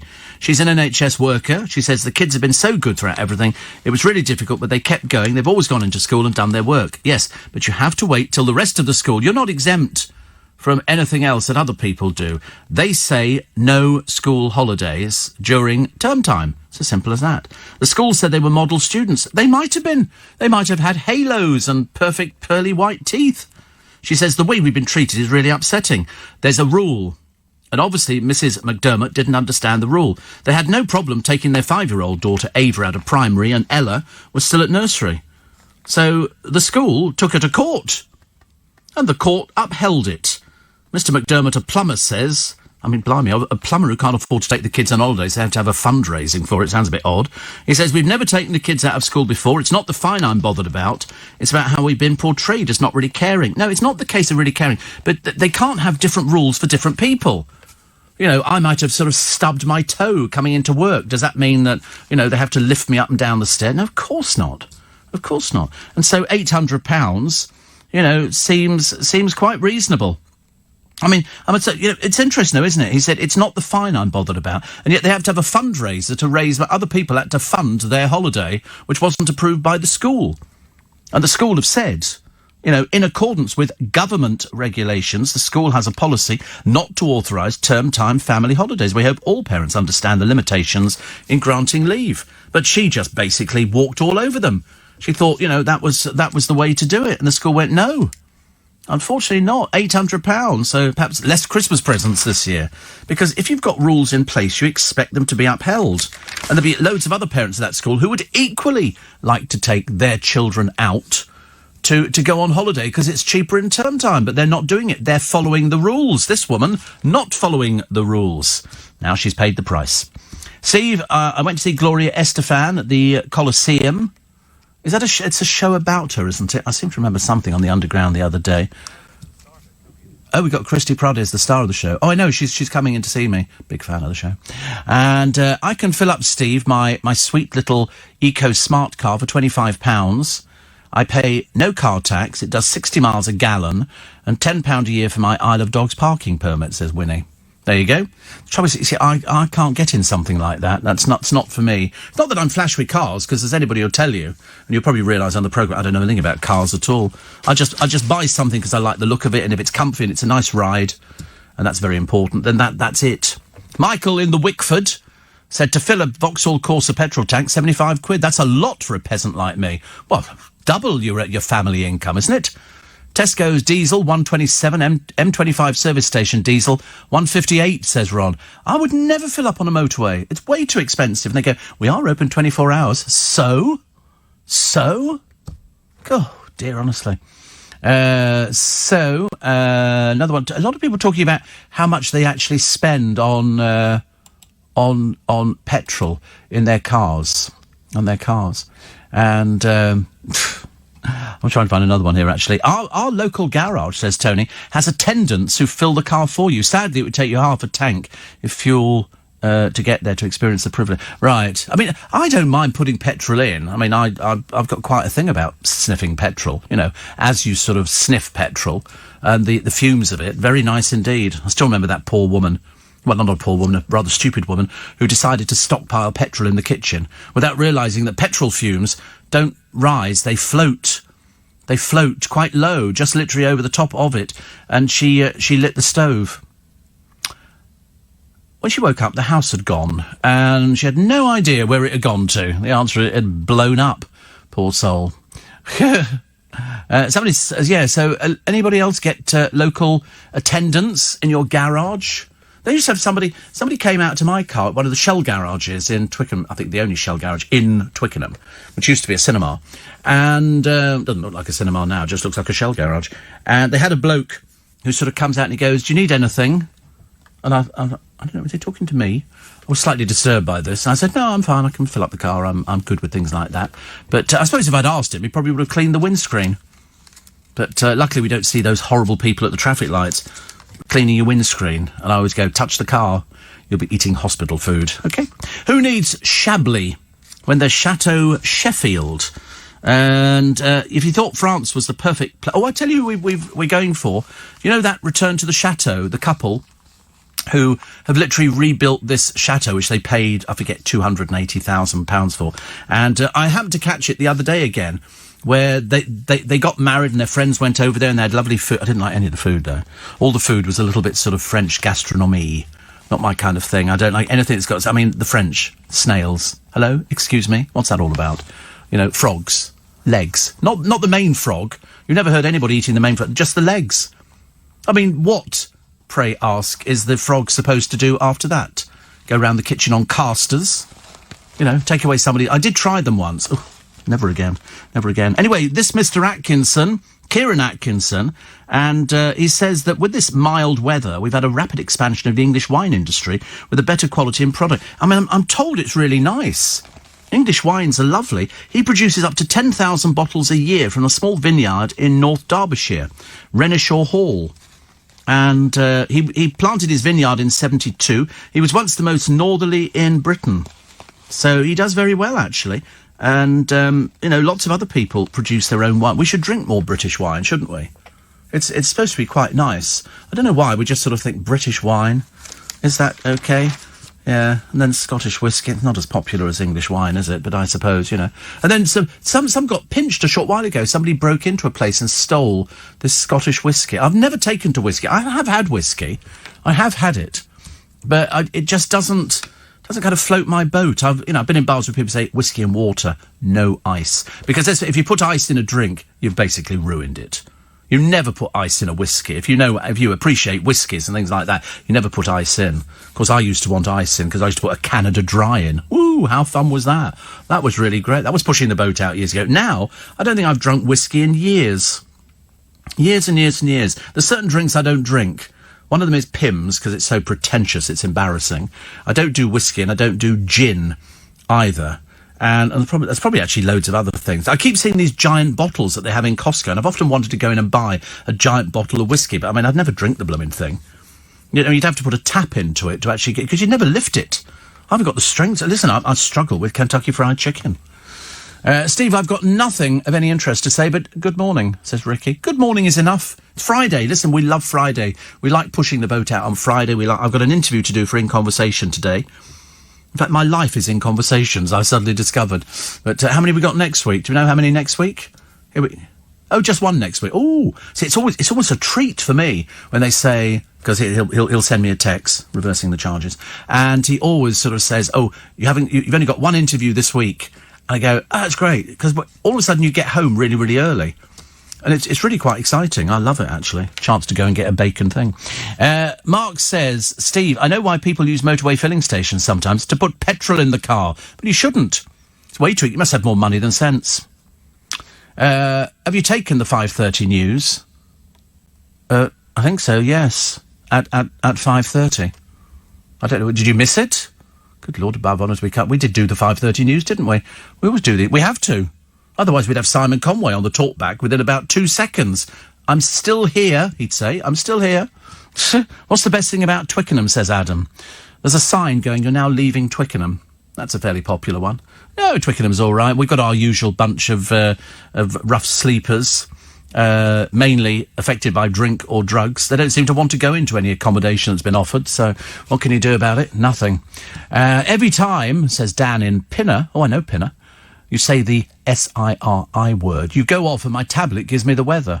Also, your car must beep like mad if you don't have a seatbelt on. No, it doesn't. I've had hire cars before that beep like mad. My one just says, Stephen, you're not wearing your seatbelt. It never beeps. I do have beep beeps on the car, which I quite like. You just said you can't have different rules for different people, but the other day you said the woman with over 16 grand savings should get housing benefit, even though the rules for everyone else say otherwise. Yeah, have you not realised I changed my mind like that? And I'm always right. My Range Rover cost £12 to fill it up when I lived in Qatar. I miss those days, says Paul. I can well imagine. Well imagine. Just imagine if they'd found the oil on the other side. That would be interesting. Does that mean she took, says Michael, liberties with the Statue of Liberties?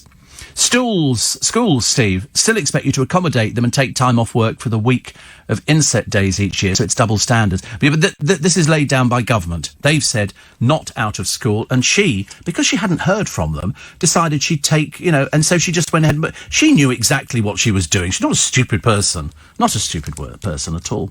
Guess whose birthday? Guess whose birthday it was on this day in 1972. 1970. Oh, no, it's not his birthday, actually. I've just realised. This is a man who spent 100 tense minutes facing 11 congressmen of the House of Representatives Select Crime Committee, and he hit back at the mafia rumours which dogged his career. The hearing was to investigate whether this man had wittingly or not been used as a cosy Nostra frontman to prop up a failing New England racecourse for mafia money in luxury hotels in Miami Beach and Las Vegas. And the man is Frank Sinatra. Read Kitty Kelly's book on Frank Sinatra. You will have no doubt at the end that he was a member of the mafia. He was funded by the mafia. The mafia used their muscle in Hollywood, because that's what they did. They're still operating, the mafia. I know it seems a bit old-fashioned now, and when you watch The Godfather and stuff like that, that's what it was like. I'm led to believe still there are certain parts of the world where, that would be the case. The mafia run it. But they've moved into a lot of legitimate businesses, which is interesting. Steve, do not confuse English wine and British wine. British wine is made from imported grape juice and is about £2 a bottle. God, I wouldn't touch anything at £2 a bottle. Absolutely not. 14 minutes to 6. Let's get a check on the road. Greece. It's always sunny in Greece. Always sunny in Greece. Did you ever drink Baby Sham? No, I didn't. But I remember the adverts. It was the genuine champagne Perrier. What's the quickest way to Cork? I asked the Irish farmer. Are you walking or driving? He said. Driving. I replied. Yep, that'll be the quickest. Thank you very much indeed. Steve, in Italy, all service stations have attendants. They clean the windscreen, says Smithy the trucker. An hour from Calais. An hour from Calais. Is that coming in or going out? Perhaps it's coming in, actually. And, Steve, I haven't had a holiday for years. I quite fancy a couple of weeks in the Caribbean. Maybe it's time I jumped on the bandwagon and set up a GoFundMe page. Yeah, I mean, to be honest with you, that was what surprised me more. That they had a sort of something to fund this holiday for this woman and her husband, who's a plumber. Must be the poorest plumber we've ever met. I thought plumbers were making, reasonable money. 60 grand a year on average. I can tell you one particular company where they think 100 grand a year would be on average.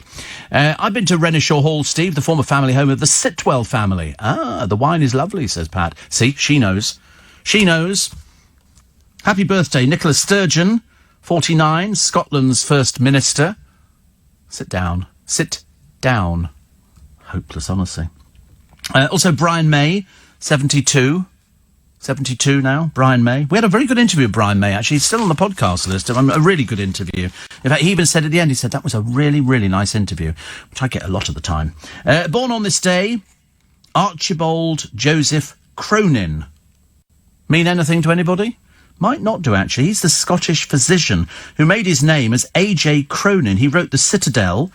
He also created, Dr. Finley's Casebook, which you have to be over a certain age to know what that is. So there you go. And if you're celebrating your birthday today, many happy returns of the day. I quite like the idea of having a Steve Allen holiday funded by somebody. Never heard of anything like it. It's amazing. Also. Oh, I tell you what, we're just booking our first Christmas thing for In Conversation. We're just booking the first Christmas thing.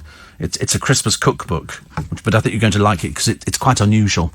Quite unusual. Sympathetic Queen bids Theresa May her 13th PM. Goodbye. Because Theresa May finishes. Eugenie, this is the one who doesn't seem to work half the time. When do they work, these girls? Prince Andrew's girls, they don't seem to work, do they? She viewed a statue of William Wilberforce, who fought to abolish the slave trade. She apparently co-founded the Anti-Slavery Collective last year. And she stopped at the statue during a tour given by Canon's steward of Westminster Abbey, the Reverend Anthony Ball. So there you go. But she doesn't really do anything, does she? It's not really of any interest. Why doesn't she go out there and work? At least we don't have to pay for her, I suppose. Princess Diana's confidant, Andrew Morton, believes the Duchess of Sussex has befriended famous names such as George and Amal Clooney so they can act as her mouthpiece. Yes, I mean, it's all going a bit strange. And did you know, I never knew this till the other day, actually, the makers of Sex and Dragons TV drama Game of Thrones failed to enter Alfie Allen for an Emmy Award. OK? But did you know, in America, you can pay £180, about $230, and put yourself up. You can nominate yourself. And in fact, he's just been nominated. So in other words, if you fail to get nominated, you pay this $220 or something, and then you can do it. His sister, the gobby pop star Lily Allen, would be so proud. But I noticed they brought Equus back to the theatre just down the road from me here. That was the last show I saw with Harry Potter's boy in it, Daniel Radcliffe, who did full frontal nudity in a West End theatre. Very brave, I thought. You wouldn't do it, would you? No. Equus, wasn't it? What do you call it? Aquus. Equus. Fool, it's not Aquus, honestly. Your pronunciation's getting dreadful. Boris Johnson says nobody should sell their homes for dementia care. No, I don't think so either. And John Cleese says he's way too naughty for a knighthood. Why not? Go on, give him a night. He could make it funny. He could do one of his funny walks to Buckingham Palace. Now, that would be funny. That would be funny. The ITV summer party takes off in Shoreditch. First one through the doors, Eamon Holmes. Any chance of free food, he's there. Whoa, get it. And loads of other people, mainly Z-list reality people. They don't have the stars anymore. Interestingly enough, Pip Schofield never went. Never went to the party. I don't know why. Something to do with Amanda. But she's on holiday. She's abroad. So I don't know why he didn't go to it. I suppose because it is full of Z-listers. You don't want to be sort of saddled with, all those people who've been on tatty little programmes. What was the other one? Oh, yes, people complained the other day. There was a branch of McDonald's that just closed. And the reason they had to is because they had problems with the water and everything else. Well, people went into meltdown over this branch closing. I didn't realise it was so addictive for people. It's now $64 a barrel and still pump prices are at $1.28. Whatever it is, it's very expensive petrol. Somebody's making a lot. 4 weeks ago, 74 quid a barrel, $74. It did drop to $60 a barrel and there's no change at the pumps. They just make it up as they're going along. They really do. There's no need to have it at these prices. You know why it's so expensive? Because of the government tax on it. Steve says, Jane, I'm moving to Woodford Green today. Moving home procedure has been a nightmare. Your shows and podcasts have kept me sane. Do you know that's moving is the most stressful thing next to bereavement. Bereavement is top of the list of things that sort of bring on all your anxiety and everything else. And the next thing is moving, selling your place and trying to marry them all up together. If you're in a chain, it just gets, we're going. Oh, they pulled out. And then they go, it's all fallen apart. Oh, and you get chains with like 20 people in. Must be a nightmare, unless you're buying a brand new place. I've always advised people, sell the place first, go into rented accommodation, stick all the stuff in storage, and then you start off as a new buyer. Go to see Rock of Ages, says Little Julie in Southampton tomorrow, starring Strictly's Kevin Clifton. We know he can dance, but can he sing? I love Rock of Ages. I love Rock of Ages. It's such a good musical. You'll love it. Love it. Which is great. So have a nice time there. A lot of people saying they haven't had holidays for years. See, I fit into the category of not having, of not doing holidays. I can't be bothered. The idea, I get stressed out thinking about it. The idea of sort of having to go home and pack and then get this and that and then get your money. And I think, I can't be bothered. I seriously can't be bothered. David Cheltenham says all petrol stations, in Crete are attended by staff, and whilst one's filling your car, the other one clears the windscreen. See? It's probably all those bugs, isn't it? All those bugs which attach themselves. You're going down the motorway, another sort of kamikaze mosquito throws itself in. Daily Express exclusive, the Boris Johnson interview. Also the latest Holly fashions, the lowdown. They all seem to like them. I mean, she's very astute. She knows whatever she puts on works. It doesn't matter what she wears. That's why they always put it up. That's why she'll sort of wear an outfit on this morning. I mean, obviously not at the moment. They're on holiday. And it doesn't matter whether it's teamed, a cream button skirt with a loose T-shirt or a well-cut blouse. It's always flattering. And they've got ankle boots and everything else. I mean, she has the Midas touch. She's got that look that means it's the same look in every single picture. Once you've got one picture of her smiling, you've got every picture of her smiling. You might as well just superimpose her head on the top because they all look exactly the same. In fact, actually, they might have done that to save her keep changing clothes all the time. Just sort of superimpose them over her. Very easy. Very easy. But she's very popular. And items sell out. It's very rare that people do it nowadays. You get a few of the naff people like Jordan, and you never want to touch these things, especially, and also anything to do with diets. Anything to do with diets, you steer well clear of. Well clear of. Do not be taken in by some of these people who go, oh, look, I lost all this weight and all the rest of it. You think, yeah, but how have you lost it? How have you lost it? Georgie Porter, for some reason went to the Royal Horticultural Society show. What for? Nobody knows who she is. She's the one who advertised spot cream on the television. That's her claim to fame. But she was in a field of dahlias with flowers in her hair. I don't quite understand it. Her hair looks very dry. The Cheshire Police, who commissioned college students to create a garden promoting cybersecurity, are doing it as well. The Hollyoaks actress was a guest of honour. Must be a bit short of celebrities up that neck of the woods. Perhaps we can send you a few from here. We seem to have loads of them wandering about doing nothing. My ex-producer, Chris, bought me a rose. I've now got 6 roses on it. 6 roses on it. Of course, I am looking after it and do it. No, I haven't done it. I'm going to take a picture. No, I don't need to phone him and tell him. No, don't you tell him. It's nothing to do with you. You mustn't tell people. It's a secret. Secret. Like a good secret.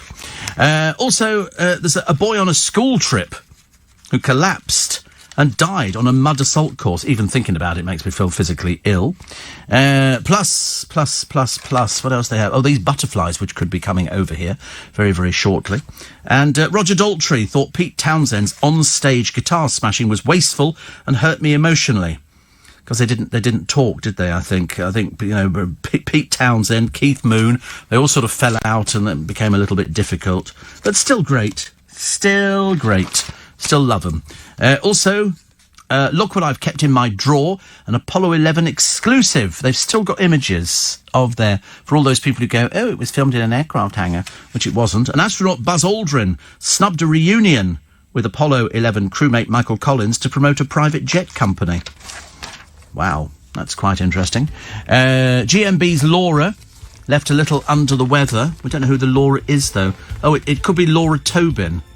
I don't know who she is. She's obviously on GMB doing something. I don't know. Also, they turned up. Morning, everybody. Welcome to Friday, 19th of July. It's Steve Allen's Early Breakfast. Woo, woo, woo, woo. You're allowed to do that on a Friday.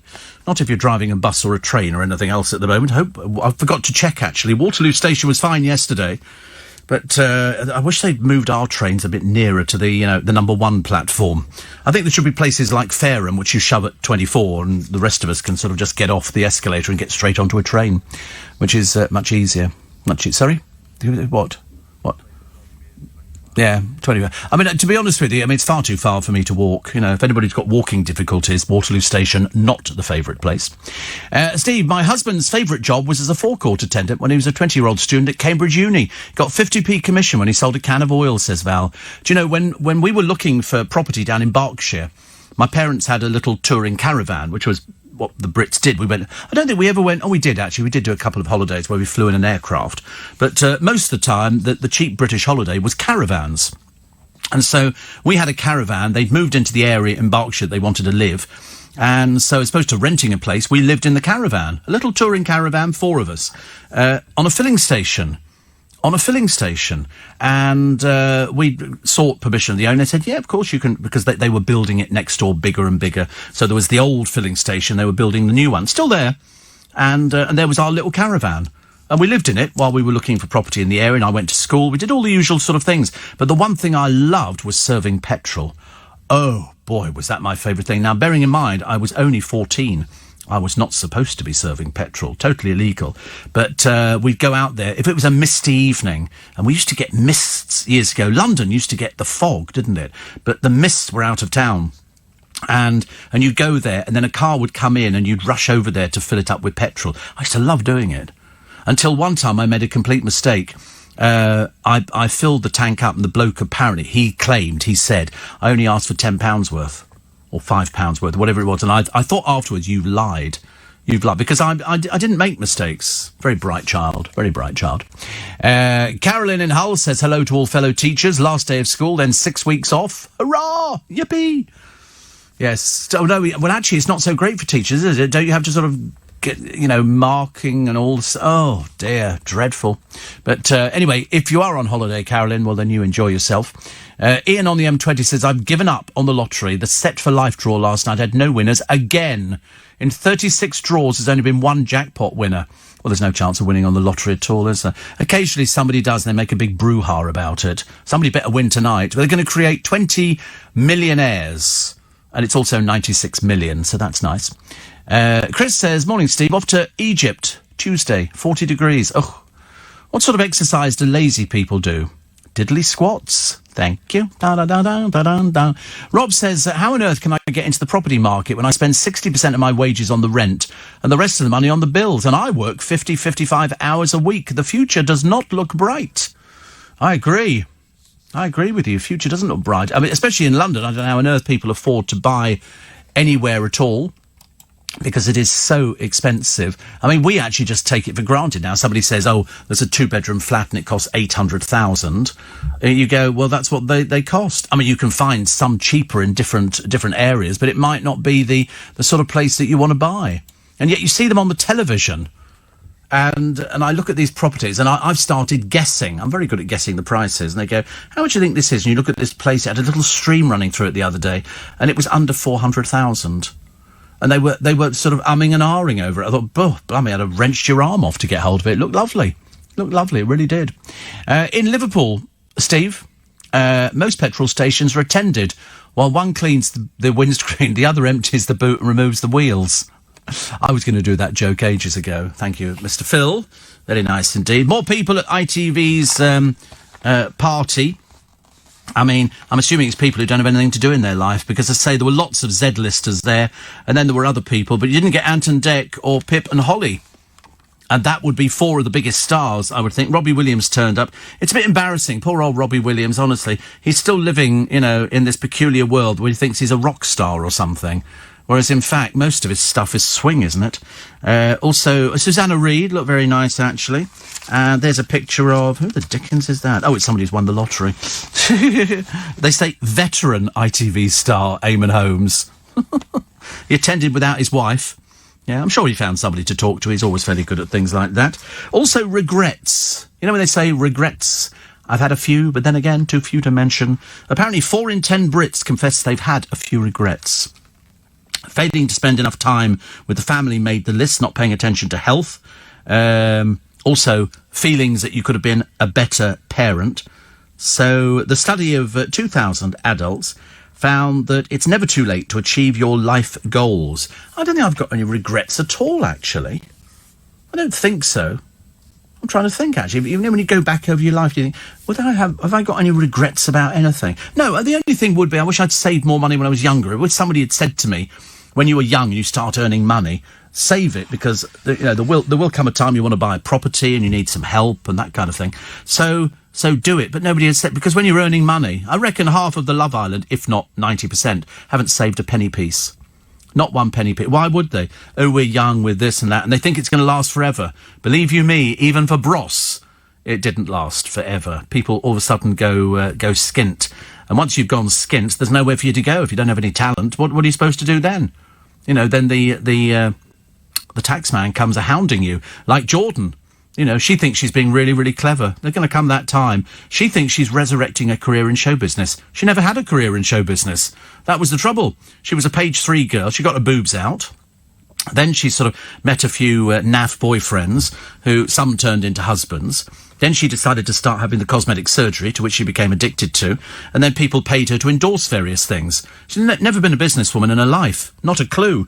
But she thinks that she's going to sort of have a little gym in her house, and she's going to have a little studio where she can, flog products that people sort of pay her money to flog. And I'm thinking, you must be joking. It's never going to happen, is it? Not going to happen at all. Went to see Joseph yesterday. They were all great, especially Sheridan Smith and Jason Donovan. Yeah, it's such a good little show. It's one of those little shows that we all know the words to it. All know the words. It doesn't matter if you've never seen the show, you will know all the words to Joseph in the Amazing Technicolor Dreamcoat. Still a good show. Still a good show. I'm very much looking forward to seeing the Christmas shows on offer. I'm going this year. We go every year to Wilton's Musical to go and see their Christmas show. So that'll be great. We just haven't decided the date that we're going. And when we do find out, I shall tell you. Do you know thousands of Brits are stuck in boring or unrewarding jobs? They did 2,000 employed adults. They found a third admitted their job was utterly dull, 35% describing their work as soul-destroying. Isn't that awful? You'd think, you're in a job. If you don't like it, get out and do something else. Or is it perhaps that people are stuck in a rut? They might be stuck in a rut. And they might not sort of have the guts or the gumption to actually get out and find something good. Because otherwise you're not really giving of your best, are you? Shame. There's a remarkable story of a war hero who defused nearly 100 bombs in the paper today after a single air raid has been revealed after his bravery medals emerged for sale.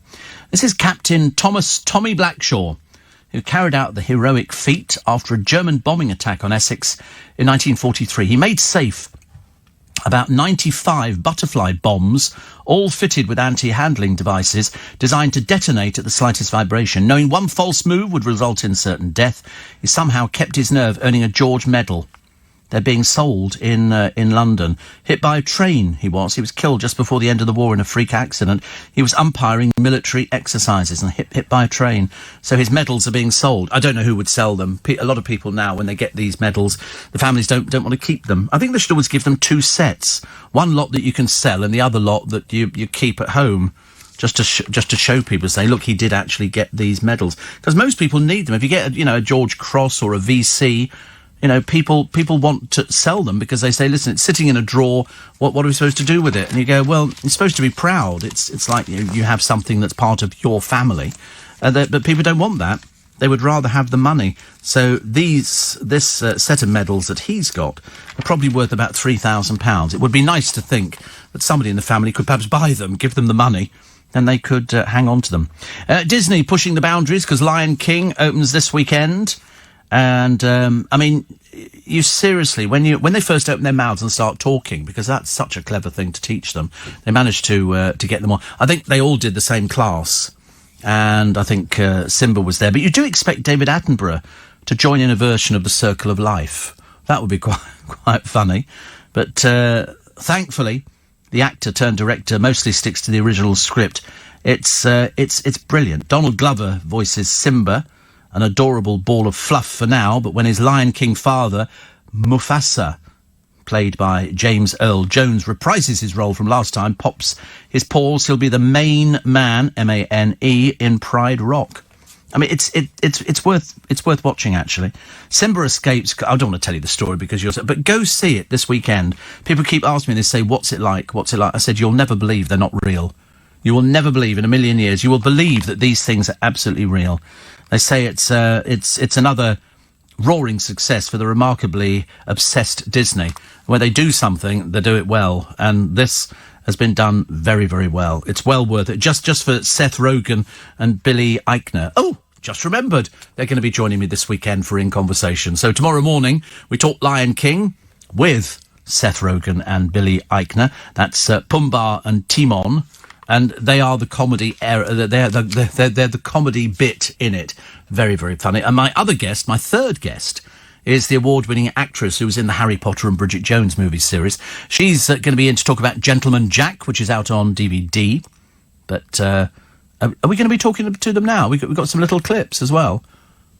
Oh, that's right. 6:20. So great reviews for The Lion King. I mean, you will be amazed, seriously. You will look at it, and I've now had it from the horses' mouths, as it were, that nothing on that screen was real. Nothing. When they're walking through a desert, it's all created on a screen. I mean, it's just absolutely brilliant. Absolutely brilliant. Very, very, very, very clever.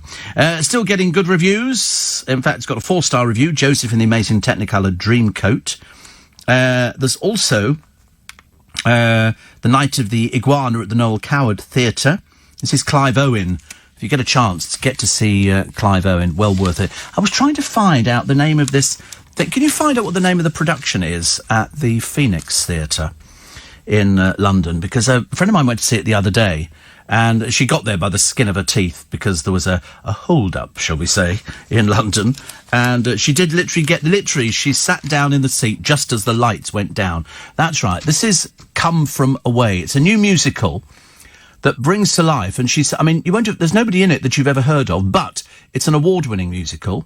It's come from Broadway, playing at the Phoenix Theatre. This is the musical that brings to life the true stories of the 7,000 stranded passengers in the small town in Newfoundland that brought them in. Tensions running high, uneasiness transforming into music that soars through the night, and lifelong friendships are created. I mean, if you get a chance to see it, I'm told it's getting standing ovations every night. Every single night. I hadn't heard of it until the other day, so I watched some of the little clips on it. You should definitely go book tickets. You're not going to get too much time to go and see this one, but you should go see it. It's a musical, but I'm told it's absolutely amazing. Absolutely amazing. Standing ovations, tears, everything. Mind you, I cried a bit at The Lion King, but that's my fault. And then it was a strange event as well on TV the other night, A Night In With Bros, which sounds like everybody's idea of sheer hell. But Bros were every teenage girl's dreams in the 80s. They went on to enjoy a couple of years of proper chart success, and then it disappeared. They finally called it quits, I think, about 1992. In other words, they were one of the many fleetingly successful 80s chart acts, burning brightly, but briefly. But the story was to take a surprising new twist when Bros After the Screaming Stops came out. Do you remember? I bought it and I sat down and it was showed again. They were, unfortunately, in 2017, Matt and Luke, by this time in their late 40s, had decided to get back together and play a couple of concerts. And the makers of the documentary, of which this is the end result, had been given exclusive access. Although Mike Ward says, I'm not sure if there was much of a bidding war to the build-up, rehearsals, etc. More significantly, the film also saw Matt and Luke sitting, chatting and opening their hearts about all aspects of their life, and it's that makes it fairly compelling. I mean, you know, tantrums you've never heard of before until you've seen Matt throw his toys out with the bathwater. There was sort of an honesty to them, makes them sort of rather lovable. But whether it goes any further, I think they might be pushing it too much. And actually, I was watching an interview with Matt Goss, and it was with somebody who, I think, he said he used to be the warm-up man at Loose Women. I didn't know they had a warm-up man at Loose Women. But anyway, he said he was, and he was sort of bigging up Matt and all the rest of it. Matt, of course, was sitting there. The trouble is, he doesn't have much expression in his face. And that's the problem. There's very little excitement. It's all a little bit tedious. It's all a little bit, you know, because I'm an artist and I travel very well and all the rest of it. And yet it was just after that I think he sort of lost his gig at Caesar's Palace. They liked him because they never do people down. He worked there for about 7 years. And now he's working at another hotel down the road, but doing standard stuff. But he sounds great. He sounds good. It's the hat that looks slightly odd. Michael in Vancouver says, my dad used to take me down to the old BP refinery on the Isle of Grain. He and my Uncle Ernie adjourned to the Cat Cracker pub and parked me outside with a lemonade. So I savoured the heady aroma of crude oil and, like you, love the smell of petrol and jet fuel to this day. It's odd, isn't it? It's a really odd thing. It's not that you go around sniffing petrol or anything like that. It's just that once you sort of get it into your system, it's like, oh, I love the smell of petrol. I love the smell of. Love it. I don't want it on me, but I just love the smell of it because it's actually quite nice. Dangerous, but nice. I did tweet a short while ago, just seen The Lion King's going to blow your socks off. People are retweeting that, which is good. Shane says, hasn't James Earl Jones got a good voice? Pick for that. The only one I didn't rate, I said the other day, was Beyonce. She just sounds like she's reading the words off a script, which of course she probably is, actually. I don't know whether or not she was aware of what her character was or how it worked. Rob said, as a kid in Hadley, Suffolk, in the 70s, our garage had an attendant during the day, and then suddenly they brought in a machine that you put a £1 note in. Shows how cheap petrol was then. £1 was the only option. Yeah, you put it in and it delivered £1's worth of fuel to you. That's how. Well, you still have it now. We have only the difference is now they actually take credit cards and debit cards and all sorts of things, actually. So, why do you keep retweeting my things? Stupid boy. The producer's retweeting my... I'm sitting here in front of him and he's retweeting my things. You're mad, honestly. Answer to your texter's question about saving. Very simple. Work more, says Monica, my favourite cabbie. 70 hours a week to save some money is perfectly achievable for quite long periods, but probably easier to just moan. Yeah. I've always said, I never understand why people don't want to get out and work. I never understand why somebody would rather sit in a doorway and sort of hold their hand out or have a dog sitting on a rug. I never understand why they wouldn't want to, because that's going to be it for the rest of their life. Unless they sort of get off their bums and get out there and do something. There's obviously not much motivation, is there? There's nobody saying, listen, we'll give you... So it's like, I suppose, claiming benefits. We'll give you benefits for so long, but then you've got to get off your bum and get out there and find a job. There are jobs to find. You can find them. You just got to make sure that you're good at it. Oh, I can't find a job. I don't have an address. Well, find it. Go back to your parents. You know, I don't believe that somebody's entire family gets wiped out. But interesting. We'll have to wait and see. Quickly. The Times this morning. Oh, it's a nice picture of pupils from Malvern College in Worcestershire battling the waves for 7 hours, crossing the channel by paddleboard. Well, I mean, it looks about as dangerous as it's going to get. It's a very unorthodox school trip. They were paddling across the channel. God, wouldn't find me doing anything like that. Couples ban phones for better or worse. And there was a couple who left a church the other day spoilt by a guest phone, because many weddings now are what they call unplugged. So in other words, you don't use your telephone, but everybody does. You see people doing it all the time. You go to a concert, what do you see? People holding their phones up, filming the concert. That's the annoying thing. Warm weather has caused rapidly growing algae here in London, in the Regent's Park Canal. I used to see it all the time. We used to look at it and go, what the dickens is that? And then the next day it would vanish completely. Very, very sad. The gambling suicide risk. They were showing us the other day about it was a program on Vegas and how to gamble. It is possible, I promise you, to go to Vegas and not gamble. But if you are easily swayed, they will take your money from you, and they do it very subtly. very, very subtly. But an awful lot of people fall prey to it. Up to nearly 18,000 problem gamblers may have attempted suicide in the past year. They say that 1 in 20 people with a gambling addiction tried to take their lives. And this was from the Gambling Commission. 350,000, the Gambling Commission reckon, 350,000 people in the UK are problem gamblers. That's really quite bad. I mean, we have a little amusement arcade in Twickenham. I only ever see about 1 or 2 people in there. I think, how do they keep going on 1 or 2 people? I suppose because those 1 or 2 people are spending a lot of money. Sainsbury's are doing something really decent. They're making one of its stores deaf-friendly to try and encourage staff and customers to use sign language. The Bath branch of the supermarket will be renamed Signbury's until Sunday and will offer visual guides to customers. Staff have been taught phrases in British Sign Language, and children will be given a free snack if they learn basic words. Isn't that brilliant? I'd love to learn sign language. My Uncle Rob, who produced a lot of shows for me over the years, many shows, he does sign language. And I thought, what a gift to have.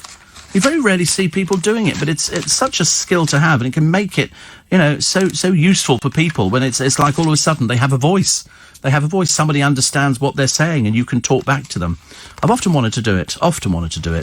Other stories in the papers. Packham, this is Chris Packham, has launched a legal challenge against the annual release of 35 million pheasants and partridges for shooting. I didn't know it was that many. A lot of people pay to kill up to 800 birds a day. 800 birds a day. I mean, I haven't done shooting of birds. I've done clay pigeons, and I was rubbish at that. Have you ever tried shooting with the recoil is you could do your shoulder a serious mischief. These are big guns. You put 2 sort of things in there, and then they go pull, and then this thing shoots into the air, and the idea is you're supposed to shatter it. I only ever did it once. It was purely a fluke. I've never managed it since. Drivers told wear your seatbelt or face penalty points. In Northern Ireland, they're fined £500.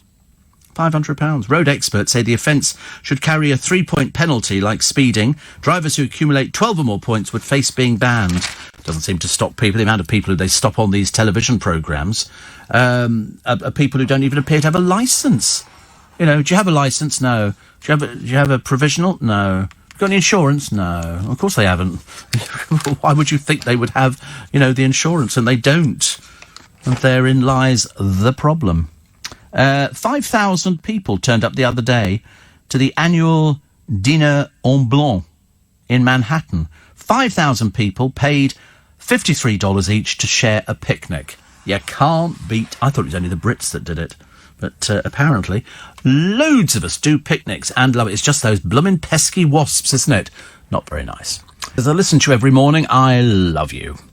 I was in Joseph in the amazing Technicolor Dreamcoat with Pip, and tonight I have my Level 4 Sign Language Linguistics exam. Yep! I love learning sign language. We're doing it 6 years now. How wonderful. I'm always jealous of people who have these sort of talents. Some people have an ability to learn things. Unfortunately, I'm not one of them. But I can talk about other people's successes. Nick Ferrari with you at 7 o'clock this morning for the Friday edition of The Breakfast Show here on LBC. And this morning, MPs have voted to prevent the next Prime Minister being able to force a no-deal Brexit through Parliament. When it comes to delivering Brexit, will the next Prime Minister find their hands just as tied as Theresa May's? The brother of the Manchester suicide bomber, Salman Abedi, has appeared in court and has denied any involvement in the terror attack. Nick will bring you the latest. And is it time for rent controls in London? I should imagine so. It's a nightmare, isn't it? I didn't realise what a minefield it is out there. All of that and more with Nick Ferrari this morning at breakfast from 7 on LBC. I say a minefield because there was a piece that was done in one of the... Was it done in the paper? No, it's done on television. They did a documentary on girls trying to find a place to rent in London with landlords who were looking for some fringe benefits if they were going to rent the room out. It became quite dangerous out there. And then I was looking at a piece in the paper today where they're saying it's, people are coming back into town to rent places, but the cost of renting is ridiculous. There's one house I looked at, a very average place in Marylebone, admittedly, it's Marylebone, but it's very average. They're looking at just under $4,000 a week. 4,000. I mean, what sort of jobs do these people? Why don't they just buy a place, rent it out after they've had done with it? £4,000 a week, and that's nothing. During Wimbledon, I mean, the houses around Wimbledon, if you've got drives, they go for nothing to rent a place at 25,000 a week. Seriously, I mean, it is absolutely... You can't imagine the sort of money that floats around. People rent out their drive for people to park on. You know, people will happily, if they think they can get a little bit nearer, spend, you know, I don't know, 50 quid a day, £100. I don't know what it costs to rent somebody's drive. Wish I'd lived there. John says you should watch Mr. Tumble on CBeebies if you want to learn sign language. He and the programme are brilliant. I've seen Mr. Tumble before, actually. I don't know his name, but it's always interesting to go, have you seen Mr. Tumble? Michael says, Steve, you'd love diesel cologne. No, I don't think so. Well, I might do, I don't know, actually. Heather, the Norwich nurse, says, have a great weekend all. Don't forget your brollies, canoes and wetsuits, as most of us can look forward to the typical British summer weather. Exactly. It's the day that the kids break up, isn't it? Is today the day that the children, kids, I don't like calling them kids all the time, but some of them are, is it like Dress Down Friday? Where they can wear whatever, so they go into school casually, or they paint their faces. I'm sure one of the schools round our way, Orleans, I think. You see the kids with painted faces. I don't quite understand. In my day, it was different. We never even had a dress down day. God, we'd have fought tooth and nail to get something like that. Worked 60 to 70 hours a week, took on a second job, never had one day off in 3.5 years, paid for the deposit on another property. Good for you. I know people who've got quite a number of jobs, and it is tough, but it's the only way they actually could have afforded to buy a place in London, or you do it with your partner or somebody like that. Try not to do it with friends. It gets a bit complicated. You have to draw up lots of legal things. And also, if one decides to leave the property, you have to offer it for sale to the other person, but you've got to get legal documents to say all of these things. Otherwise, you'll never get anywhere with it. So, Harry and Meghan, they're planning gaff. They want more security, everything else, and we've got to cough up for this. Of course, I don't have any problem, but just don't be so ungrateful about it. All people want to do is, you know, as I said earlier on in the programme, I thought he liked us. He quite clearly doesn't like us. He thinks you're all peasants. He must do, because they were more than happy to take the money for the wedding. I mean, surely he could have afforded his own wedding. Another one here, as the Beatle says he'll make it into a musical. The glorious stories behind the most loved movie ever. And this is It's a Wonderful Life. If you've never seen it, get it out and watch it, buy it. It's not very expensive. Filming took place in this one in Hollywood. In some scenes, you can actually see James Stewart sweating because it was so hot. You're under the studio lights. It was all fake. The winter scenes required 3,000 tons of shaved ice to be shipped in. The technicians also created a new form of fake snow for the movie. Before that, film snow was made using cornflakes sprayed white. You'd never know, would you? Acting on the set, though, covering crunchy cereal, was very noisy, so actors had to dub their dialogue on later. There was a kiss. He'd not made a film for 5 years, so James Stewart was particularly nervous about filming the scene in which he kisses his screen wife, Mary, as they share a telephone handset. In the end, he and the actress, Donna Reed, created the scene without any rehearsals and in a single take. Indeed, the kiss was so convincing that part of it had to be cut to get the film past the puritanical US censors. The inspiration for the film, this is It's a Wonderful Life, was a short story, The Greatest Gift by Philip Van Doren Stern, which started out as a seasonal greeting the writer sent to 200 friends in a self-published booklet for December 1943. The part of George Bailey was originally written for Cary Grant. It was Mr. Capra, whose production company had bought the screen rights from RKA Studios, who chose Stewart. I mean, it is I didn't like it when I first saw it. It took me one watching of it and then a second watching to actually get me into the film. And never fails to make me cry at the end when all comes good and everybody sings Auld Lang Syne. I always watch everybody's mouth to see who's actually singing Auld Lang Syne and who are the ones doing the la-las. But it's great. But it cost $3.7 million to make, which actually was a vast sum at the time. It only brought back $3.3 million. But in all the subsequent generations, it's made that money time and time again. It's wonderful. I love it. It's a film that celebrates, I think, all the virtues of the family life in small town America. The director was accused by the US politicians of spreading communist propaganda. They had a lot of that going on. They claimed that the bank threatening to bring down Bailey's business was portrayed unfairly as uncaring. In the end, the House committee decided to take no action at all, so they didn't. And the TV channel NBC shows It's a Wonderful Life every Christmas Eve, a tradition so famous it's been used in a host of other movies to establish that it's December the 24th. You see? And people go, we don't want to talk about Christmas, Steve. We blooming well do. How it's going to work out, I did speak to a friend of mine who wasn't too sure whether they actually thought that Sir Paul McCartney could actually write the musical version of this. But listen, why not go for it? It's got Bill Kenwright's name behind it. He knows things. He's not daft. He's not going to go for something that isn't going to work. The Watchdog turning up the pressure. 50 quid off our water bills. It's so expensive. I wouldn't mind if we kept it, but we only keep the water briefly, don't we? When you have a cup of water out the sink, you drink it, then eventually you pass it back through your body again, then it goes to be cleansed and it comes back round again.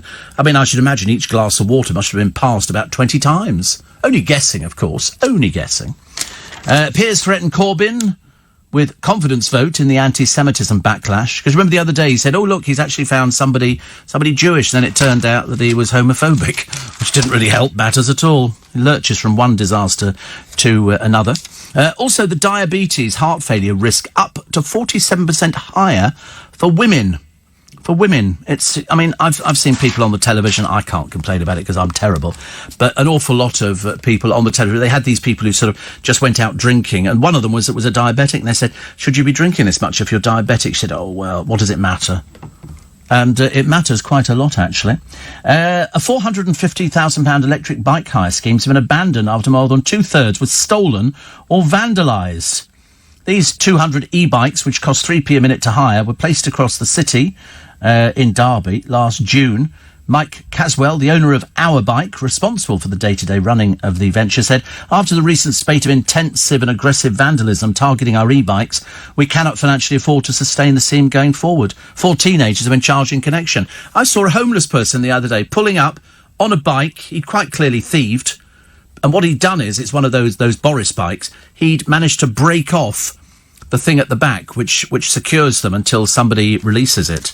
And this is the one, if you remember, I told you he was shoplifting in Marks and Spencer's. And he picked up a bottle of champagne. He was just going to walk in, pick up the champagne and walk out again. I said, put it back.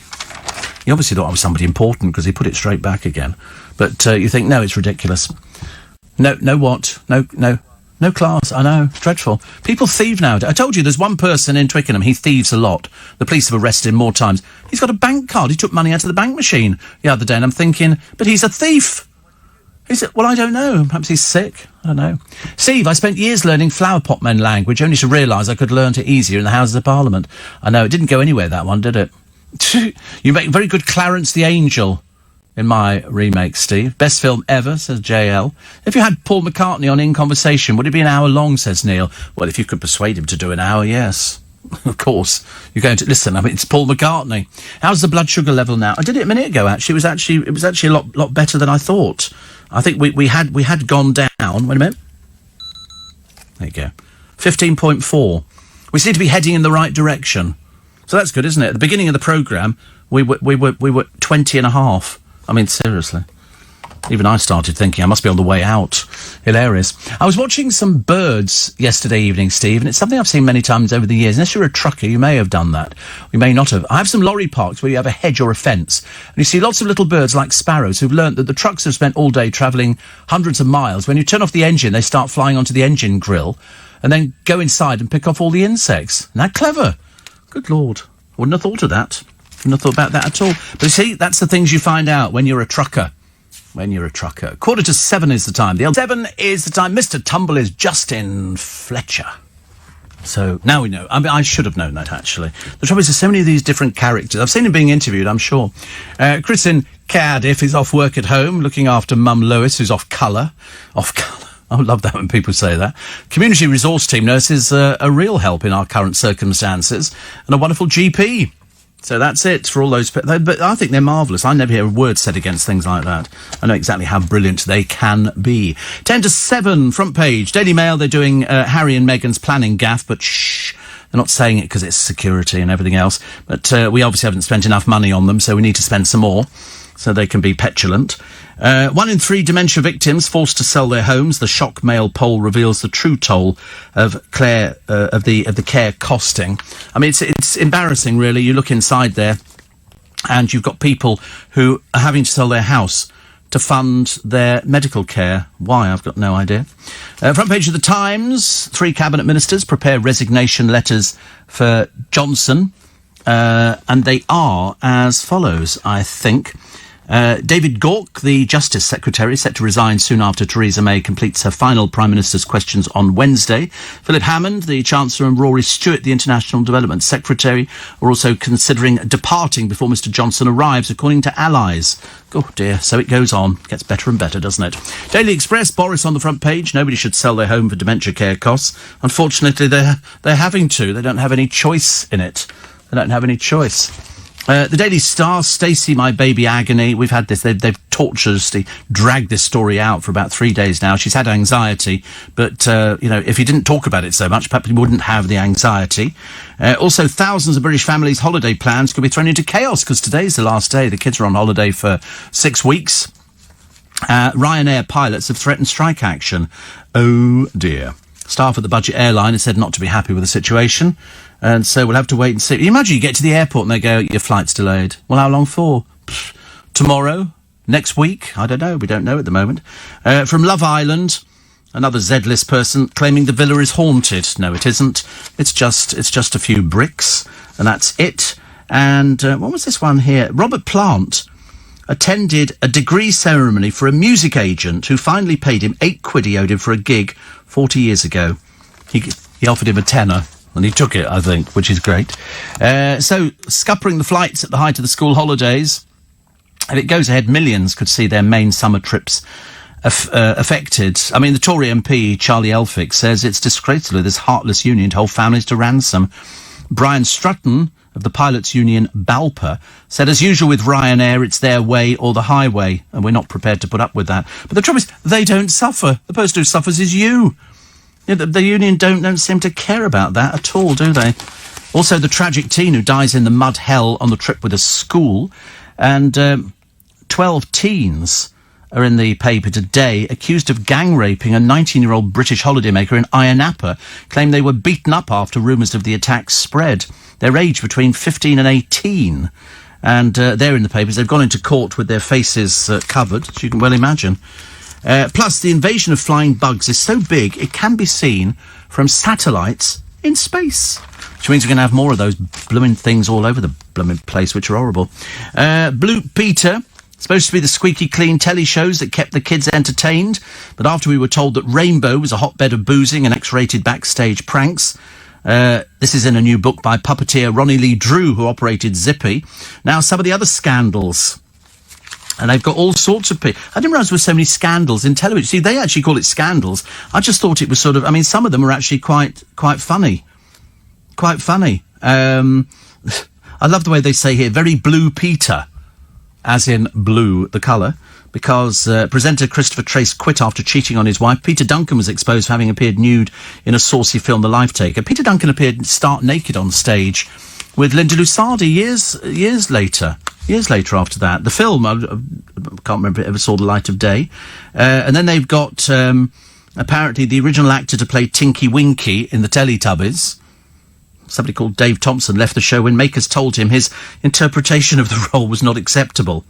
The implication was that he'd been playing the character as gay. In the US, evangelist preachers would later warn that Purple Tinky was a gay role model because of his handbag. It's just a little puppet, isn't it? It's just a little puppet. It doesn't mean anything.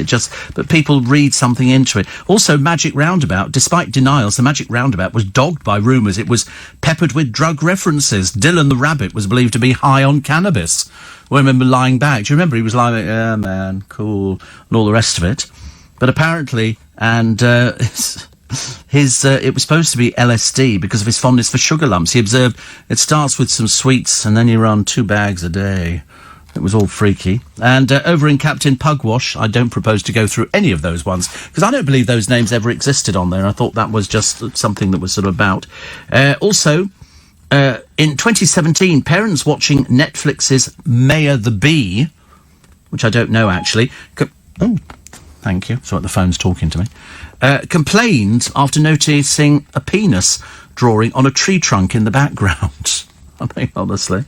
The makers of the cutesy cartoon admitted the prank was a bad joke by animators and were forced to pull the episode, which was called, ironically, King Willy. Well, there you go. They always do that, though, don't they? They say, oh, did you see that? They've got little bits that they put in it. And you think, I never notice anything. I'm useless. The Sun this morning at the wheel, 15 months after the crash, but obviously wanting to be photographed. This is Ant McPartlin, because he's got tinted windows. He doesn't need to have the windows down, except to say, oh, look, I'm back behind the wheel of the car. I bet you somebody said, take the window down, we can see it's you. Bet you anything. God knows what these insurance cost. It must have been the biggest fine, I think, in our history. £86,000. So what his insurance is now for a Range Rover, which looks fairly new. Front page of the Telegraph. Americans shoot down the Iranian drone. The traditional British boozer may be facing last orders after the buyout giant TDR Capital made a £3 billion swoop on the country's biggest estate. This is Enterprise Inns. They've got 4,000 pubs, including Stonegate and Slug and Lettuce. And so things could change. I think pubs have changed anyway, don't you? You don't get the little pubs. People can't afford to survive.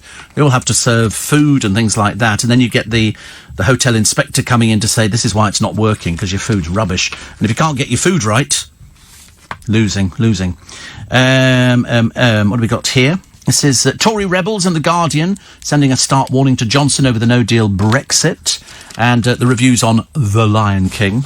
I think you should go and see it. Listen, it's a film, it's done beautifully, it's very, very clever. You won't find better.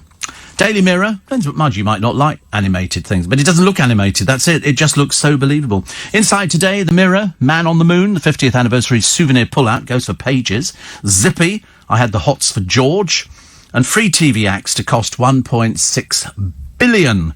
Not going to get rid of this one, are we? The Tories plan to save cash by removing free TV licences could backfire and add £1.6 billion to the welfare bill. Do you know, one of these days we'll get it right. I don't think it's going to be in our lifetime.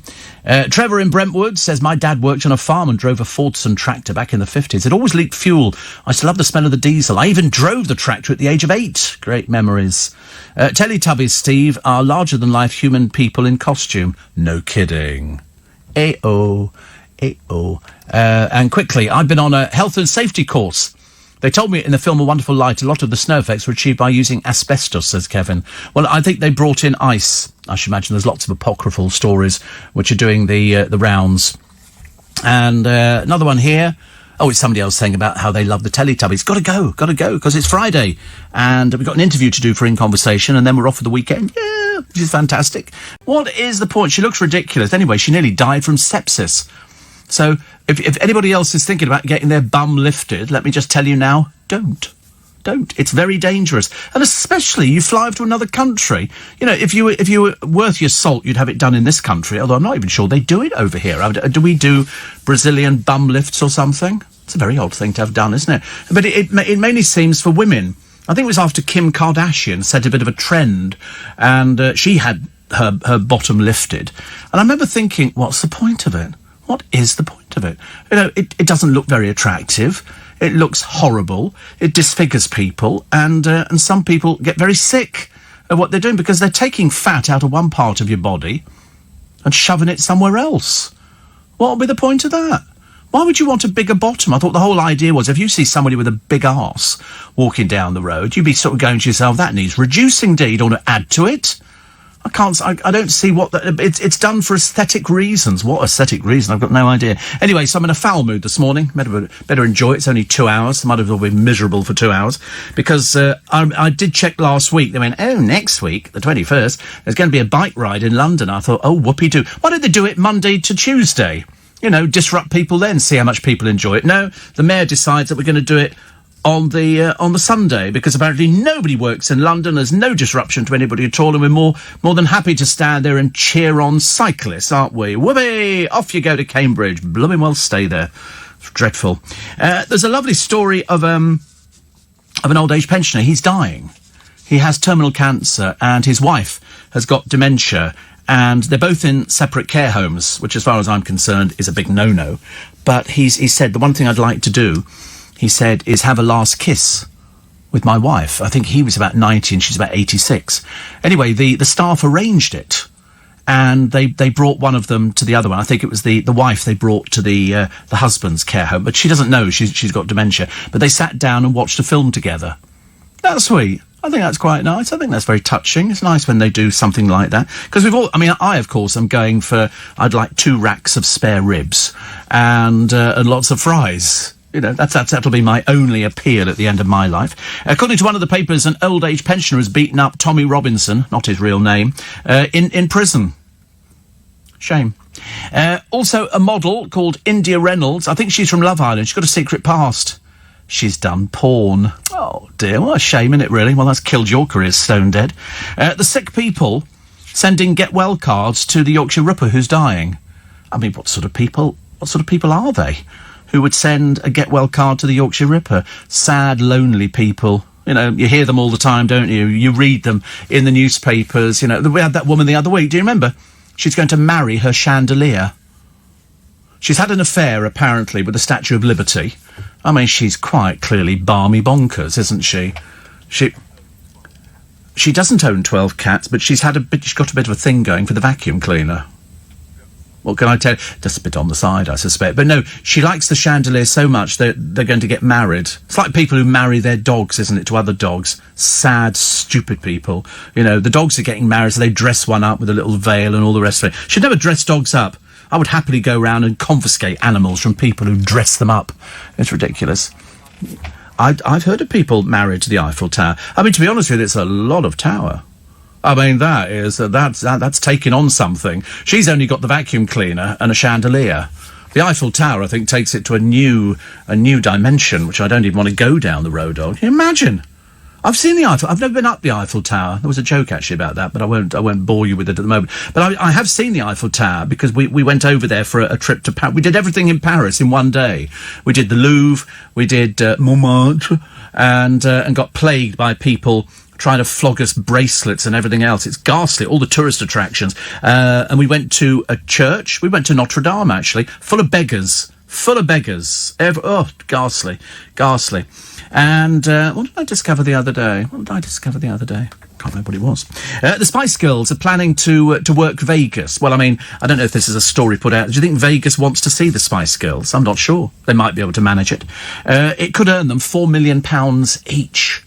4 million quid each. That's quite a lot, isn't it? Former WAG, Nicola McLean, not the brightest penny in the box, has made a plea to Strictly bosses, come and get me. They're not interested, dear. You're of no interest to them whatsoever. Who are you?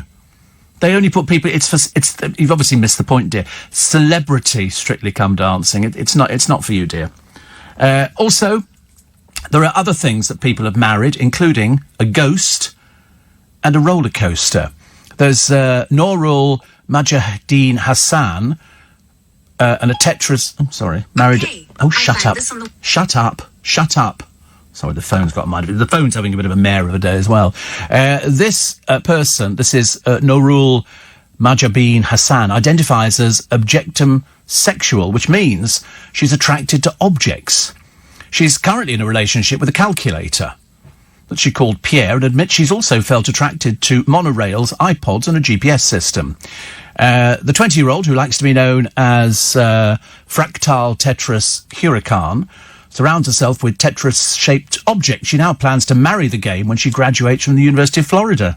It's so riveting, isn't it? And we got another one, Pascal Selick.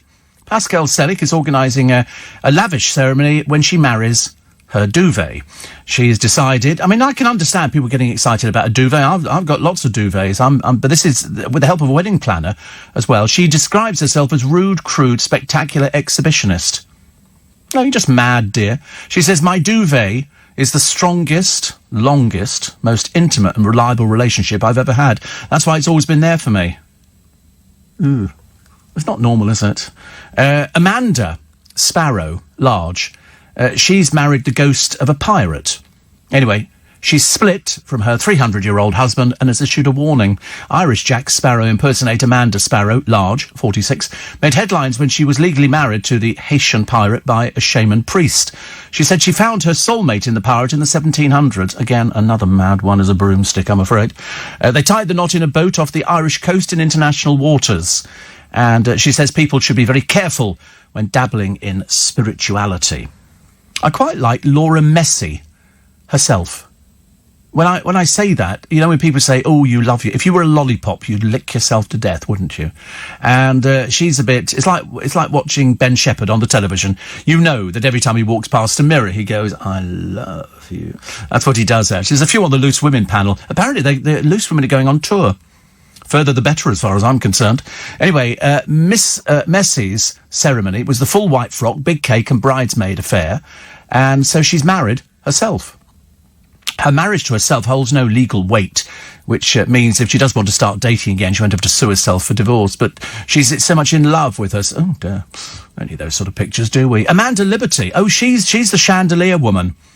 And she's got 25 hanging lamps. God, it must be a nightmare. She must sort of be permanently on edge. Oh, God, they're so gorgeous. Oh, so into this room. Oh, my God, they're still gorgeous. She identifies another one as objectum sexual, which means she's attracted to objects. So she first fell in love with a drum kit at the age of 14, later the Statue of Liberty. Makes your own life seem quite normal, doesn't it? She said it was love at first sight. She spent £400 on this antique from Germany. Lumiere is regularly showered with cuddles and kisses. I mean, are these people serious? Amanda Rogers she decided to marry her pet pooch Sheba.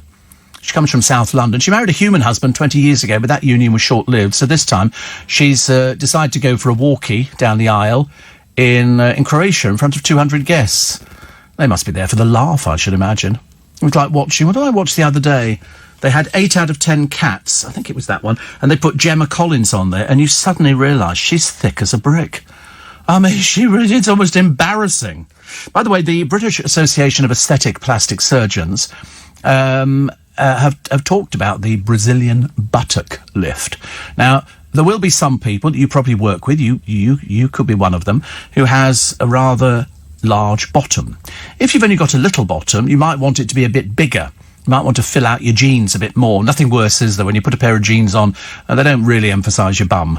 So this Brazilian buttock lift, otherwise known as BBL, so you don't have to actually come up with the words, is a procedure in which fat is taken from another part of the body, where I can't imagine. Although I suppose if you've only got a small bum and you want to make your bum bigger, then there must be loads of fat round the front that you can take. And surgeons warn that it has the highest death rate.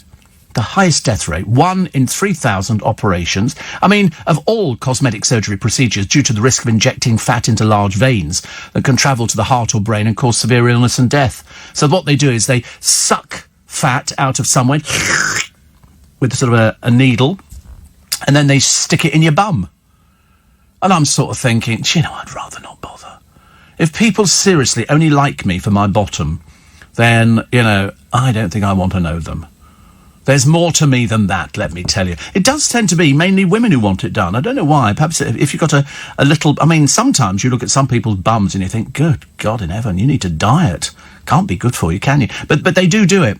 But just remember, it carries the highest death rate. And when I say 1 in 3,000, that one could be you. It's as simple as that. Georgia says, I wouldn't mind a Brazilian lifting my bum. No, you've missed the point of it. You've missed the point completely. And Paul says, I suppose having a relationship with a roller coaster would have its ups and downs. Thank you. And can you repeat what you said about cyclists, says Monica. You mean, I have nothing to do in London, indeed. Why should I be able to go and cycle instead? Your very annoyed favourite cabbie. You can't do it today. Oh, Poppet, nice to see you. Good luck getting home. Hitching again? Oh, where is she hitching on the way home? Driving?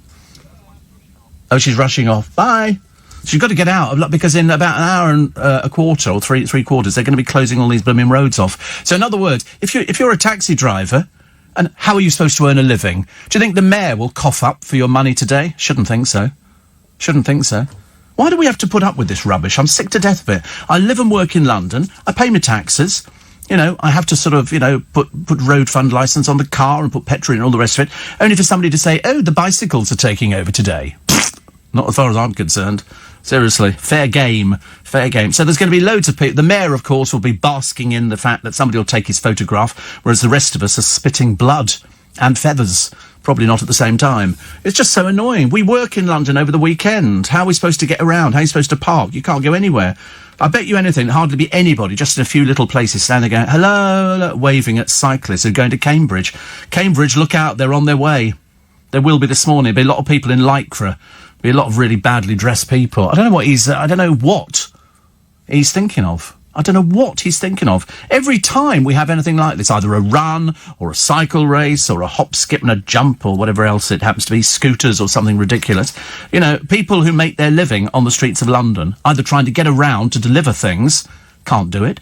Cab drivers, how are they supposed to get around? I mean, it's just becoming ridiculous. Nobody gives a stuff about a stupid cycle race to Cambridge. Whether it's fitness or nothing, nobody cares. Nobody cares. So I'm on the side of the motorist. I'm on the side of the motorist. I'm afraid I'm sick to... Go and do it in a field in Enfield. Go and do it somewhere else. Go and do it in another blooming country. Don't do it in London. New craze. Mom jeans. What are mom jeans? I don't know what mom jeans are. Mom jeans. Oh, right, here we go. These are mom jeans. Oh, right. High-waisted. Oh, I like the idea of high-waisted. I'm all in favour of high-waisted. If you are of the fuller figure, high-waisted is great. I don't like ripped jeans. They're now so dated. Anybody who's seen with ripped jeans, I just go, oh, such a shame. Such a shame. But they look quite nice. They're not very expensive, are they? Why are women's jeans cheaper? 18 quid a pair. £11.40 for a pair of these mom jeans. Why are they so cheap? Because they're probably made in sweat factories, I should imagine. I can't see. Some of them are so ripped now, you're practically, I mean, dirty jeans. Not right, is it? Things like that, showing your legs off or something. Not nice. There's lots of them. Why are they so cheap, though? I wonder why that is. It because, you know, denim is cheap nowadays? I've never seen them making a pair of jeans. There must be some unique machine that does... All right, we've seen enough of them now. Wandering through the pictures like it's some sort of parade magazine or something like that. Honestly, I don't know. The longer the Ripper lives, the more he suffers, says Paul in Illinois. Good thing, eh? Yeah. I just feel sorry for those stupid people at writing going, you know, get well soon. Unless they're doing it as some sort of joke. You know, get well soon. Ha, ha, ha. You know, die in agony, as far as I'm concerned. James says, with your perfect bun, Steve, no need for any lifting for you.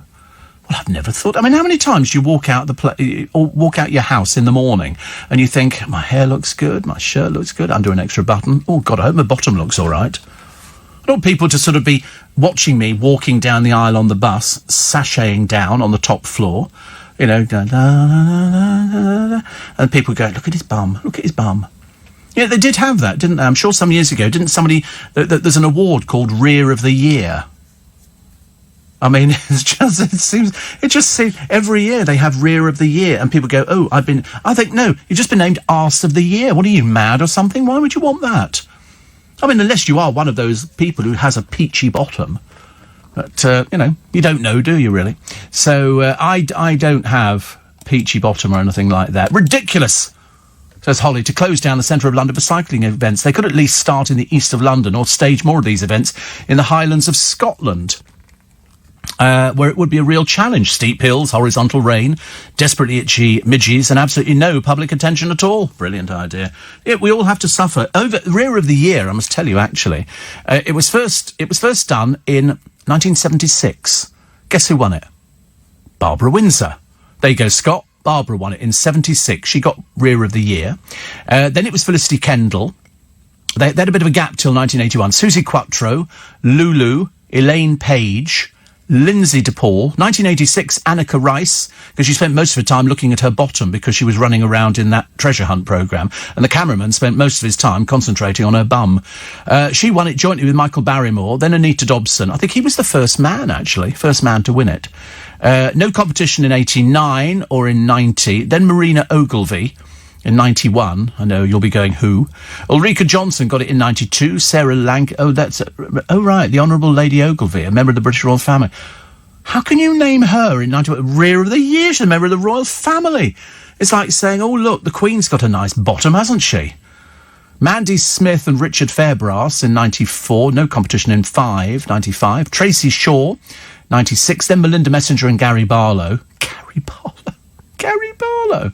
Carol Smiley and Frank Skinner. Then they got really carried away and went Denise Van Outen and Robbie Williams. Jane Danson and Graham Norton. Then they obviously decided to find blokes as well. Claire Sweeney and John Altman. Charlotte Church and Scott Wright.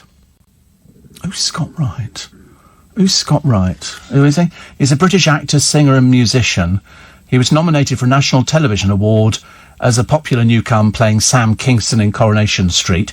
He's been awarded a Rear of the Year title. In other words, nothing at all. Absolutely nothing at all. Alex Best and Alid Hayden-Jones, Nell McAndrew and Will Young, Javine Hilton and Ian Wright, Sean Lloyd and Lee Mead. Lee Mead's won it, good Lord. Jennifer Ellison, Ryan Thomas, Rachel Stevens, Russell Watson. I wonder if anybody's won it twice, actually. Fiona Bruce and Ricky Whittle, Carol Vorderman and Anton Dubek. Ugh, creepy Tony Beak. Shobna Gulati and John Barrowman. I should imagine John would show anybody. He's that kind of person, I think. Carol Vorderman, because, she's the first person in 2014 to have received it twice. Twice somebody's looked at her bum and gone, that's a winner. That's a winner. Jennifer Metcalfe and Tom Hiddleston, Kim Marsh and Daniel Radcliffe. I would have thought Daniel Radcliffe's other... Well, it doesn't matter. Michelle Keegan and Aidan Turner. Who's Aidan Turner? This is where we have to a check on Aidan Turner. Here we go. And then you touch on a button. And he's 42. He's very good-looking 42, isn't he? He's an actor. That's all I can tell you. He's not to be confused with Aidan Turner. He's a British actor. He's been in If Loving You Is Wrong, Scruple, Single... Hasn't really done a lot, actually. He did something in 99 called Undressed. That's obviously the kind of thing that wins him, a legion of fans. He's quite good looking, but, no different from me. Somebody sent me in a picture the other day of what I look like when I'm going to age. And then we looked at quite a... they do this thing. And we'll yes. Well, have I missed the break? Hopeless, aren't I? Honestly, once I start chatting, I'm such a gossip. I'm so sorry. But if you're having a nice Sunday, we'll ruin it for you. It's 23 minutes past... A member of the royal family for Rear of the Year. Honestly, how impertinent. Oh, that's straight to the Tower and beheading as far as I'm concerned. Loose Women are set to go on tour. Fantastic. They did a one night before in Birmingham. Perhaps they can go further. Shetland Isles seems fairly popular this time of the year. And poor old Nicola McLean, honestly, if you've seen her on the Jeremy Vine show, she's not the brightest penny in the box. She really... And so she's made a plea. Come and get me for Strictly. But why would they be interested in you, dear? A former wag. What, you have no interest to them whatsoever. Never mind. The Spice Girls, we've done the Spice Girls. Oh, the hooker. Helen What's-Her-Face, who had a threesome with Wayne Rooney, has made an apologies to his wife. Yeah. Took the money, though, didn't you, Helen? Took the money. Why don't you give the money back, dear? Honestly, nothing worse than a hooker who spills the beans. Is it true, Steve, says Jim, that James O'Brien fell in love with himself at 16 and has been faithful ever since? I know a story about James O'Brien. I can't tell you. I'll have to tell you during the news. Somebody told me now whether or not it's true. I don't know. Whether or not it's true, I don't know. But I'm dining out on it. I'm telling everybody. Because when he come closer, when he did television, he's like me. We have a little bit. It's called broadcaster's patch. Well, that's what I called it anyway. And it's where you put your headphones on your head and you kept taking them on and off, and it rubbed the hair away. So eventually, Corey, yours will go. And it'll just disappear, and then you have no hair at all. Nothing. It'll go. Yeah. No good running your fingers through it. I used to do that when I was your age. Not your hair, my hair. And they used to have spray hair for him in the makeup room. They used to spray the back of his head, so when the camera went round the back, it looked all right. I can't tell you the other thing. I'll tell you later. Steve, I have heard that the wedding between the woman and the duvet is not going ahead now. Apparently. The reason being that she's got cold feet. Thank you. But it's obviously a recognised illness. It's a recognised illness. I had no idea. So it's this thing that it means you fall in love with inanimate objects. Oh, gives me hope for the future, I suppose. Falling in love with an inanimate object. And, Steve, I've gone from crying about those two elderly folk and their last kiss to laughing about the oddbods marrying more oddbods. Aren't they peculiar? Aren't they? Seriously, it's because it's recognised, Lisa. They recognise that as a. They obviously believe it, don't they? They obviously believe it. And I suppose you can't do anything about it. I mean, the woman with the chandelier, she's in Leeds, so thank God she's far enough away. But she said, oh, it's the most beautiful chandelier. I knew as soon as I saw it. And I'm thinking, they obviously see different things to us. We've got a good one, have we? Okay. This is Ija Rita Berliner Mauer. She lives in, I have to do it in the language, Elijah, I think, which is probably Elijah. Rita Berliner Mauer lives in Leiden in northern Sweden. She was married to the Berlin Wall. We shouldn't laugh, should we really? It's terrible. Because literally, Berliner Mauer literally means Berlin Wall, so she married it. She's said to have fallen in love with the structure at the age of 7, when she first saw it on television, and began collecting pictures of the wall and saving up to visit. Other than just the Berlin Wall, however, she also finds constructions like bridges, fences, railroad tracks and gates physically attractive, saying, I find long, slim things with horizontal lines very sexy. Join the club on that one, dear. Since the Berlin Wall was torn down in 1989, which apparently constitutes a divorce, she started dating a garden fence. I mean, seriously, you thought you were mad as a broomstick. It makes David Icke look positively normal, which of course he's not.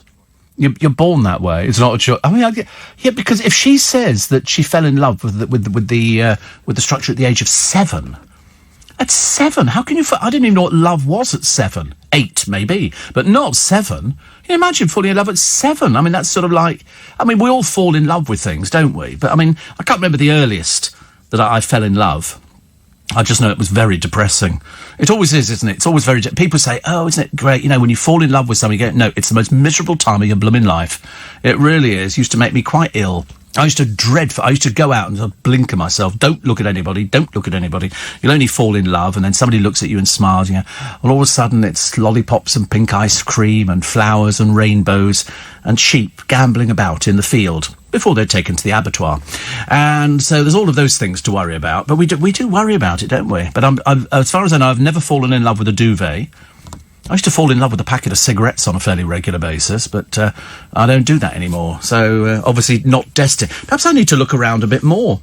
That's what it is. I'm obviously not spreading my wings wide enough, but I probably could. Should we take a show? Where to go? I know where to go. I don't know what the line's called. And I tell you, very bad signposting at Embankment. Very bad. Because they say, this way for district, and what's it like? So you follow it, and then all of a sudden it vanishes. Because it's hidden round a corner and nobody's thought to put a sign up. So you get loads of people standing there going, where is it? Where's it gone? It's very annoying. Honestly, I should be running London. I can do it much better. Steve. American QVC have started selling Christmas in July, says Matthew. Oh, old news. They've been doing it for 4 weeks. 4 weeks. There's loads of it. In fact, on Hochanda, which I think is part of Ideal World, they've been doing Christmas cards for weeks now. Make your own Christmas cards, to be honest with you. I buy them.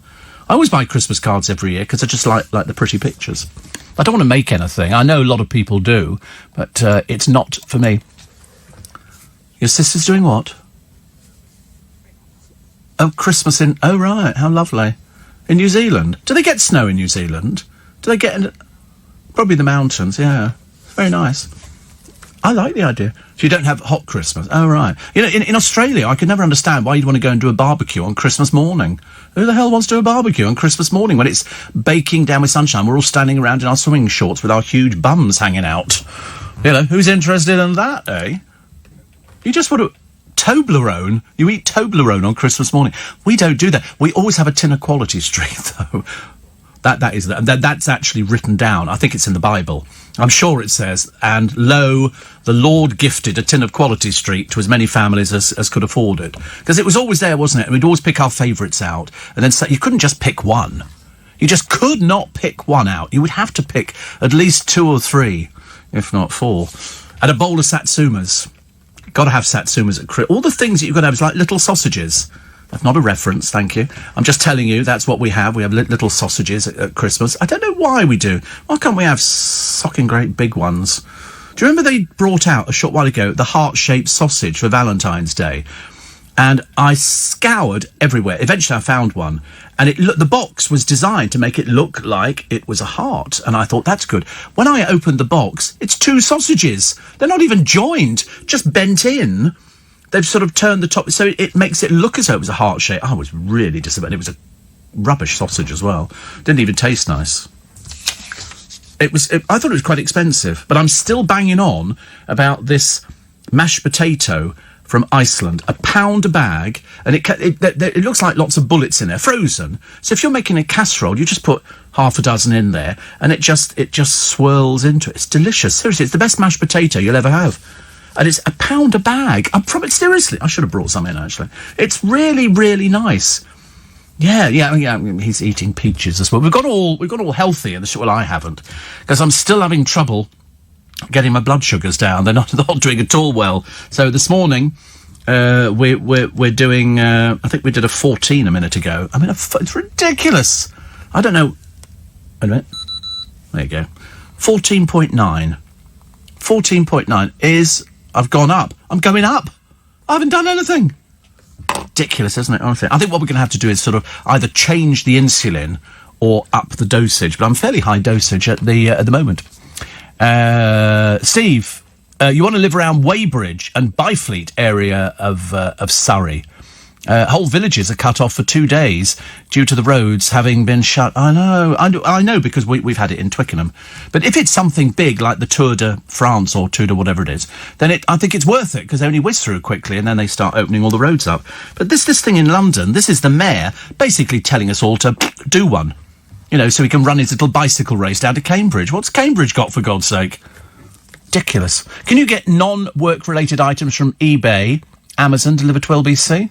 I think so, yes, Yes, we have a postal system. We've got a very good post room. Very good. Very good post room. Steve, I'm sure that the blonde girl in ABBA won Rear of the Year after Felicity Kendall, says Stuart. I don't think she did. I would have remembered the name. Pigs in blankets, essential sausages for Christmas, says my friend Ian. He says, I like those plus sausage meat, plus stuffing, plus turkey, plus cranberry. Do you know what I always fancied? And I never got it.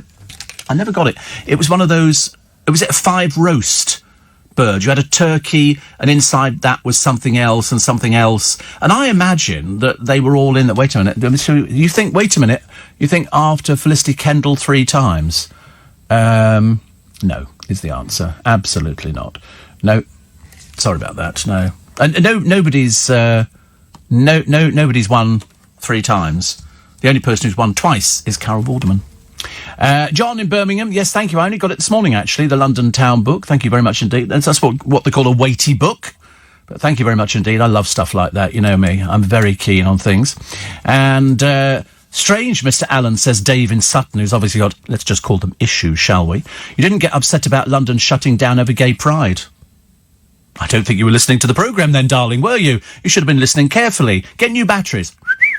OK? You should better hear a bit better. No, we complained about that bitterly. A lot of Queens from Manchester blowing whistles. Of course, over in Sutton, you're sort of kind of isolated, aren't you, really? Very isolated. And you can always tell when somebody addresses you as Mr. Allen and they're called Dave from Sutton. You know exactly what sort of person they are. Aidan Turner plays Ross Poldark. Oh, right. Holly says, I first came across him in Being Human. He played a vampire, along with Russell Tovey, who played a werewolf trying to live normal lives. Lots of fun. Oh, I like that. I've interviewed Russell Tovey. And Steve, by the way, I bought some of my aftershave the other day. You know, I'm particularly partial to Creed Aventus. And I'd run out. I turned it over this way, over that way. There was nothing, not even a little drop left. I've got a spare bottle with me, but it's only a little tiny bit. And I went to buy it the other day, and I bought it from John Lewis. It's the only place I can find that sells it round my neck of the woods. 250 quid it is normally. I know it seems a lot, but 200 mils, I think. And it's £265 now. For some reason, obviously the ingredients have gone up in price. And I was very disappointed. I think I better check how many mils it is. They do a small one and then they do a big one. So, of course, I went for the big one. See, look, I've got that much left in this one. And it says, this is only 100 mils. Only 100 mils. £250. But there again, I don't smoke. So it's like, it's okay. And I love it. But it's terrible. The woman said to me when she went to get it, because they always have it hidden, obviously because shoplifters and stuff like that, and she said, I said, I can have a bottle of Creed Aventus. So she then turned round as she was wandering off. She went, did you say 2 bottles? I thought you were having some sort of laugh at 250 quid a bottle. Don't be so ridiculous. That one will last me till, well, not quite Christmas. That's pretty, isn't it? A 5-bird roast. Oh, this is from Shaw Meats. It's quite big, isn't it, really? This is turkey breast butterflied, then layered up with pheasant, chicken, goose, partridge breast stuffed with park cranberry and sausage meat. Seems quite... You can have a boneless rabbit. That wouldn't hold itself up, would it? What's the point of a boneless rabbit? The thing would just be all over the place. And... Steve, you must have had some strong feelings for the occasional perfect bottle of Prosecco. I don't know what a perfect bottle of Prosecco is. I don't know. I was trying to find the one the other day that doesn't have any sugar in it, that's sort of sugar-free, but I couldn't find that at all. And, Dave was on a float for the Gay Pride event. That's why he's being a bit peculiar this morning. A little bit lonely, but never mind. And another one here. I've listened carefully to In Conversation. Well, as people do. They always listen to it. And I was impressed by your guests. Well, they're just normal people. They just pop in, have a little chat, then they toodle off. In fact, this week we did 2 or 3 this week. I can't remember. I think we might have done 3. I lose track of it. Here we go. Good grief. Most expensive perfume in the world. And, well, it's not Chanel No. 5. This is... Good grief, honestly. I'm looking at some of these ones here, which are very expensive. There's one from Tom Ford called Private Blend. That's £520 a bottle. However, Chanel's Grand Extrait is £4,200 per ounce. Clive Christian, No. 1, I thought he made kitchens or something, £2,150 per ounce. Hermes, 24, £1,500. Joy by Jean Patou, £850. Anik Goutal Eau de Adrian, 440, cheaper end of the market. And Jar Bolt of Lightning, 765 quid. Good God. But it's No. 5 perfume, Grand Extrait, £4,000 for Chanel. £4,000. Wasn't it said that Marilyn Monroe, when somebody said, what do you wear in bed? She went, I just wear my Chanel. And I thought, that's not going to keep you warm, is it? You need a good old pair of thermal knickers on in bed if you want to keep sort of a little bit warm. That's so expensive, isn't it? I thought my stuff was expensive enough. But I remember somebody telling me a while ago that they've got an aftershave, which is about 600 quid a bottle. I said, I couldn't spend £600 a bottle. Unless I won the lottery, which is unlikely as well. And, Steve, the woman attracted to a fence. What made her pick it? Says Ralph. Not as good as it could have been, actually, but it doesn't matter. It's okay. It's getting there. Christine says, remember Delia got in trouble for putting a can of mince or stew and frozen mash on top straight in the oven?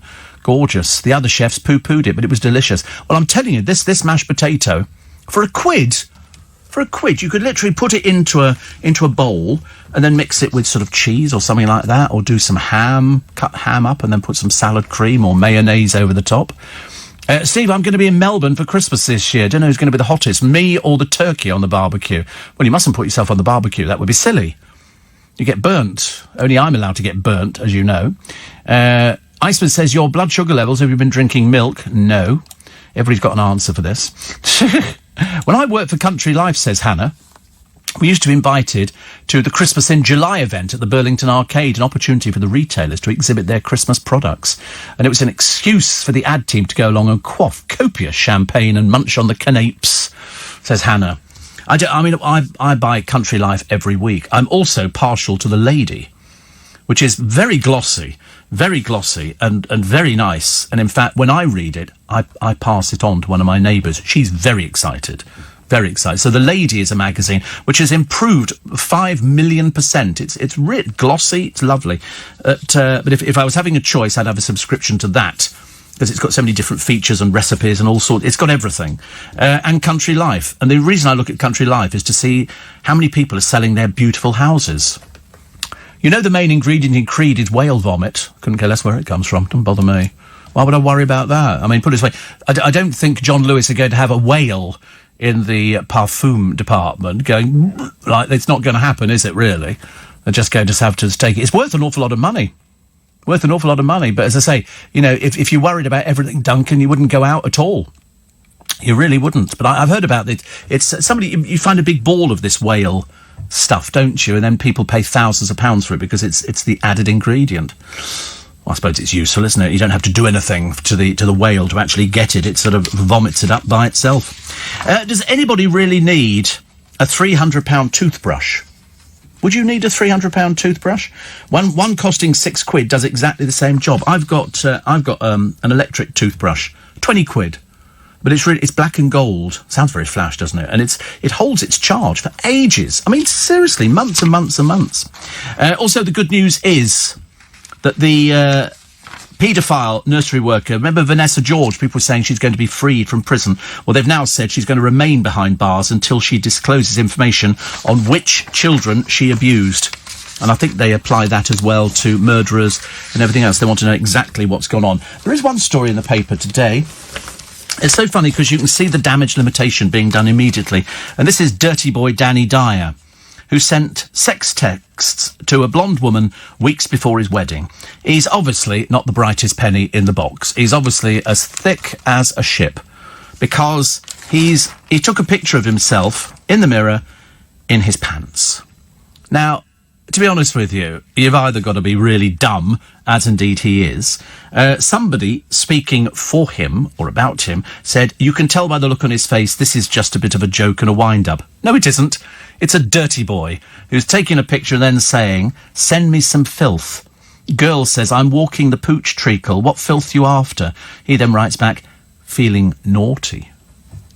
And so he sent a picture of him standing in his pants. Dirty boy. What an embarrassment, honestly. What an embarrassment. You know, and the wife, they say, oh, he's truly devoted to his wife. Aha, aha, aha. You know, honestly, you don't take pictures of you, you know, in your undies, in your pants, although we have seen pictures of him start naked before now. Perhaps he thinks it's clever. Don't know why the wife puts up with it, but there you go. Also, Emily Atack, she's obviously got a new agent. They're trying to get as much publicity. She doesn't really do anything. And Kelvin Fletcher enjoyed a wild all-nighter, ending in a strip club at 5 a.m. They've been friends for years. They partied at ITV's annual Summer Bash before carrying on at the Freedom Bar in Soho. Good Lord above. The Freedom Bar. I'm assuming that's gay.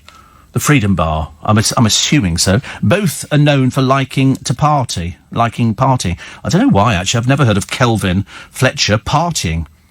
But they say here... Oh, no, it can't be, actually. It can't be gay, can it? Because Emily was wearing an orange dress.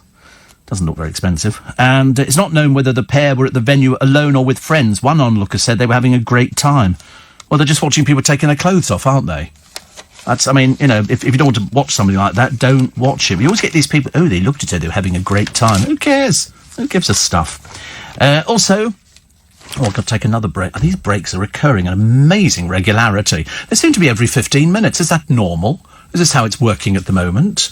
I shall do it. I shall try in the last hour of the programme to be actually a little bit better on my time. Steve Allen's early breakfast. We've seen the pictures of the whale stuff now, and but it's worth money. And you know, a lot of them use synthetic whale stuff, and there are dogs. Dogs are very susceptible to it. So if you take your dog for a walk on the beach and all of a sudden it drags you away into the ocean, it's probably smelt that because it's like foxes, isn't it?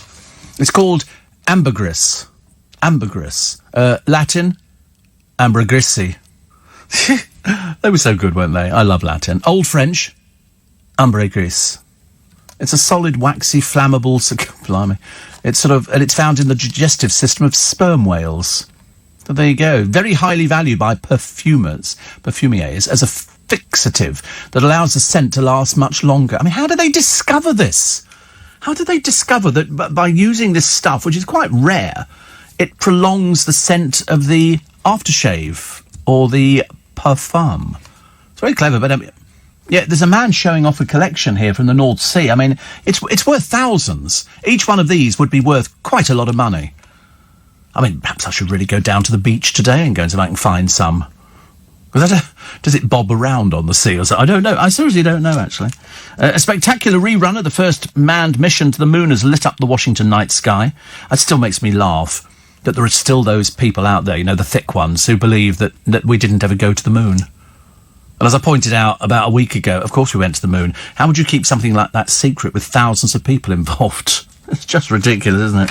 Absolutely ridiculous. But some people like to believe that. It's like Gemma Collins, apparently, when she was on this, must have been a while ago, actually, because she was even more stupid. And I think she just plays dumb now. But she'd been watching videos like David Icke, and he says that, like, all people are like, aliens are among us. And the worst thing is, I mean, she's either the world's worst actress or she's quite serious. Bit difficult to tell, actually. But she sort of bought into that. And then I think Jimmy Carr did something. She said, "How did you know to do that?" It was like, "Oh my God, you must be a creature underneath your skin," which is not true at all, actually. David Beckham looks in fine form. This is David. I'll shave my body again, because we know that he shaves his body. She told us ages ago, and he goes off with their photographer friend to have some pictures taken in a water park with his daughter in Miami. I mean, to be honest with you, I don't think he's done a day's work in ages, has he? I mean, I think he's put a suit on occasion and gone, Dave, you know, and they all go out into this water park. But it's in... wait a minute, where do they go to? Oh, it was in a Miami attraction. He doesn't do anything, does he? They must be so bored. She's sort of busy, rushing about all over the place. In a post, he expressed pride in his wife's achievements. Well, you've had to lend her the money to prop it up, pal, so I suppose you would call it that. He says there will only ever be one posh spice. Thank the Lord for that. Thank the Lord for that. Faking Molly May in Jibe at Fury. We're still going on with... it doesn't go for much longer, Love Island, so don't worry too much. And poor little Molly May was sort of doing one of her... They all look about 15 years old to me. Can't they look older than this? Some of them, it's a bit sad, isn't it? One, it turns out, we've only just discovered, has done porn. There's a surprise. And Disney bosses are definitely not feeling the love tonight for Beyoncé after the Lion King star snubbed interviews at the recent UK premiere. But that doesn't matter, because we actually got to talk to two important people in the film, and you'll hear that at 9 o'clock this evening. 9 o'clock this evening, which is good. Oh, look, here they are, the two show-offs. Paddy McGuinness and his dreary wife. They went to the local Waitrose, and they used separate luxury cars, a new Bentley and a Range Rover for the jaunt in Alderley Edge. God, it must be full of the most awful people. That's where the Housewives of Cheshire come from, isn't it? Ghastly. Oh, my goodness me. Absolutely terrible. And what do they say here? Tennis legend Novak Djokovic, his marriage is under scrutiny after his wife, his rock, missed his Wimbledon win. Nobody can keep relationships together now, can they? I don't know. What is the secret of keeping a relationship together? Separate bedrooms. Separate bedrooms is definitely the way forward. You don't want to sleep in the same bedroom as somebody. You know, you go, "No, I'll see you in the morning. Bye." Lock the door. Put the searchlights on. Separate bathrooms. What a brilliant idea. What a brilliant idea. I remember talking to some friends of mine. I said, so you've only got one bathroom in the house. If one of you's in the bath and the other one wants to use the toilet, what happens? They said they use the toilet. What, while you're in the bath? Apparently quite normal. But separate bedrooms. It's worked for the Queen for years and years and years. And I thought that would be the ideal situation, wouldn't it? I mean, and some nights you just don't... Well, I mean, obviously, you know, different people, different thoughts. But that's the way, especially if the partner snores. If your partner snort, that can be the killer for all marriages, isn't it? They sort of, and you listen to some people when they snort, it's so loud. So loud. And it's a big problem. An exclusive today, the partner of YouTube star Emily Hartridge has told of his devastation after she became the first person to die on Britain's roads whilst riding an electric scooter. I shouted at somebody the other day, going through Twickenham. I used a very rude word, actually. I said, "You're illegal." And I just basically got the finger. Had I had the power of Zoltan, I would have waved my hand at him and he'd have come off the blooming thing. Bit of a pain in the arse, but there you go. Anyway, so Emily goes out on this scooter. These things are killers, and they're illegal. And what are the police doing about it? Nothing. Nothing at all. In fact, I saw police the other day. They were going past somebody, and there was somebody on a scooter. They didn't pull it over at all. What's the point? They're illegal. If I was standing on the street corner with a spliff, they'd have me straight away, wouldn't they? I was standing there, well, you just missed a couple of scooters, officer. They just flew past me. It was amazing. Who was it who wanted to have one? Somebody wanted to, and I said, we were talking to Christian out there, one of our news team this morning, and I said, have you seen how fast they go? They're seriously dangerous. There was one 14-and-a-half-year-old boy, might not make it to 15, who crashed into a bus stop. These things go so fast. They're so... I can only tell you, but if you really are of limited intelligence, well, have one, and if you lose your life, you lose your life. but you have been told they're illegal. I think anywhere that sells them should be prosecuted immediately. Even though they say, oh, we do tell people you've got to use them on private land. You think, they're not bothering with that one, are they? Not bothering with that one. Steve, re the 4-bird dish, would you call a boneless rabbit flopsy or floppy? I don't know, a boneless rabbit. I've never eaten rabbit. Have you eaten rabbit? Of course, you must have done. You must have done. Your dad... Oh, do you call it chicken? Would you know, though, if it's... Oh, no, the rib cage. You used to see in butcher's shop years ago, I've got pictures of Twickenham, Church Street, with the butchers, and they used to hang all their meat outside at Christmas. There would be all the turkeys hanging up, and there would be all the rabbits hanging up, and all sorts of things. Rabbit was very popular. I couldn't eat it. I've seen Watership Down. I don't want to eat the cast of that. I just don't like the idea. I don't even know what to take. Somebody might say, oh, it's really nice. Probably one of my chef friends would be going, you should eat it, Steve, it's really good for you. But it just doesn't, I don't know why, it doesn't appeal to me at all. Anyway, talking about cocktail sausages, we're just deciding what event to attend today, listed on designmynightout.com. I'm drawn to a bottomless cocktail and Western Wieners pop-up on the South Bank following the procession of honour for Our Lady of Carmel in Clerkenwell, starting from the ItalianChurch.com. Says Sausage, a Spiker fan. Which is what I like. We like Spiker fans on this programme. It's very handy. You just have to remember that on Sunday we start a little bit later. We start an hour later. So, and it's only a 2-hour programme on a Sunday. I know, please, I've heard your protestations. But you do get me 7 days a week on LBC. Oh, I wasn't going to I haven't told you the Dave O'Brien thing, have I yet? I'll tell you during the news, actually. Just in case you go, oh no, you shouldn't tell people that. Because I'll only get into trouble with him. He'll only shout at me. Seriously, I just smile. In fact, he became very defensive when I told him I was the #1 podcast on LBC. Very defensive. I mean, seriously. That was the case of, yeah, but how many podcasts do you have to do for that? I've only got 1 podcast, he said, putting on his posh voice. And I said, well, it still says Steve Allen at the top of the list. Which list is that? I said the podcast list. Then I started getting angry about it. All right, short break for the news at 6 o'clock. If you just joined us, nice to have your company. So Joe Swash and Scarlett Moffat on the I'm a Celebrity Extra programme, of which they were dismal at, have both finished. Funny that, isn't it? You'd think one would finish and one wouldn't. But there you go. Rose West has moved out of her cushy cell after another murderer threatened to kill her. Hello. An OAP beats up Tommy Robinson in jail. That's Stephen Yaxley. No tears shed over that one. Sick people sending get-well cards to the Yorkshire Ripper. Loose Women going on tour. And Ben Berry has got a bedroom to die for. He's only 5. Well, they're not if you're in London this morning, because they've closed it all down. So if you're driving around going, what the hell's going on? In less than an hour's time, they're going to close all the roads off so that some cyclists can cycle to Cambridge. You know, I don't see why that should be happening. It's just another disruption. It's very annoying for people who work in London and who come into work in London, who are now sort of saying, what's this got to do with us? And the answer is nothing. Mayor riding roughshod over you, I'm afraid. Tried to message the other morning from Rothenburg, Ob der Tauber in Bavaria, when you were talking about Christmas. And there are some Christmas shops over there. There's loads, aren't there? Bavaria? Loads in Bavaria, full of tourists from all over the world, especially Asia and USA. Viv says, I know you don't like holidays, but you would love to see it if you haven't already. I love anything to do with Christmas. I mean, the one thing that makes Christmas for me is snow.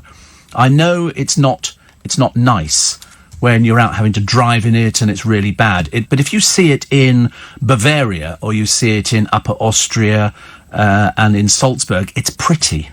It looks pretty. They don't seem to have the winds that go with it when you get Scotland that gets covered in a blanket of snow. And it does look really quite nice, actually.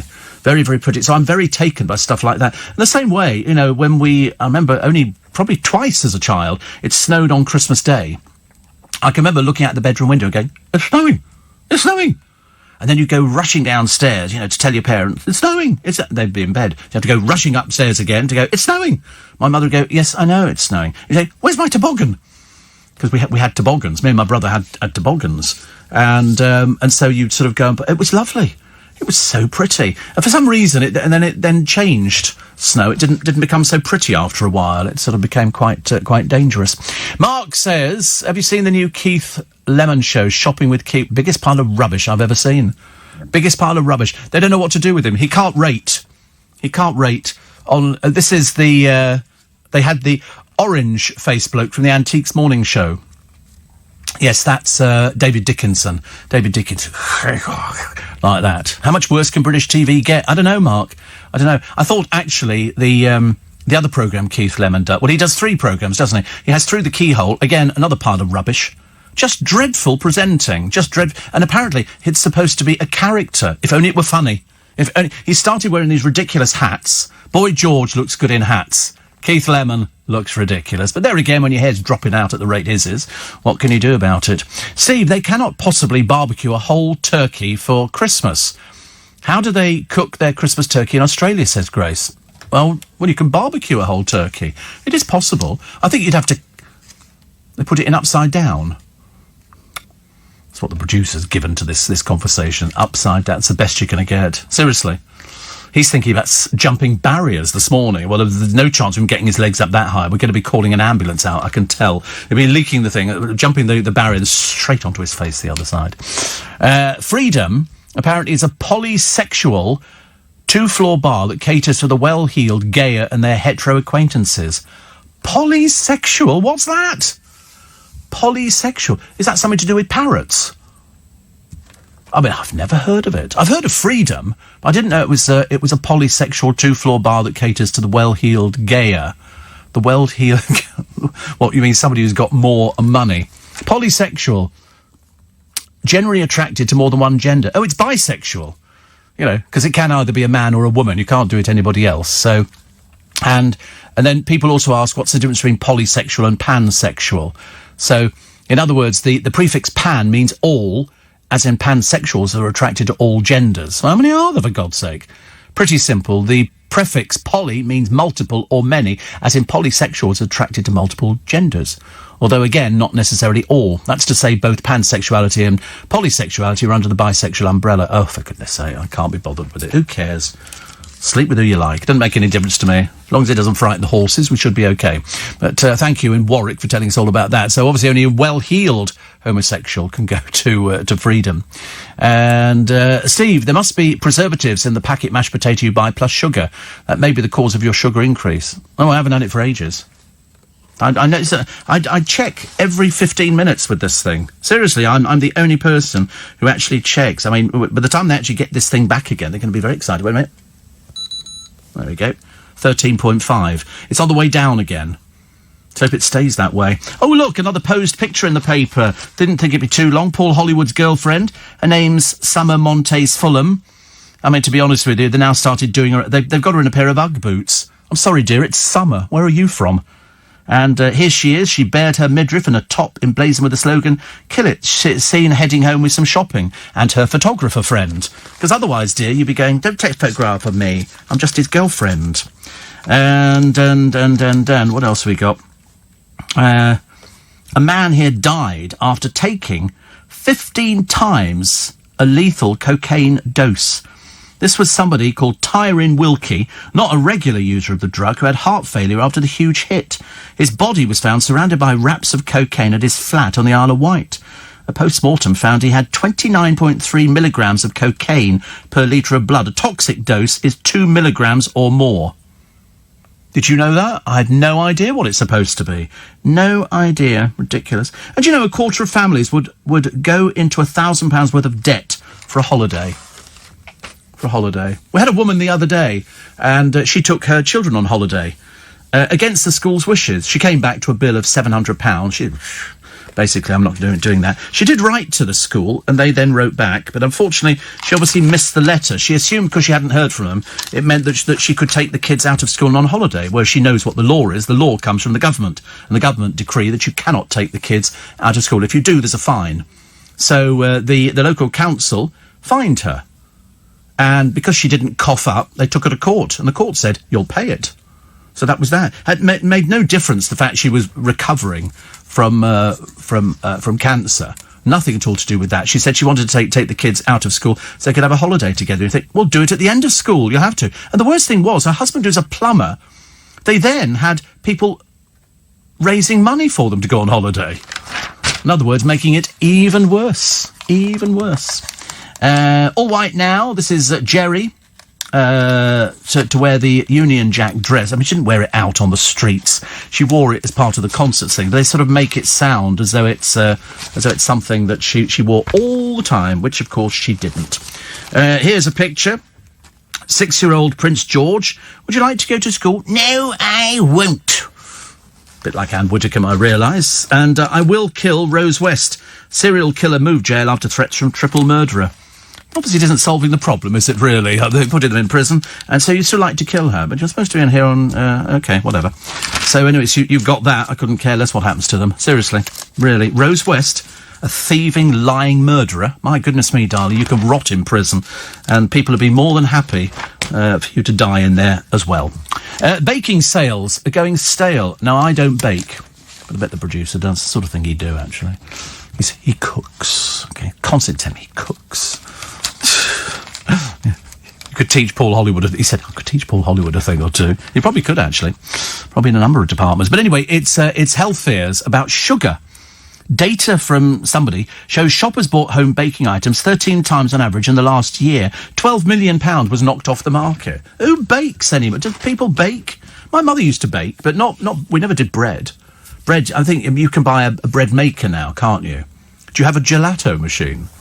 You not have a I know. I always thought that was... Provided you're having lots of dinner parties, I think a gelato machine, because you have the ice cream maker, where you've got to freeze the bowl in the freezer. So if your freezer's not big enough, you're going to look a bit silly when you try and get it in there. But then there's another one that comes with the freezing unit attached. And that looks really nice. But I mean, how much ice cream are we going to eat now? Or sorbet or anything like that? I love a bit of sorbet. Do you like sorbet? One of my favourites. But some friend of mine, I've got an ice cream shop in Richmond, and they make it on the premises. They've got a gelato machine from Italy, which was brought over. And it's by the Green, yeah. And have you been there? Oh, you know Richmond. Of course you do. Oh, don't. Oh, no, well, do. Ask if he's around. Anyway, so, but anything you put into the machine comes out as ice cream. You just add the basic ingredients. Then you can put in Christmas pudding or strawberries or whatever, and it makes that into the ice cream. Very clever, isn't it? I don't eat very much ice cream. I'm not sort of a huge ice cream eater. But occasionally... Favourite flavour I was going to have, it would have to be chocolate. I know, it sounds... I thought about that, actually. I was thinking about salted caramel, but that's far too pretentious. Rum and raisin. That seems a bit cheap, doesn't it? Do you remember, do you like rum and raisin? Oh, right. No, they used to do a rum and raisin one. They've got Carte d'Or or something. Rum and raisin. I used to think, oh, no, it's a bit naff. Salted caramel became very, very popular. But, of course, overrated, but it comes in everything. But then I thought chocolate, but it's got to be a nice chocolate. A nice chocolate. Oh, you like chocolate ripple? Oh, right. 2 types. I used to like Neapolitan. So you got 3, the strawberry, the vanilla. And they do one, I think, in Iceland for about £1. And you put a wafer one end, and then you cut the other end, and then you put it together, the wafer. That's quite... Yeah, it's in the top range. You can get... Some of their stuff is really cheap in there. Really cheap. I mean, like the mashed potato. I'm going to bring some in next week, but I think by the time I get it here, it might have melted or something. The beautician is the one who was an hour from death. They always over-exaggerate the story. After a Brazilian bum lift at a clinic plugged by Katie Price. She says it's outrageous that celebrities like Katie Price are endorsing this place. I mean, to be quite honest, how daft do you have to be? What have we told you about these bum lifts and all the rest of it? It's your own fault. Why would you take the word of a finished model? You know, somebody who's practically on her downers. You don't take any notice of what she says about where you to go. She didn't really start. She just goes over there because it's cheap. That's why she goes there, and then she mentions where it is, and they'd probably give her a discount. I don't know, I'm just guessing. But, why would you take any notice of somebody like Jordan? She'd be the last person. Business advice from Jordan? I don't think so. I don't. Coming up at 7 this morning, the Weekend Breakfast Show with Andrew Castle. Can't believe Wimbledon's finished. All that money floating around and those strawberries and everything else, which we thought were quite good value. And then it finishes. And I still don't know who won the men's. Who won the men's? The one with the good hair. Who's that? Lots of... Djokovic. Oh, right. It was Djokovic. How lovely. Anyway, up for discussion today with Andrew Castle. The Met are going to crack down from Monday, on scooters after the accidents. Oh, good. That'll be nice. If they can stop them, how are they going to stop them? These things doing 40 miles an hour on the streets of London.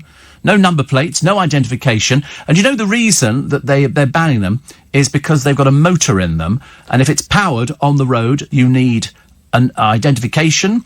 You need to wear a helmet. 99% of them don't. So, accident waiting to happen. You also need to have some sort of insurance. They don't have any insurance. They're a bit like the rickshaws, just slightly more dangerous. Iran latest. Questions asked about the Royal Navy. Where were they?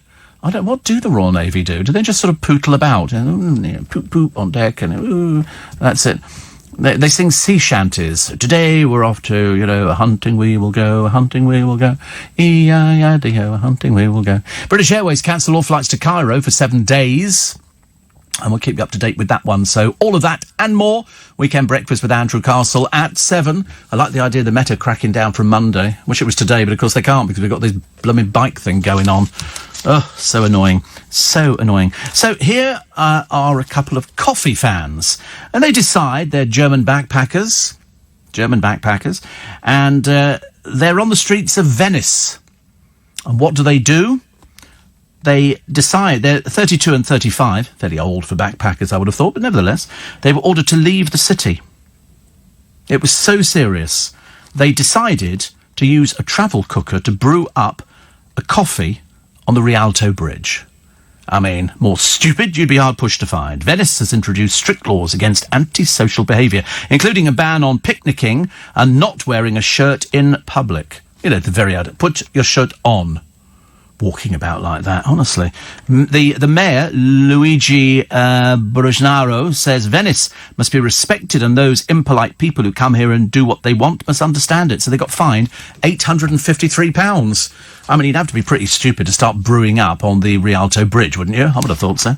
I wouldn't do anything like that at all. Never. I wouldn't brew up anywhere. Just go to a coffee shop. But obviously, coffee, I don't know if you've ever been to Venice. It's very, very expensive. Very. Oh, look, Ainsley Harriot's trying to relaunch himself.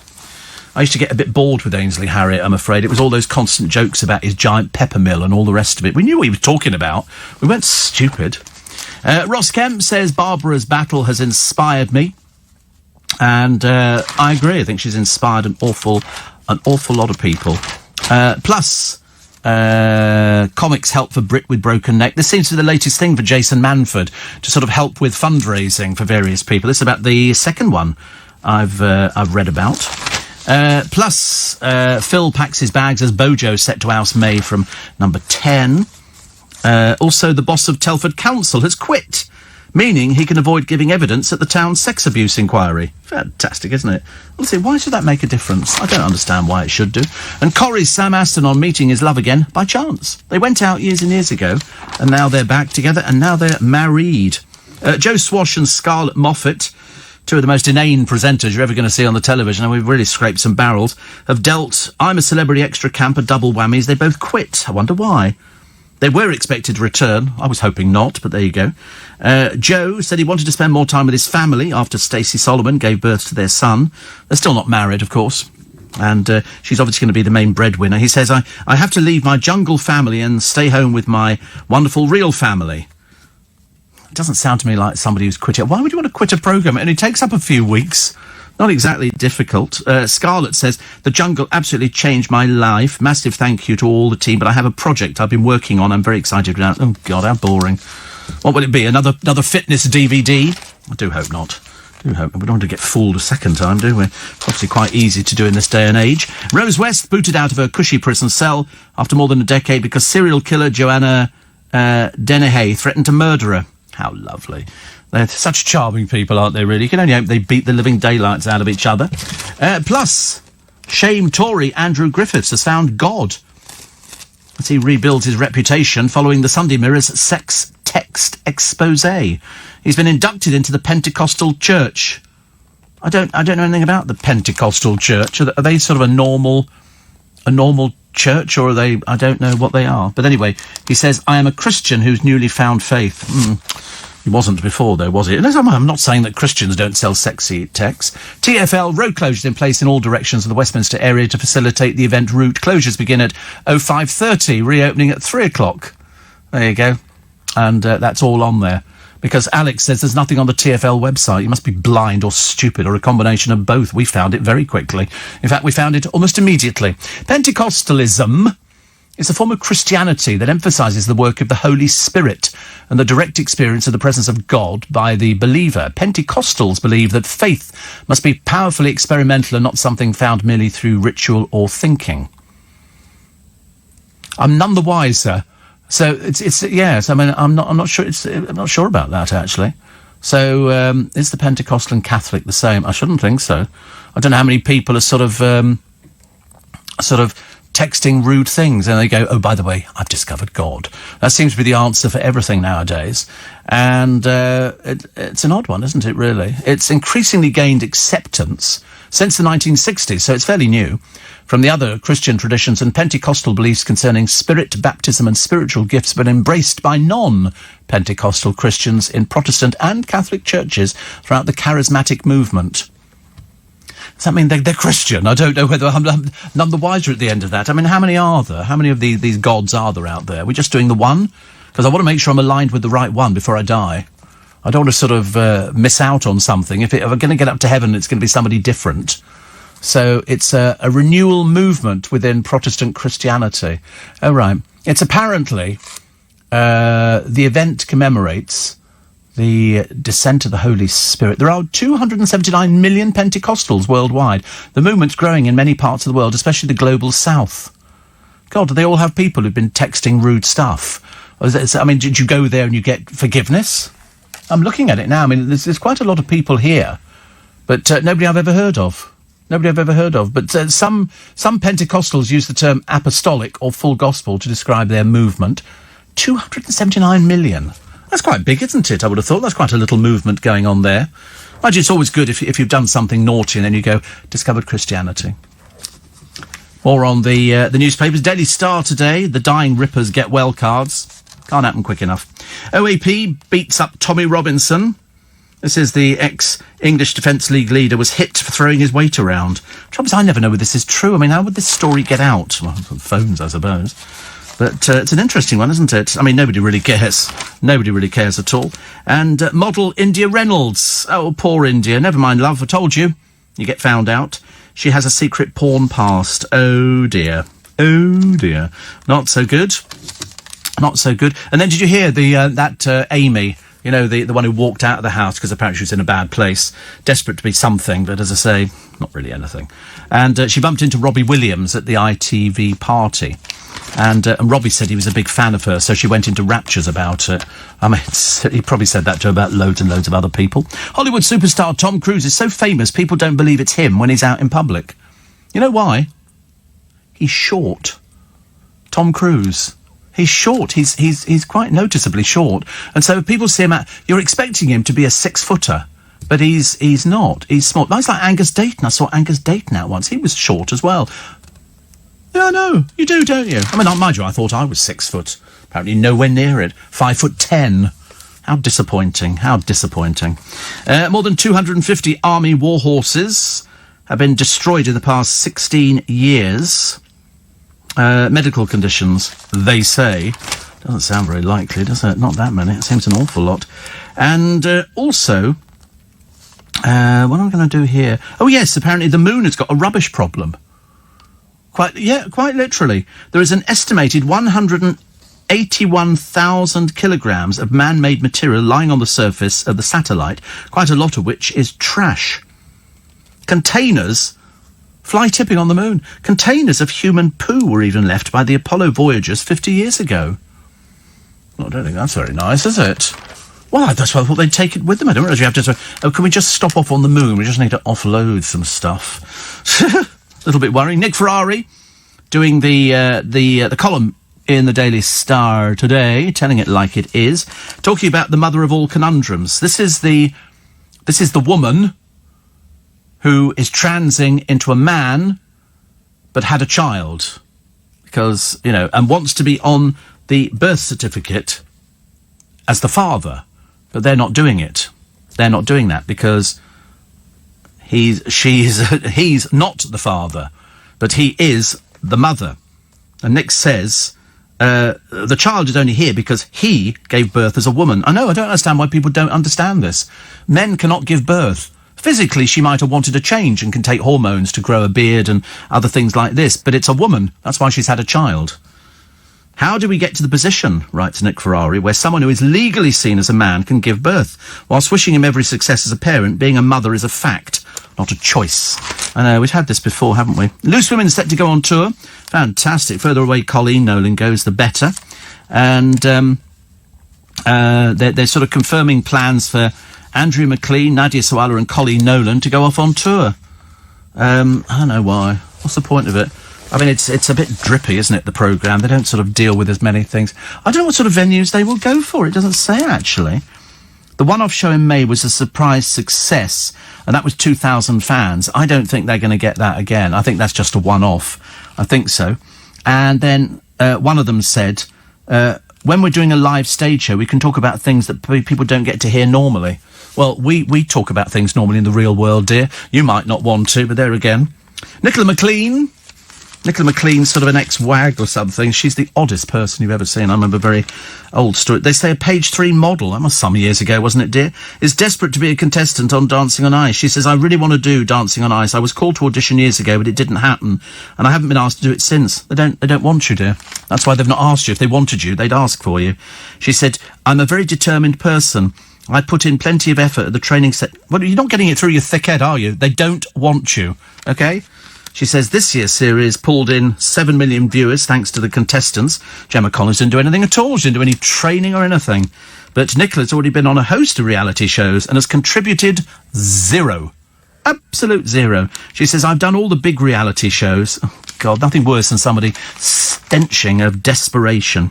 She says, I couldn't do Strictly because I can't dance, and I swear too much to be on BBC One, and I'm married, so celebs go dating and Love Island are out. I know, it's really kind of finished, hasn't it, darling? It's not going any further, luckily. The drug lord's gold was seized, I think at Heathrow Airport. They found quite a lot of it, about 4 million quid's worth. Some in heart-shaped bars. So attractive, isn't it, gold, when you get it in heart-shaped bars. And, I forgot to tell you about Ben Berry. What has he got in his bedroom that other 5-year-olds would kill for? Because he's got a hobby, and I'll tell you what it is Berry got in his bedroom. He's 5 years old. He's cute as a button. What's he obsessed with? The Roxanne. He's had a got a girlfriend or something. No, that was the group, the police. But he is obsessed with anything to do with the police force. He loves it. So he's got photos, he's got some of that sticker tape stuff that goes do not cross police lines and all that kind of thing. And so he's obviously wants to be a policeman, which is quite, at 5 years old. Did you know at 5 years old what you wanted to do? I didn't have I don't even think I thought about it, but I can't remember. You asked your niece, this is the producer, she said, Fireman Princess. I don't think women fare very well in the fire service, do they? Because it's very much a male-dominated thing, because they all have to sleep in the same room. And I remember some years ago reading a thing about it, although I believe the fire chief is a woman. But there was just retired. But there were certainly problems with sort of women wanting to be fire persons. I suppose we say persons, I don't know. But either way, they have to do a good job. Most of them have got different jobs. You know, they have about 2 or 3 different jobs. I've seen taxis parked outside fire stations before now. So. Oh, a teacher was sacked the other day. After making it, there are other things that add on to this one as well, because if it was just this thing, it'd be a bit silly. Saying to one little chap, if you don't knuckle down and concentrate, you're going to be stacking shelves. They thought that was a sackable offence, and I didn't think it was until I read some of the other things that he'd said about it. He'd actually had some pupils standing facing the wall and all this kind of thing, because apparently, bless their little hearts, their little cotton socks, you can't humiliate children anymore. They can basically say anything they want to you, and you just have to stand there and smile. It must be a nightmare, your hands being tied. And then, of course, there are other teachers who've been picked on by people in the class, girls or something like that, and then making up stories about them. That's apparently a big problem. Very difficult. Very difficult. The thieves who try and steal 7 puppies from a dog. The dog starts to attack them because it's protected the puppies. They attack it with a machete so that they can take the puppies, and they steal the puppies. What sort of people would do that? Peasants, ladies and gentlemen. Absolute peasants. The coffee fans. Oh, Ulrika Johnson says she's poised. I'm a celebrity. She's very keen to do that now. She's let it be known to just about anybody that she would be willing to do it. Although I think most people would go, Ulrika who? Ulrika, as we used to say about her. Known as 4x4. 4 children, 4 different fathers. That's why 4x4. Also, the illegal clubs springing up, selling super-strength skunk under the eye of the police. They always say they know that it's going on. The police are not stupid. But the argument, or the answer you always get back from the police is, it's controlled. They know where it's taking place. And these are bars you can go into. Shoreditch seems to be very popular for drugs. And you go in, you ask for something, and the barmaid hands you a little packet of stuff over the counter for 40 quid. You've ordered a certain drink, and that means you're going to get this sort of drug. I mean, I just don't get the whole drug thing, actually. But I'm a bit old-fashioned. You know, at my age, a bit ridiculous, wouldn't it? Steve Allen does hallucinogenic drugs. I don't think so. Imagine. So, sick people, loose women on tour. Oh, there's a glamorous mother. Oh, she thinks she is. I think people obviously think, if you think the word glam now, it's blonde. Blonde apparently makes you glamorous. Not where I'm sitting, I'm telling you. It doesn't, blonde does not mean, although Rod Stewart did blondes have more fun. And they did an experiment in a nightclub where they sat a girl at the bar with a blonde wig on, and they photographed her, filmed her. And then they put a dark wig on, an auburn wig on, to see who people gravitated to, and it was the blonde every time. The auburn girl did get attention, but not as many people were paying attention and buying her drinks as they did for the blonde. So let that be that's right, yes, the ginger wig. Nobody stayed at all. Couldn't get anybody in to dance. Come and dance. No, it's ginger. DJ's ginger. Well, I loved it. It's one of my favourite colours, actually, ginger. I don't know why. You gingist. Have you ever thought of dyeing your hair blonde, Nick? Have you thought about, No, just curious. Have you ever dyed your hair? No, never, ever. Oh, okay. Well, no, I'm just sort of thinking. Have you never thought about putting highlights in or some? No, would that not be considered, okay? No, obviously no on that one, which is a shame, because I reckon Corey. Well, I don't know what a blonde you would look like, actually. I don't know. I was just looking at Andrew Castle's producer, and he's just come back from the south of France. And he's sort of caught the sun a bit. And I was thinking, could I see him with sort of blonde bits in his hair or something like that? And I thought, no, probably not, actually. Because your hair's quite strong because it's a dark colour. Whereas I should imagine Corey's probably had everything through his hair over the years. Probably had all sorts of strange colours in there. Ginger? Oh, right. A fancy dress party. Well, how long ago was that? Fancy dress party. Of course it lasts. It grows, it stays with your hair, doesn't it? It doesn't fade. A friend of mine, I've got a photo at home, actually, I should have brought it in. He had his hair dyed 27 colours. 27 colours. And it looked fantastic when it was first done, because he had very straight hair, and it was sort of cut so you could move it, but they literally did a rainbow in his hair, and he came round, and I remember going, wow. And we went out, and it was the talking point everywhere. And you'd see occasionally people with one colour in their hair, but he had 27. And I remember looking at it thinking, it was really nice, until after about the first month, and then the colours started muting, and it started going a bit like straw. But up until then, it was stunningly gorgeous. It really was. I thought I could have my hair done like that, and I thought, don't be silly, Stephen. Do not be silly. This is not a good look for you at all. And so I didn't bother. I can't grow a beard. Everybody thinks I can't grow a beard. No, I can't grow a beard. I shave every day. Well, you have to. And but even if I left it for I'd feel awful leaving it for 2 days. It would drive me mad. You still once a week? I heard that. Always on Tuesday as well. How strange. You can manage to go a whole week without shaving. You just shave once. Oh, God, what a blessing. Yes, you only work a few days. I'd love to be able to shave just once a week. I think that'd be good. Perhaps I should have electrolysis. You can have electrolysis, which means that the hair doesn't grow back. And I thought, I don't know. I quite like the act of shaving. I don't wet shave. I'm dry shaving boy. I don't want to cut myself to pieces. Yeah, I do like that. Always amuses me. Steve. About less than 15 minutes before you came on air, a caller probably waited too long to get through. The blessed person was snoring heavily. Was that somebody who was snoring heavily? Did they fall asleep? They actually... Oh, right, they actually fell asleep. Oh, how sweet. That must be difficult, though, because if you say to somebody, OK, hang on, and we'll be with you very shortly, and then if it's the early hours of the morning, that people start nodding off a little bit, don't they? I have heard of it before. I have heard of it. Hello? Hello? Nothing you can do about it, is there? I think you should have a whistle and blow a whistle. Here's a glamorous mother. Her name's Fran Sawyer. She's 50. She obviously rates herself because she helps desperate families and disabled children, likens herself to a sexy Robin Hood. Maybe not. But anyway, she's raised £100,000 by selling sexy selfies. And so she said, I don't see how that's a sexy Robin Hood, but there you go. It doesn't look like Robin Hood at all. But the UK capital for a quick bit of nookie has been revealed by new research. Where do you think that is? Where is the UK capital for a quick bit of nookie? Essex. No, surprisingly not Essex. Northeast. No, not Northeast.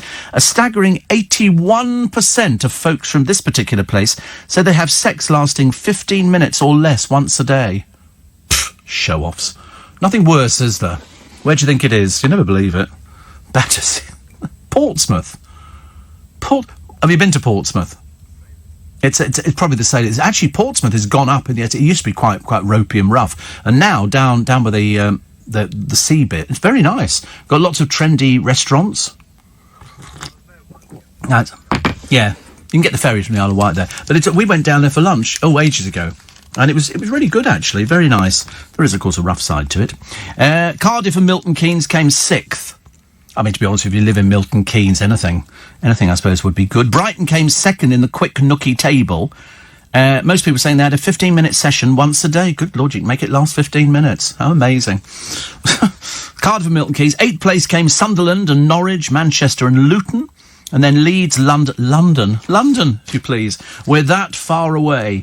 It's Raw Emotion, ROAR Emotion, being in The Lion King.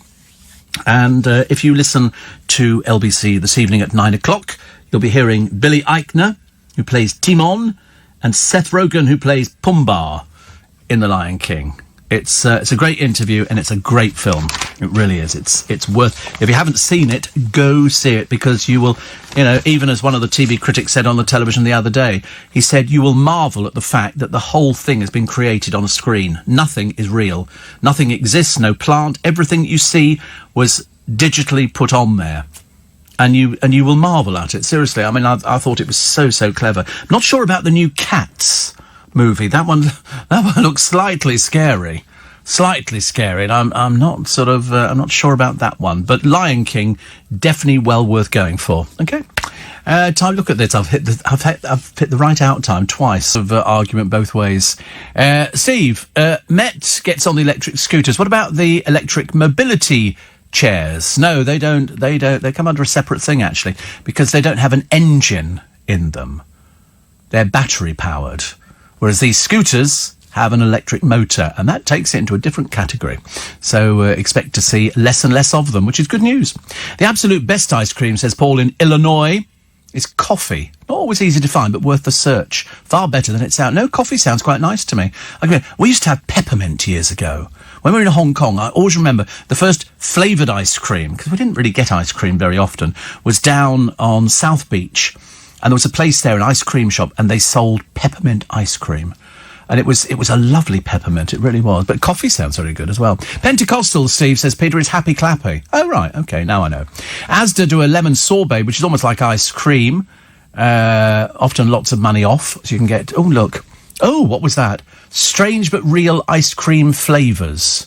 There's something about a cornet, isn't there? I don't know what it is. Ice cream, you scream. Horseflesh ice cream? How about that one? Well, maybe you would. Raw horseflesh. This is in Tokyo. Raw horseflesh, cow tongue, salt, yakisoba, octopus and squid. Pickled mango. That's in Ohio. Jenny's Splendid Ice Cream's there. Not sure about that. Corn on the cob ice cream. It's a very odd one, isn't it, really? We've got foie gras. Pear with blue cheese ice cream. That sounds quite nice, actually. I could go for that one. Ghost pepper. It looks strawberry, but it doesn't. Perhaps it isn't. Is it really? What, ghost pepper? One of the hottest oh, well, I wouldn't like that at all then. I can't do hot Indian food. Bourbon and cornflake, or bourbon and cornflake. That sounds quite nice, actually. Fig and fresh brown turkey. Oh, Lord above. I mean, it all looks very nice. Creole tomato and Eskimo ice cream, known as Akutag. It's sort of chocolate-covered ice cream bar you'll find in any grocery store. And then it's got fresh berries in it, or is it possibly reindeer, caribou, possibly even whale. The base is actually animal fat. Cheetos. That looks a bit horrid. I don't know what that is at all. Oh, look. And there's a toilet. Cheesy crisps. No. As an ice cream. Cheesy crisps as an... There you go. That'll keep the kids going today. People love that sort of thing. Cheesy ice cream. Didn't it? Who was it? Was it Heston Blumenthal who did snail ice cream? Didn't he? I couldn't eat that either. I've tried snails. Jackie says, I'm blonde, so I must be glamorous. Of course you are. Of course. Listen, if you're blonde, you're glamorous. You have to try, Steve, says Matt, the New York cheesecake flavoured Kit Kats. One year, they brought out lots of different Kit Kats. One was Christmas pudding, then there was mint, and then there was all orange flavoured Kit Kats and stuff like that. So I bought them all. And then Japan do a lot of these different Kit Kats. Over here, we seem to be stuck with it. Or failing that, you get the most annoying thing ever. McDonald's will sort of run a promotion with something. They go, only for a limited period. So, of course, we all go out and buy something for a limited period, and then they stop doing it. And you think, listen, it's obviously selling. Why don't you just keep it on the menu? Stop buggering about with everything. Why don't people just leave it? It's so annoying. Steve, can you wish Joe, who lives in Richmond, a happy birthday? Listens to you all the time since the 80s. It's not possible, is it? Not possible. So, Tom, yes, in answer, the electric mobility chairs, they're electric. Okay, they run on batteries, rechargeable batteries, so they don't count. Nicholas says, I love my new blonde hair. I had to go down the highlighted route as a few greys started to appear, and I was so thankful it forced me to go lighter. Do blondes have more fun? I haven't noticed any difference, just more money spent at the hairdressers. It's supposed to be very, very, very, very good, I think. Mel says, I had a look at your begonias yesterday. They're massive. Is that down to the... Well, I don't know. I looked at one this morning. They're now getting so big. I might have to take a picture of them today. Seriously, the head, really big. Really big. I wasn't sure if they're supposed to be miniature things, but mine appear bigger than everybody else's. Everybody else's begonias don't look as... But mine are just... God, dear, it's amazing. Absolutely amazing. Steve says, Patrick, who's in Westcliff-on-Sea, I'm sitting in the garden with a cup of tea, as it's lovely and cool from today. It's a scorcher. The sun and me are not friends. Join the club. Doesn't do it for me. People always say that, don't they? Say, oh, it's fantastic. The sun. I go, no, thank you. I would rather sit indoors with a bag over my head and the curtains drawn, with my feet in a bucket of water. Mobility scooters are usually given special rights, says Monica, within the highway code, as low-speed vehicles being restricted to 8 miles an hour. Some can go faster, but they'll be subjected to normal vehicle rules. But most of them, because they are battery... In fact, I don't think any of them have got... petrol-driven motors or anything like that. And this thing has got a motor in it, these scooters. That's why the police are going to get them off the road starting tomorrow. Can't wait. Let me tell the boys down at Charing Cross Police Station, just outside the Garrick Theatre, at about, whatever time it is tomorrow, about 7 o'clock tomorrow morning, there's always a couple that go down. Can't wait. If you like, I can step into the road to stop them if you want, and then just wait till you turn up. Steve, Creole tomato is actually Rugale. Is that how you pronounce it? Rugale? We don't know. But it said nice with various dishes. Thank you, Dev. Seems very nice. I'm starving today, but I'm frightened about eating anything. I don't want to eat anything. Awful. Front pages of the papers. The Mail, raised eyebrows, as Bojo puts in hefty bill for furniture at number 10. Last night, Mr. Johnson, who's earned more than $830,000 since resigning as Foreign Secretary, faced demands to reveal exactly how much public money has been spent. Good lunch, Emma. This is Emma Thompson. This is the one who sort of came over to lecture us about things and then gets back on a jet aircraft, so we don't take any notice anymore. Sorry about that. And the fine quality of the paper in a new range of souvenir notebooks on sale at Longleat will come as no surprise to visitors at the world-renowned stately home. But what might shock you is a very unusual additive that contributes to the strength and richness of the page. Koala poo, apparently. The Wiltshire estate, which has a famous safari park and is run by Viscount and Viscountess Weymouth, has launched 2 mementos of its recently opened Koala Creek attraction. Dung from the park's 4 koalas has been transformed into bound A5 notebooks, which cost £7. Nothing like recycling, is it? That I'm assuming would be top of the list of recycling. Also, poor old Ed Sheeran. You know, he's built a pond on his land, and the council said you can't swim in it. And the neighbours saying you can't swim in it, we're going to tell on you. And they've got all sorts of people. But Ed is going to hold a star-studded wedding party at the sprawling estate next month after he secretly wed his girlfriend at Christmas. A-list guests, including Adele and David Beckham. Have you noticed they don't even bother putting down Victoria now, because you know she's going to be as miserable as sin. Dave will go there because he hasn't got anything else to do. He might as well turn up. For something, take some photos. Yeah, that'd be great. David Beckham. Oh. Yeah, I get that all the time. All the time. Business with us for the Queen's florist. This is Martin Crosley, which is a shame for donkey's years. He's been doing it. He even created a wreath for the Queen to place on her mother's grave. And he's had to shut his shop after hitting financial problems. He's doing from home now, which is what a lot of people do nowadays. You can't compete, unfortunately, with the coffee shops. You really can't. Because they've got even if they don't have any customers in there, doesn't make any difference. They just seem to survive. Foreign criminals still in the UK 2 years after the Stansted flight sabotage, and the protesters. Here they are, who rescued a killer and a child rapist. The 15 protesters. One is a London activist, one is the son of a West End theatre director, one's a freelance journalist, one's a London artist. I mean, the fact that he's a killer and a child rapist seem not to bother these people in the slightest. One of them's a climate activist. One's been previously arrested for protesting against fracking. One's a member of Plain Stupid. One works for the Quakers. One is a lecturer. They're all listed here. One is from an activist family that leads immigration protests. One is the co-founder of a hemp and CBD company. But they were more than happy to have a rescued killer and child rapist taken off a plane. So, as they say in the business, be it on your own stupid heads. Daily Star, the dying rippers get well cards. I think what they mean is hurry up and die. And OAP beats up Tommy Robinson in jail. Not a popular person, is he, really? Sunday Mirror, MI6 probe, Putin link to tanker trap.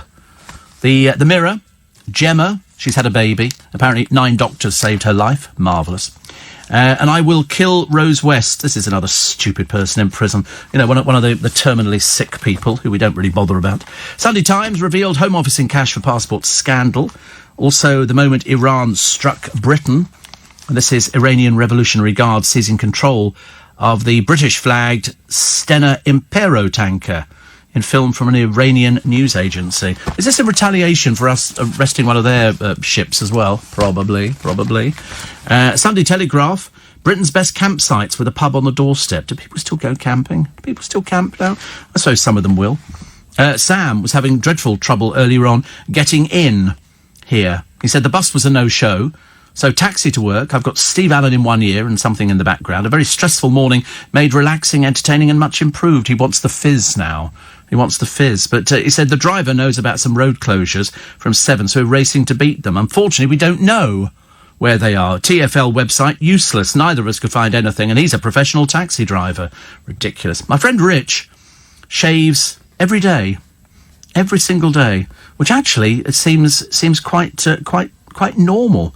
Really, I think a lot of people shave every single day. I wish I didn't have to. It's a bit of a pain, as they say. But never mind.